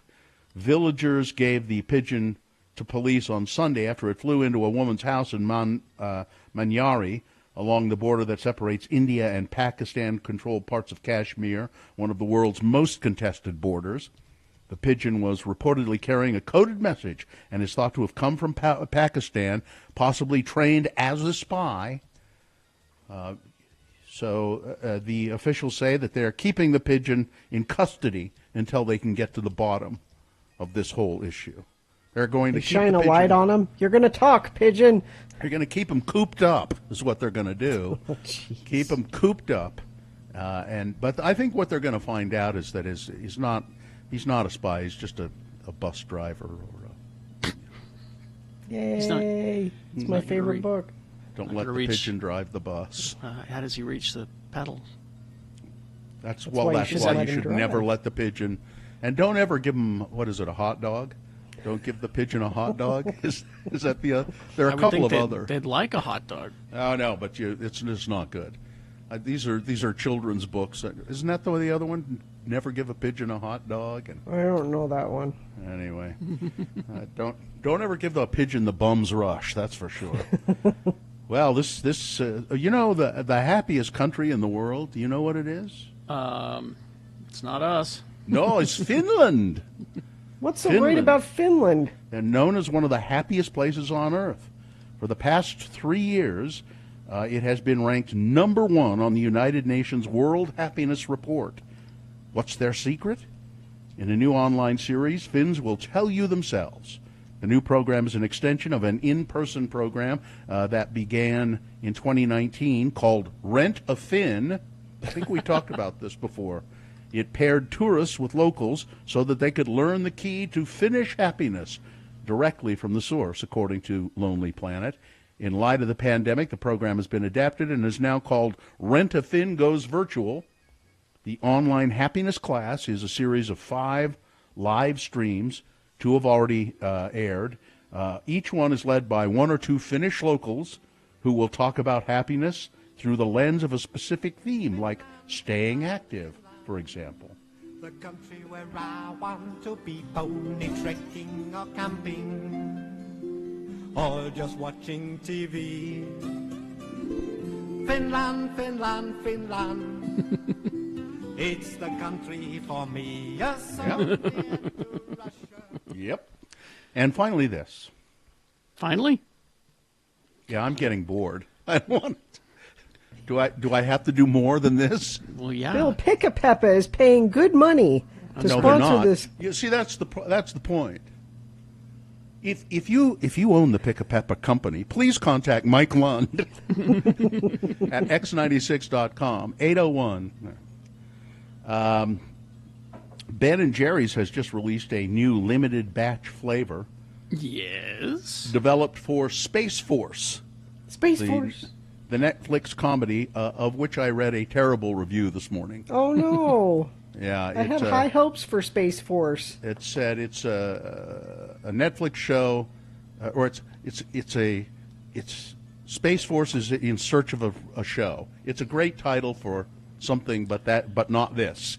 Because this is not a show. I'll find it. I have found you can't trust critics when it comes to comedy. Okay. Space Force starring Steve Carell out on May 29th, and the flavor is called Boots on the Moon and features a universe of milk chocolate ice cream with fudge cows and toffee meteor clusters orbiting a sugar cookie dough core. Oh, man. I will eat that. While Space Force works to get Boots back on the moon, this cosmic concoction will launch your dreams into orbit, the website says, with fudgy astronaut cows and toffee meteors. Space couldn't be any sweeter, unless the moon was made of a sugar cookie dough, which for this limited time flavor, it actually is. Space Force. We're doing a tremendous amount of work in space. I said maybe we need a new force. We'll call it the Space Force. And I was not really serious. And then I said, what a great idea. Tremendous. Tremendous. Space Force. Space for Space Force. Space Force. Space for Space Force. Space Force. Space. Yeah, Entertainment Weekly is who did the review. They said, Space Force Steve Carell comedy is a title in search of a show. That's what they're saying. So it's just doesn't hang together very well. We'll see. It premieres on the 29th, so that's this weekend. Let's see. What We Do in Shadows. Yes. A TV series which I'm going to have to reconsider. They've been renewed for season 3. It's the first season, shaky beginning, and then it found the show that it wanted to be and figured it out, and then season 2 has just been very funny. Yeah, I'll have to go back and start it again because I think I just watched the first one and went, nah, because it just was not nearly as good as the movie. Well, you know, in the world of what we do in the shadows, there are, you know, all kinds of supernatural beings. There's vampires, of course, and the werewolves and all that. Well, they introduce ghosts. They realize that there must be ghosts in this world, and then the vampires realize, wait a minute, we died, so where are our ghosts? So this is a good point. They do a ceremony to bring their ghosts to the house so that they can meet their ghosts. Well, I like that. And I'm not going to tell you anymore because that's where all the jokes are. All right. And then I had no idea this was a thing, but Spotify has announced that they are lifting the 10,000 item cap on users' online libraries. I had no idea there was a cap that you could only have 10,000, which seems like an awful lot. I was going to say I wasn't aware of the cap because I wasn't even close to. It's been one of their most popular requests since at least 2014, proving that when the community demands the same thing for 6 years running, Spotify partially listens. That's partially because these unlimited saves come with a few caveats. To start, it only applies to the online library. Users are still restricted to 10,000 offline downloads, and furthermore, playlists remain capped at 10,000 songs. So I don't even know if I've ever listened to 10,000 songs in my life, let alone wanting to have 10,000 songs. You're not a music fan then, Bill. On Spotify. Well, I am a music fan, Gina, because I wanted nothing more than to have Steve Perry sing the Beach Boys song In My Room while That's he was what you wanted? in court. Really? I wanted it, and I got it. Now, when I was a kid, I kind of liked that song by the Beach Boys. It was just a little mournful teenage hymn, you know, of a lonely person who found refuge in his bedroom. And Steve Perry has remade it for these quarantine times. There it is. I can go and tell my secrets. It's not very. It's awful. Peppy. Yeah. Well, it's the song itself is not a peppy song, but he's taken a slow, sweet ballad and slowed it down to a funeral slowed it down dirge. even more. Yeah.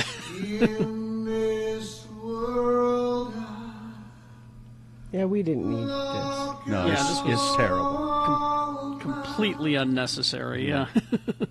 That's okay, Steve. We're good. Yeah, it really. We don't need that. Let me get the real version to make up for it. Okay, yeah, and see, that's a good idea. Just listen. I mean, it's not a great song by the Beach Boys, but it's a very pretty, simple song. And Steve Perry just, first of all, he can't sing.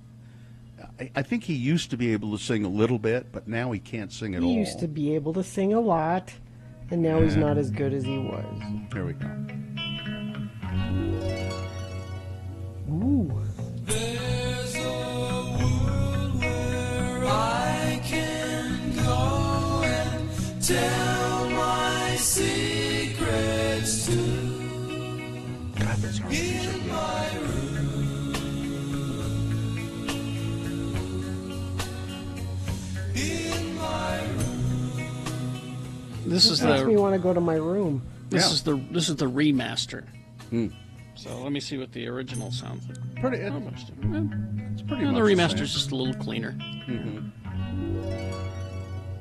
Okay. There you go. That's Lovely. That's But I Can I have go a take a new nap? That I makes have a me wanna go to my newfound room. of hope, love, hope, whatever. I used to class Steve Perry along with Dennis DeYoung, Styx. No, You know, don't just the do same that. kind of. Why, you think one's better than the other? Steve Perry's infinitely better. Are we going to argue? Are we going to classic rock argue about? Well, I never cared for either of them, but I heard Steve Perry being interviewed by Gilbert Gottfried, and just talking about his career, and he's I think he's about 75, and he's very realistic about it, and he's quite funny, and a smart guy, and I still don't really care for most of the music that he did, but I really enjoyed the interview, and I kind of like him. So there you go. All right. We will take a break. We will be back for the final crawl toward the exits of our broadcasting live from our homes and shows going to 11 a.m. X96. Have you tried the new open mic feature on the X96 app?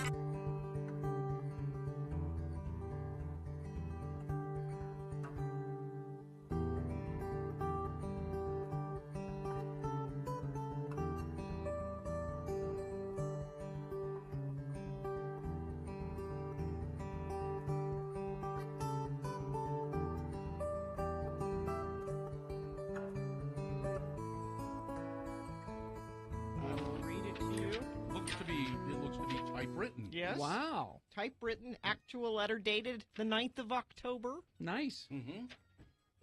You're a lucky girl. Don't you wish you got more letters? Oh, you bet. Actual letters? I sure do. The only thing that could make that Email better... doesn't sound like this. The only thing that could make that better is if that had been handwritten. That's true. Oh, that would have been really special.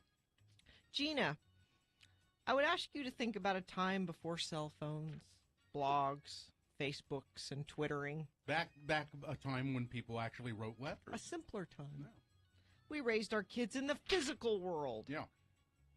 We threw our money away on frivolously silly things. We pursued tangible hobbies, or at least had fun playing.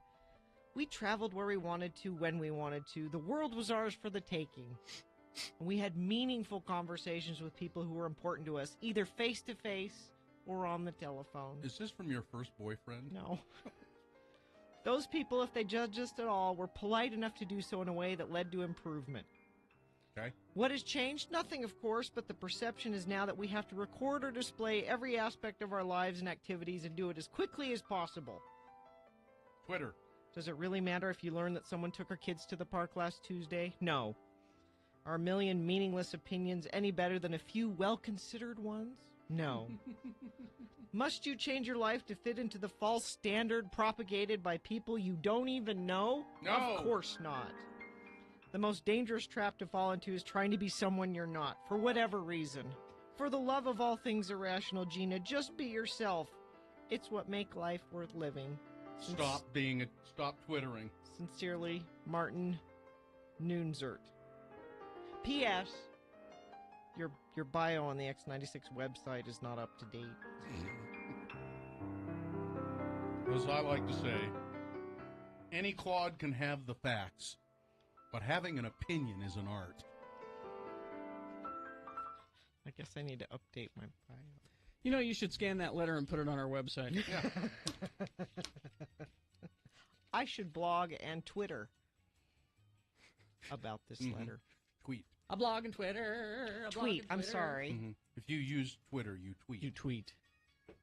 Why can't I Twitter it? That's something that you should do in the privacy of your own bedroom. Okay. It's true. When your husband's out of town. Some more letters. I want more actual letters sent through the mail. Well, give your address. 515 South 7th East, Suite 1C, Salt Lake City, Utah, 84102. If they're handwritten, it's even better. Or even better, if they're words cut out of magazines and pasted onto it. That's great. Let me just say this to people writing letters to Gina. You may write them. You won't get them. She will. No. You're not going to take the time to return them. No. Yeah, email's a lot easier to answer. And yeah. But go ahead, send her letters. Try not to use words like nonplussed. Okay. I know nonplussed. Now you.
Okay.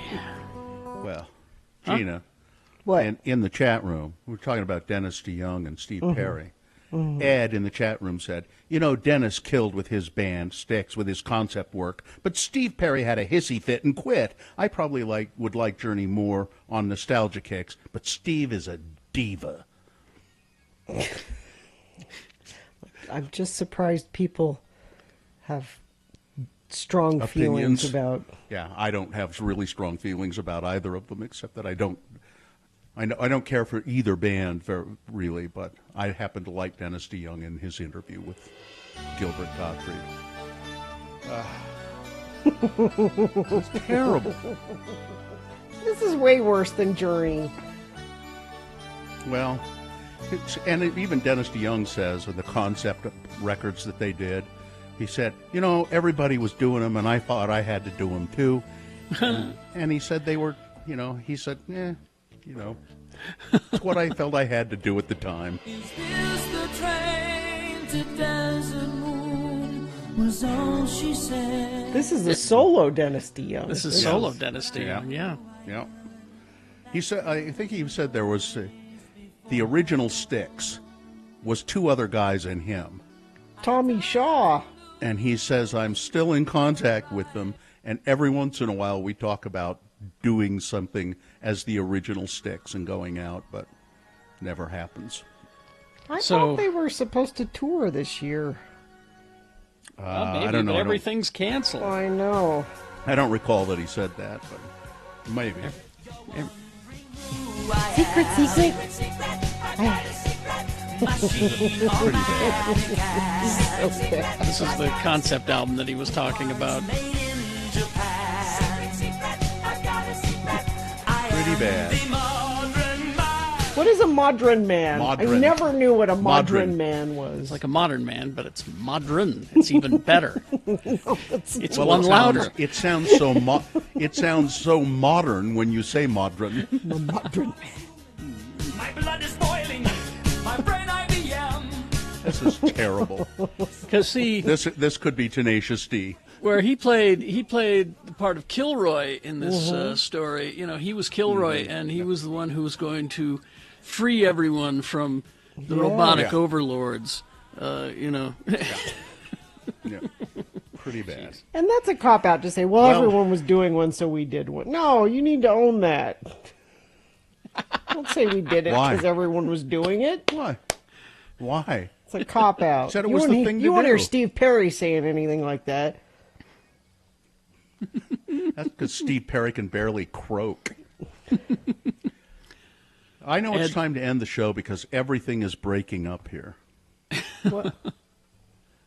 Just technically. Oh, it is? Things are going to hell. Can you guys hear me okay? Yeah, we can hear you. You sound fine. Okay. Yeah, because you guys are sort of lagging and pixelated. Well, But, I am okay, lagging. We'll stick in here. That's for sure. Well, I am pixelated, so there you go. Bill, did you see that I was inspired by your bamboo plant, so I brought my bamboo plant down? Oh, I didn't really notice, but now that you mention it, right there by the picture, is that? I also did it because I follow Room Lucky Raider bamboo, on Twitter. which it's not bamboo at all. It's something else. It's not? And no, it's not actually bamboo. Because it looks like bamboo, they call it lucky bamboo, but it's some other plant. And if your pets get a hold of it and eat it, it will kill them. Well, and by all Highly means, have it toxic. around. Yeah. Yeah, it's highly toxic to Really? animals. Yeah. Oh, jeez. Okay. But I got it. I brought it in here because I follow Room Raider on Twitter, which is my favorite new Twitter account, where they just What is rate Room Raider. Oh. And they rate different people in there who are broadcasting from home or in a Zoom meeting or on TV shows where they're in their own house. And part of Room Raider always says you should have a plant somewhere in your Sure. room. So I don't. So now I have one. I don't have one in my Carrie, room. you need a plant. I've been doing a different poster behind me every day, and we'll see how long that lasts until I run out of posters. You have a lot of posters. I've got a new setup here, so I can do more with my background now. I'll just gradually add to it. Work on that. Mm-hmm. All right. Yeah, I can't. This is ridiculous. I wonder how the promo's going to work, and I wonder how our work after work is going to go, because you are starting to lag. Well, I'll just reconnect. I can reconnect it might just be the video. If you guys can hear me fine. Let's try something. One. Okay. Yeah, there's a lag there. So I have to redo everything. So why don't you guys do the promo yourself, and I will reconnect. Okay? All right. Okay. You just want to carry Gina? Carry Gina? All right. Oh, no, you can start. This 4-day week has thrown us off, and now we're getting ready for Thursday's Radio from Hell show. Luckily, it wasn't Thursday we had off, or we wouldn't be playing Beat Gina, and this week's trivia should pique your interest, so make ready to call in at 7 a.m. Normally, you would offer a prize if you wanted to play, but we're still at home, so instead of a prize, I want you to give your money to a local business or restaurant. Just tell us where you plan to go. Don't worry, we still have prizes for you to win. Plus, at 10:15, KUTV's Mary Nichols will join us for our weekly check-in. You won't want to miss Thursday's Radio from Hell show on X96. Well, Okay. All right. Okay. Now, Bill just disappeared completely. Yeah, he's just decided to gone. walk away. Let's see. Yeah, so this is, people think, oh, you're lucky you get to work from home. Well, not necessarily. We got a lot of stuff going happening. into the studio. I do. I miss going in, but we also have a lot of work that we need to do now. I mean, we have got hours of work after this now. We've got one meeting, and then we got another meeting. We got to record stuff. I've got spots to do. We've got this that we need to do. It's There's stuff. There's always stuff. So, all right. I don't know. Is he back or not? I'm back. Tell. Oh, okay. There we go. Yeah. It Just looks fine now. just in time for the sign off. All right. All right. Live long and prosper, bitches. Don't you know who I am? May the clan with the freshest beats win. Corey is. Oh, you did a good job, Katie. Corey is next.